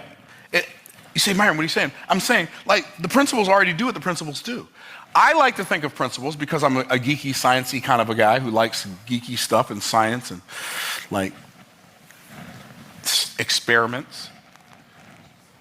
Principles are God's automation. So God set up principles to automatically do what principles automatically do, and they were set up to do that before you got here.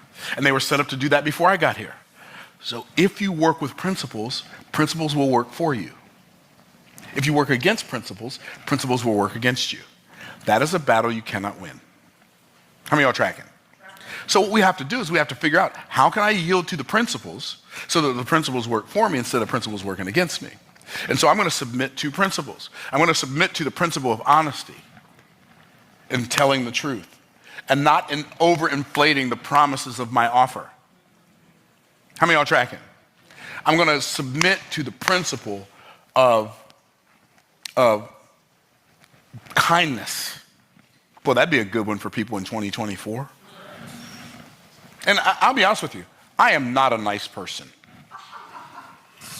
Why is that funny? I guess that was... No, I'm keeping it real. I'm not nice at all. But I'm very kind.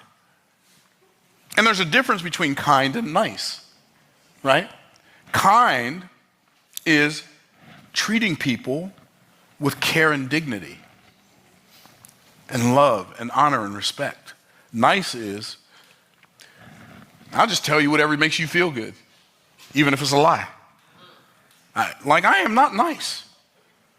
Like, if you ask me a question, okay, if you don't believe that I'm not nice, take my Make More Offers challenge and go into a drunk-a-log. What's a drunk-a-log?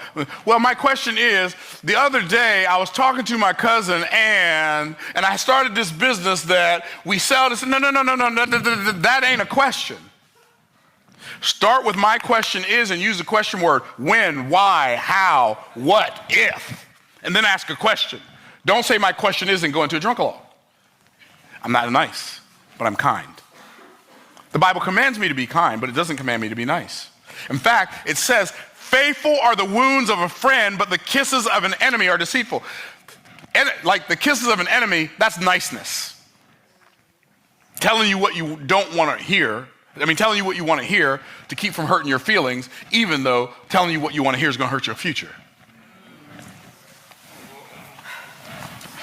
Anyway, submit to the principles. Submit to the principle of diligence. I don't work hard for money, but I work hard so that I can maintain the ability to do hard things. I don't work hard for money, but I do work hard. I work hard because I want to be a person who puts everything I've got into everything I do. Why? Because my mom said, if it ain't worth putting everything you got into, it ain't worth doing it all. Where'd she get that from? The Bible. Whatsoever thy hand findeth to do, do it with thy might. If it ain't worth putting everything into it, it's probably not worth putting anything into it. I guarantee you'd simplify your life so much just by that principle. Submit yourself to principles. I think this is the one that a lot of people, well, this is one of the many that a lot of people struggle with. The power to get wealth is the power to subject yourself to your purpose. It's the power to submit to principles, but it's also the power to serve people. Myron, how do you make millions and millions of dollars? You make yourself findable for 1 million people, or you find 1 million people who have a $2 problem that you can solve for $1. Did I say it too fast? Now, if they got a $10 problem and you solve it for $1, you'll get rich faster. And I know that sounds like an oversimplification, but I've got news for all of you watching on YouTube and all of you in this room. All of the money that you desire right now and you don't have, it's in somebody else's pocket. And if you will give them something they desire more than the money, they will happily hand it over. It seems like an oversimplification, but it's not. It's just the way life is. How many of y'all put gas in your car sometime in the last 30 days? Right. Okay, you know why you did that? Because the gas was more important than the money. And the reason people ain't buying your offer is because your offer is not more important to them than the money. It's more important to you, I know, it's your offer, but it ain't important to them. And see, people think that selling is talking people into buying stuff they don't want, don't need, and can't afford. That's one way to do it. I would never do it that way. I believe that selling is uncovering the value of what I have to offer so well that people are happy to exchange the money they have in their pocket for the value I've revealed. So when I uncover the value of what I have to offer, so people can see that value, they're like, oh my goodness, that's $100 worth of value. How much you want for it? $10. Can I have two? I'm telling you, this is how it really works in real life. But see, here's what happens in entrepreneurship. We're so vested in the product that we have, or the process that we went through to learn how to create the product, that when we talk to the prospect, we talk to them about our product or our process, and they don't care. I didn't say that selling is the value that other people are happy to pay you for. It's uncovering the value of what you have to offer. It's not the value of what you have to offer. It's you uncovering the value. How do you uncover the value of what you have to offer? With your words. You uncover the value of your offer with your words. But you can't uncover value to someone until you uncover what's valuable to that someone. And that's why in selling, questions are the answer. Because people buy for their reasons, not yours, not mine, theirs. Okay, people buy for their reasons. Got it. They buy because they desire something they value. And I know what you're thinking, Myron, how can I know what they value? I'm going to tell you how to know what people value. So you can only talk to them about that. Y'all ready? Here we go. Where do values come from? The first place we see the values come from past perceived voids. Past perceived voids create present pursued values. What does that mean? That means when you think about something that you value right now, oftentimes the things we value now, we value because they were missing in the past. Like, I like cars. Everybody doesn't like cars. I'm a car guy. People say, I'm not a car guy. Okay, I'm a car guy. I like cars. I like new cars. I like old cars. I like fast cars. I like sophisticated cars. I like hot rods.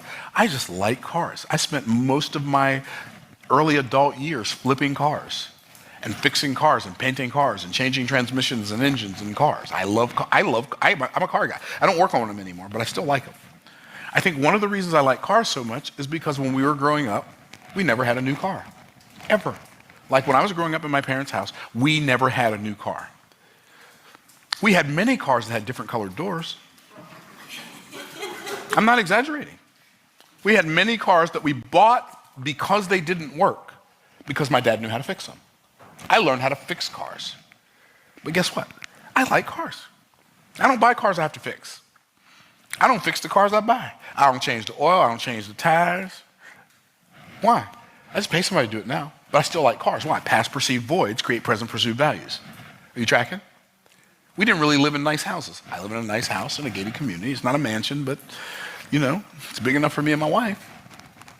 It's just us unless somebody comes to visit. Right? Past perceived voids create present pursued values. Like, I made a whole bunch of money and built a really successful business back in the early 2000s, and then fumbled on the 1 yard line and lost it all. So here's what I don't like. I don't like being broke. I hate it. In fact, I hated being poor the second time way more than I hated it the first time. And so I don't like wasting money. Why? Because past perceived voids create present pursued value. Is what I'm saying making sense? Okay, that's the first place. Past perceived voids create present pursued values. Okay. Present perceived virtues create present pursued values. What does that mean? That means something that I see that's valuable to me today, I see that as value and I'm willing to pay for it. So, give you an example. If you go back and look at any of our YouTube videos before this one today, this is the first one today, you'll see on my screen behind on the video, it had this rolling line that just kept rolling up, right? I didn't notice it, but people on my team noticed. And then when they showed it to me, I could not see it. I saw it on every video. I'm like, gotta get rid of that line. Well, there's a camera that you can use to get rid of that line. Oh, what's the camera? Okay, so we ordered the camera. We installed it yesterday. The line is gone. Present perceived virtues. So a present perceived virtue for me is building my YouTube channel. That's a present, like, perceived virtue. Like, this is something I desire right now. I desire to have the best YouTube channel I can possibly have, which means the best quality of content and the best quality of videos possible for me. Which is why I've invested I'm just saying, hundreds of thousands of dollars in the studio. And we're not even done yet. And I'm okay with that. Why? Because present perceived virtues create present pursued values. What's something that you believe would be good right now? I believe it would be really good for me to have a YouTube channel that impacts people around the world. I mean, we kind of have that, but now it just needs to be more people because more people could benefit from this. So what do? Everything that I can do to make the channel better, I do it. You say, why do you keep talking about yourself? I can't speak for anybody else. I know what I value in the present. I know what virtues, I know what I perceive as good right now. So, my favorite restaurant in Tampa is Eddie V's Prime Seafood. Whew. So I was leaving the other night, and the valet says, so, do you get something different every time you come, or you get the same thing? Oh, I get the same thing. I get the same thing. When it comes to my food, I don't like surprises. The waiter comes, what's the best thing on your menu? They don't know how they gonna know what's the best thing on the menu for me? Anyway, I don't do that. I get the same thing. I get a filet, butterflied. Y'all ain't ready for this. 2 over easy eggs on top, a side of broccolini and a side of Brussels sprouts, and just a little cruise of calamari sauce. What?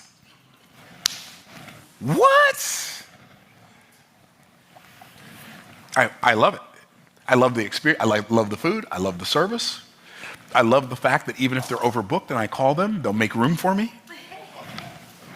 Everything about it I like. Present perceived virtue. Myron, but it costs so much more than eating at McAllister. I love McAllister's too. In fact, every time I go to Eddie V's now, I also go to McAllister's.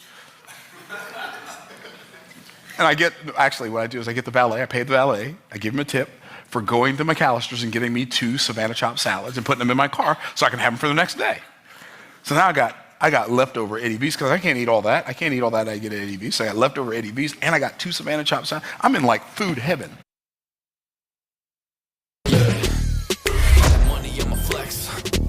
I get that money, I'ma flex. I get that money, I'ma flex. You now rockin' with the best.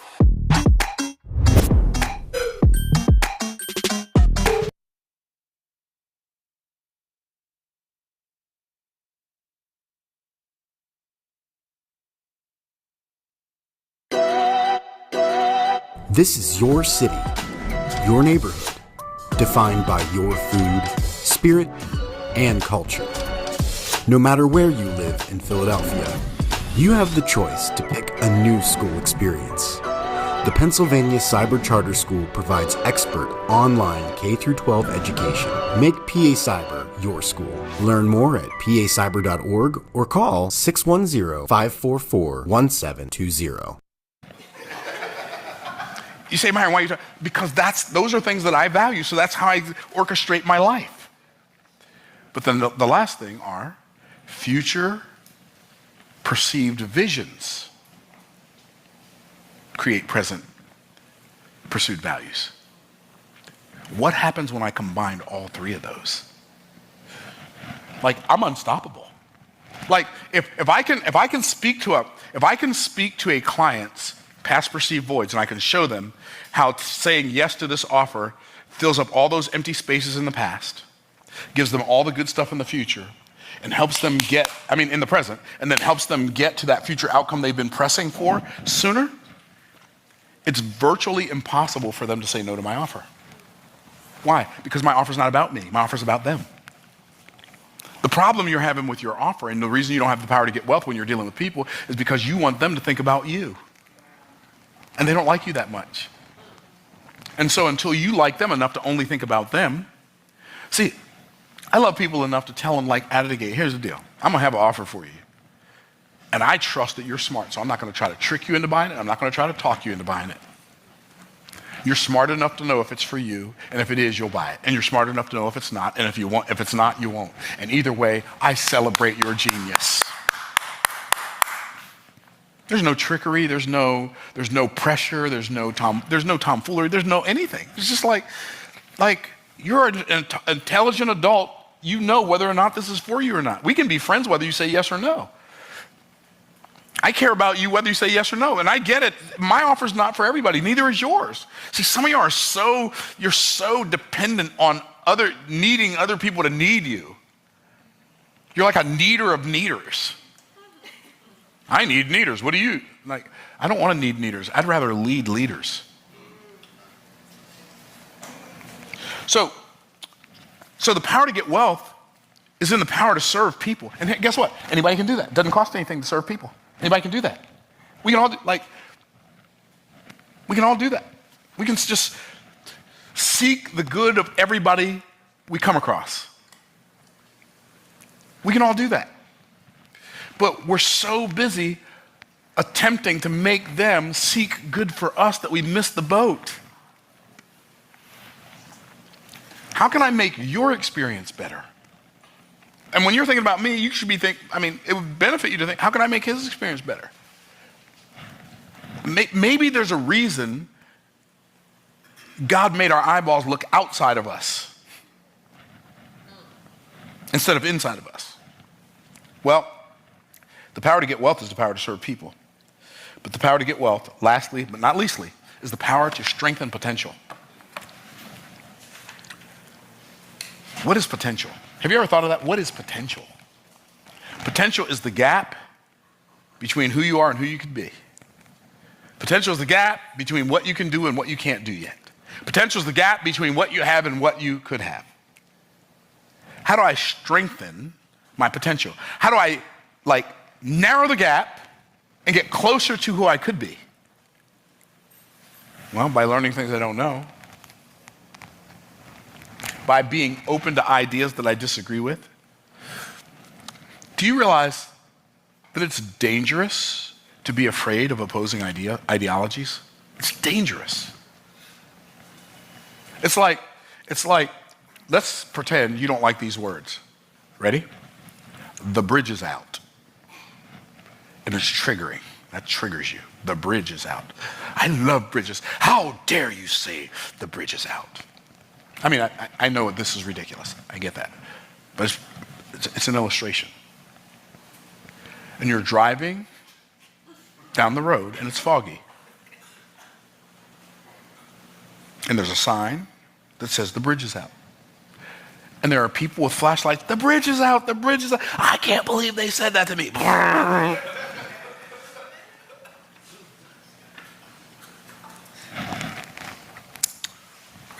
I am not afraid of opposing views. In fact, I welcome them.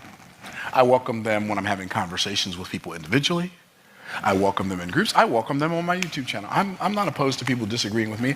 I've lived long enough to know I ain't right about everything.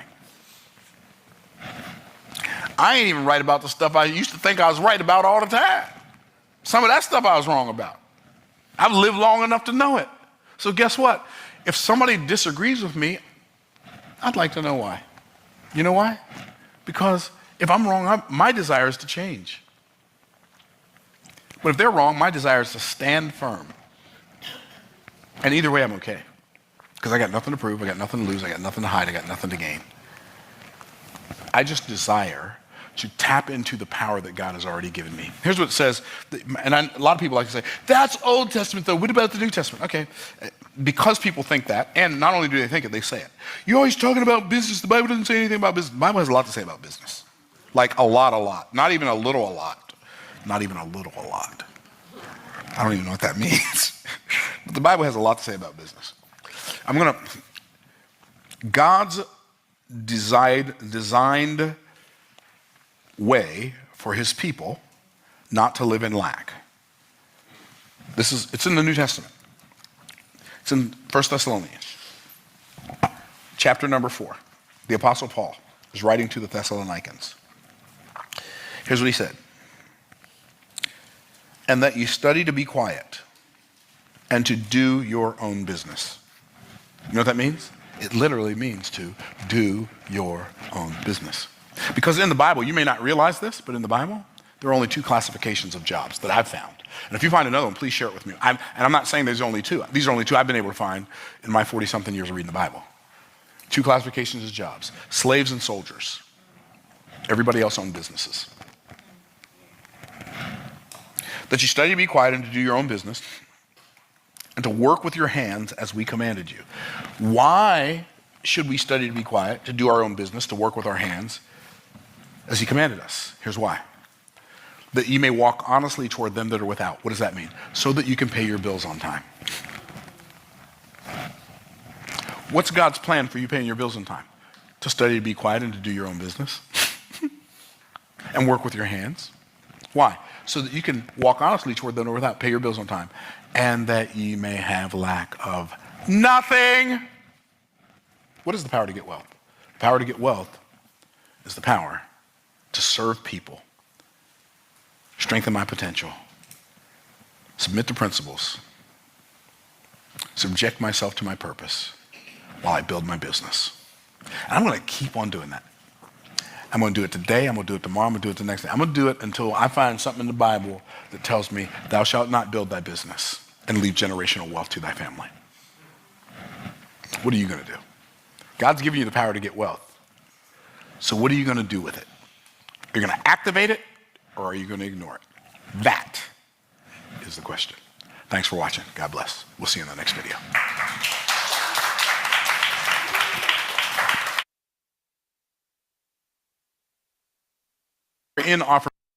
Kamala Harris is lying, saying she'll keep us safe. But Kamala's been soft on crime since day one. As San Francisco District Attorney, Kamala let violent criminals go free, including Devondre Broussard, who brutally assaulted a man. And when Kamala put him back on our streets, he murdered 2 innocent men in cold blood. Kamala Harris has always put criminals first. Don't make America her next victim.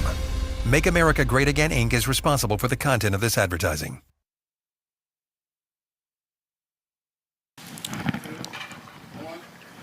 Hey there, I want to continue what we started like 2 weeks ago.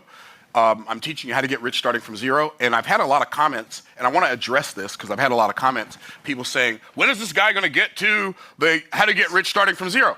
And I find that fascinating, and I can appreciate the lack of patience, and I can appreciate your desire to get it, but I started getting to it when I first opened my mouth 2 weeks ago.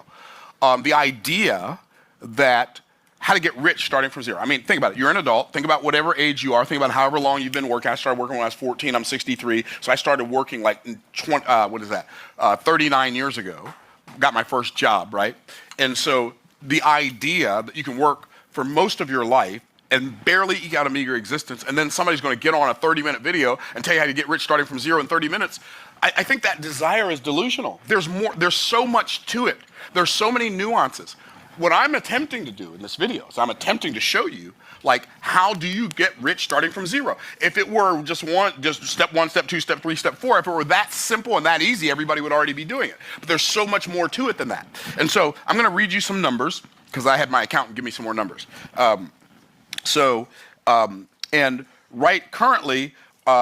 Currently, if you average out our revenue for the last 4.5 years, it's a little over $9 million per year, okay? A little over $9 million for the last 4 years. But when I look at that, like individual revenue, 2020, $1,584,060.37. That's what we generated in revenue for 2020. 2021, $6,058,554. That's 2021. 2022, $15,630,227.42. 2023, $12,814,787.27. So far in 2024. Is this 2024? Yeah, 2024. So far in 2024, $6,463,680.94. A total over the last 4.5 years, $42,551,310.90. And the reason I'm giving you those specific numbers is because anybody can talk about how to make $10 million. Anybody can talk about how to make $50 million, $100 million, but nobody makes generates revenue in even numbers for a whole year. It just doesn't work like that. So I'm giving you specific numbers so you can understand that there are specific things that you have to do. And yes, it's taking, like when I created this outline to teach it in one sitting. And here I am, part 3. So yeah, you may have to go back and watch part 1 again. And you may have to go back and watch part 2 again. And you may have to go back and watch part 3 again. And maybe there'll be a part 4. Maybe I'll get through all of it today. But regardless, like you have to put in the work. And the most valuable work you will ever do is the work you do on yourself. And so becoming the person who can even receive what I'm talking about is a bigger part of the work than me giving you steps that you're going to think you're going to go fulfill just because you know what they are. The reality is, if I only talk to you about what to do instead of about who to become, what's up, Steve? Instead of who to become, right? If I don't talk to you about who to become before I talk to you about what you have to do, if you're not the person who can do it, you're not going to do it anyway, even if you know what to do. And that's most people's story, right? You know, it ain't what, like, it's not, people say, I don't understand the Bible. Okay, but it's not the parts of the Bible you don't understand you got a problem with. It's the parts you do understand. It's not the parts of life that you don't understand that you have a problem with. It's the parts you do understand and you ain't doing.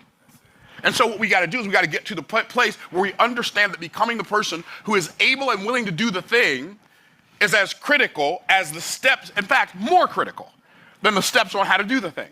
And until you get that down, it doesn't matter who talks. It doesn't matter if it's me, if it's Alex Hormozy, if it's Jordan Peterson. It doesn't matter if it's Dan Locke. It doesn't matter who it is. Anybody teaching you how to create wealth, if you don't become the person, it doesn't matter who's teaching you, you're still not going to do it. Because the formula that God gave in Genesis chapter 1 is be, do, have, which means don't be, can't do, can't have. Be a little, do a little, have a little. Be a lot, do a lot, have a lot. And so the number one objective that would be beneficial for all of us to have is how can I become more than I've been being? Okay, so now that I said all that, let's get into how to get rich starting from zero. And I read the passage, and I'm not going to read the whole thing because I did that on parts 1 and 2. But Deuteronomy 8:18, but thou shalt remember the Lord thy God, for it is he that giveth thee the power to get wealth, that he may establish his covenant which he sware unto thy fathers as it is this day. Let me start with that part. The reason God promised to give his children wealth was not just so they could buy new stuff, but so he could establish his covenant, which he swore unto their fathers. What does that mean? Well, if you go back and you read Genesis chapter 12 and Genesis chapter 13, and then you read Genesis chapter 14, you will see that in Genesis chapter 12, God called a man named Abram. I believe that Abram's name was the source of Abram's shame and the source of Abram's pain, because his name means high father, but he couldn't have any children. And so he's the high father with no children. And so every time somebody called his name, it reminded him of who he was not. Right? And so just like there are people in your life right now who won't let you forget who you were in the past so you can step into who you're supposed to be in the present and the future, God said to Abram, you've got to get out of the land of the familiar. You've got to leave your country. You've got to leave your kindred. You've got to leave your father's house. And the reason you have to leave those 4 things is because if you stay there, they will not let you step into your new identity that I'm going to give you, which is father of many nations. I'm not going to take you from being the high father with no children to being the father of many nations. And God said, if you will leave the land of the familiar. By the way, do you understand God is calling all of us from the land of the familiar? If what you knew worked to do what you're supposed to do, you'd already be doing it. Right? It's the stuff you're familiar with that's got you stuck like Chuck in a pickup truck. It's the stuff you know how to do that's got you broke as a joke and ready to joke. So we got to learn something. We got to learn how to become a different kind of, a new kind of person. It's not about just learning how some new stuff to do. Okay.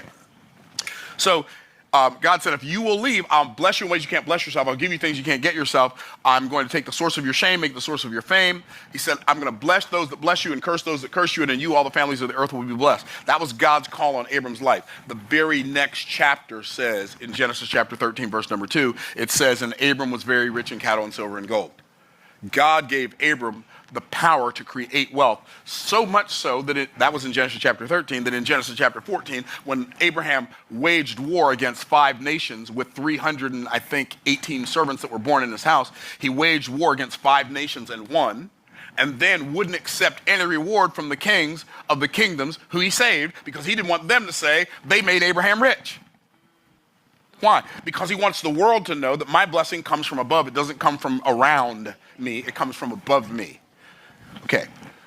So because God promised to bless Abraham, God and Abraham's seed after him, and according to Galatians chapter 2, by the way, Christianity does not replace the Jews. So don't get that in your goofy little doctrine. That's a goofy little doctrine, right? Goofy little churchianity. We replaced the Jews. Yeah, the Brits thought that too, but they didn't either. Anyway, another conversation for a different day. There's no replacing the Jews. That's God's tree. And then when you receive Christ as Savior, then you get grafted into their tree. You don't replace their tree. By the way, there's so much in the Bible about trees. It's mind-blowing. So when you understand that we're grafted in his tree, the scripture says we are the seed of Abraham by faith in Christ Jesus and heirs with him of the same promise. God keeps his promise to establish his covenant, not just so you can have a Lamborghini or a Rolls Royce or Mercedes-Benz or a BMW. There's nothing wrong with those things, but those are not the purpose of the wealth that God has blessed you to create. The purpose of the wealth that God has blessed you to create is to establish his covenant, which he swore unto our fathers as it is this day. That's the reason. Okay. Now, and a covenant, by the way, is not a contract. It's the opposite of a contract. A contract's an agreement between 2 or more individuals based upon a mutual distrust. A covenant is an agreement between 2 or more individuals based upon a mutual love and trust. And when you enter into covenant with somebody, you're literally swearing on your own existence. You're swearing on your life to keep your promise. And if you don't keep your promise, you die the death of a mutilated animal. So when God says, I'm doing this to establish my covenant, God's literally saying, if I'm lying, I'm dying. In fact, the word truth is Aleph Mem Tav, and Aleph is God, and Mem Tav is the word met, which means death, which implies, it doesn't mean this, but it implies that if God does not keep his word, then God himself has to die. And if God dies, everything ceases to exist. So literally, the existential nature of the universe is predicated upon God keeping his word. Okay, so now, that was a whole mouthful. Let's get into we talked about last week proficiency and skill set, innovation, marketing, and sales, and money management. Now we're going to talk about proficiency of your tool set. You need to have proficiency in your tool sets that you use for building your awareness. Everything, all transformation begins with awareness. You have to become aware of what's missing. You have to become aware of what's possible. You have to become aware of what's possible for you. You have to become aware of who you have to become. You have to become aware of what you have to do, and then you have to become aware of what you can have. You don't have to become aware of all of those at the same time, but your awareness has to be becoming increasingly more and more. And if you are do you understand that the awareness that we have of the things that we have awareness of also make us unaware of the things we don't have awareness of? Like, our awareness is a blind spot. The biggest hindrance to learning is thinking that you already know. And you may actually already know. But the things that you know, you have to become hyper-intentional not to let those things keep you from learning what you don't know. And so it's interesting when you have conversations with people and you can see clearly that they're previously programmed, preconceived notions that they think are original thoughts that they were born with, that they learned from somebody else who may or may not have had their best interest in mind. They operate as if that is the gospel truth. Right? Like, well, this is what I believe. You got to work hard for 8 hours work for 8 hours pay. I get that that's what you believe, but you weren't born believing that. So where did that belief come from? And does it serve you? And does it give you the ability to serve other people? And does it give you the ability to serve your family at the highest level? I get that that's what you believe, right? Making money is evil. Okay, that's great. I understand that you believe that, but you weren't born believing that. that money is inherently evil. Somebody programmed you to believe that. And Yeah. We're going to stop here. We went 4.5 hours. And that's a wow. So let's wrap up here and see you tomorrow. Take care.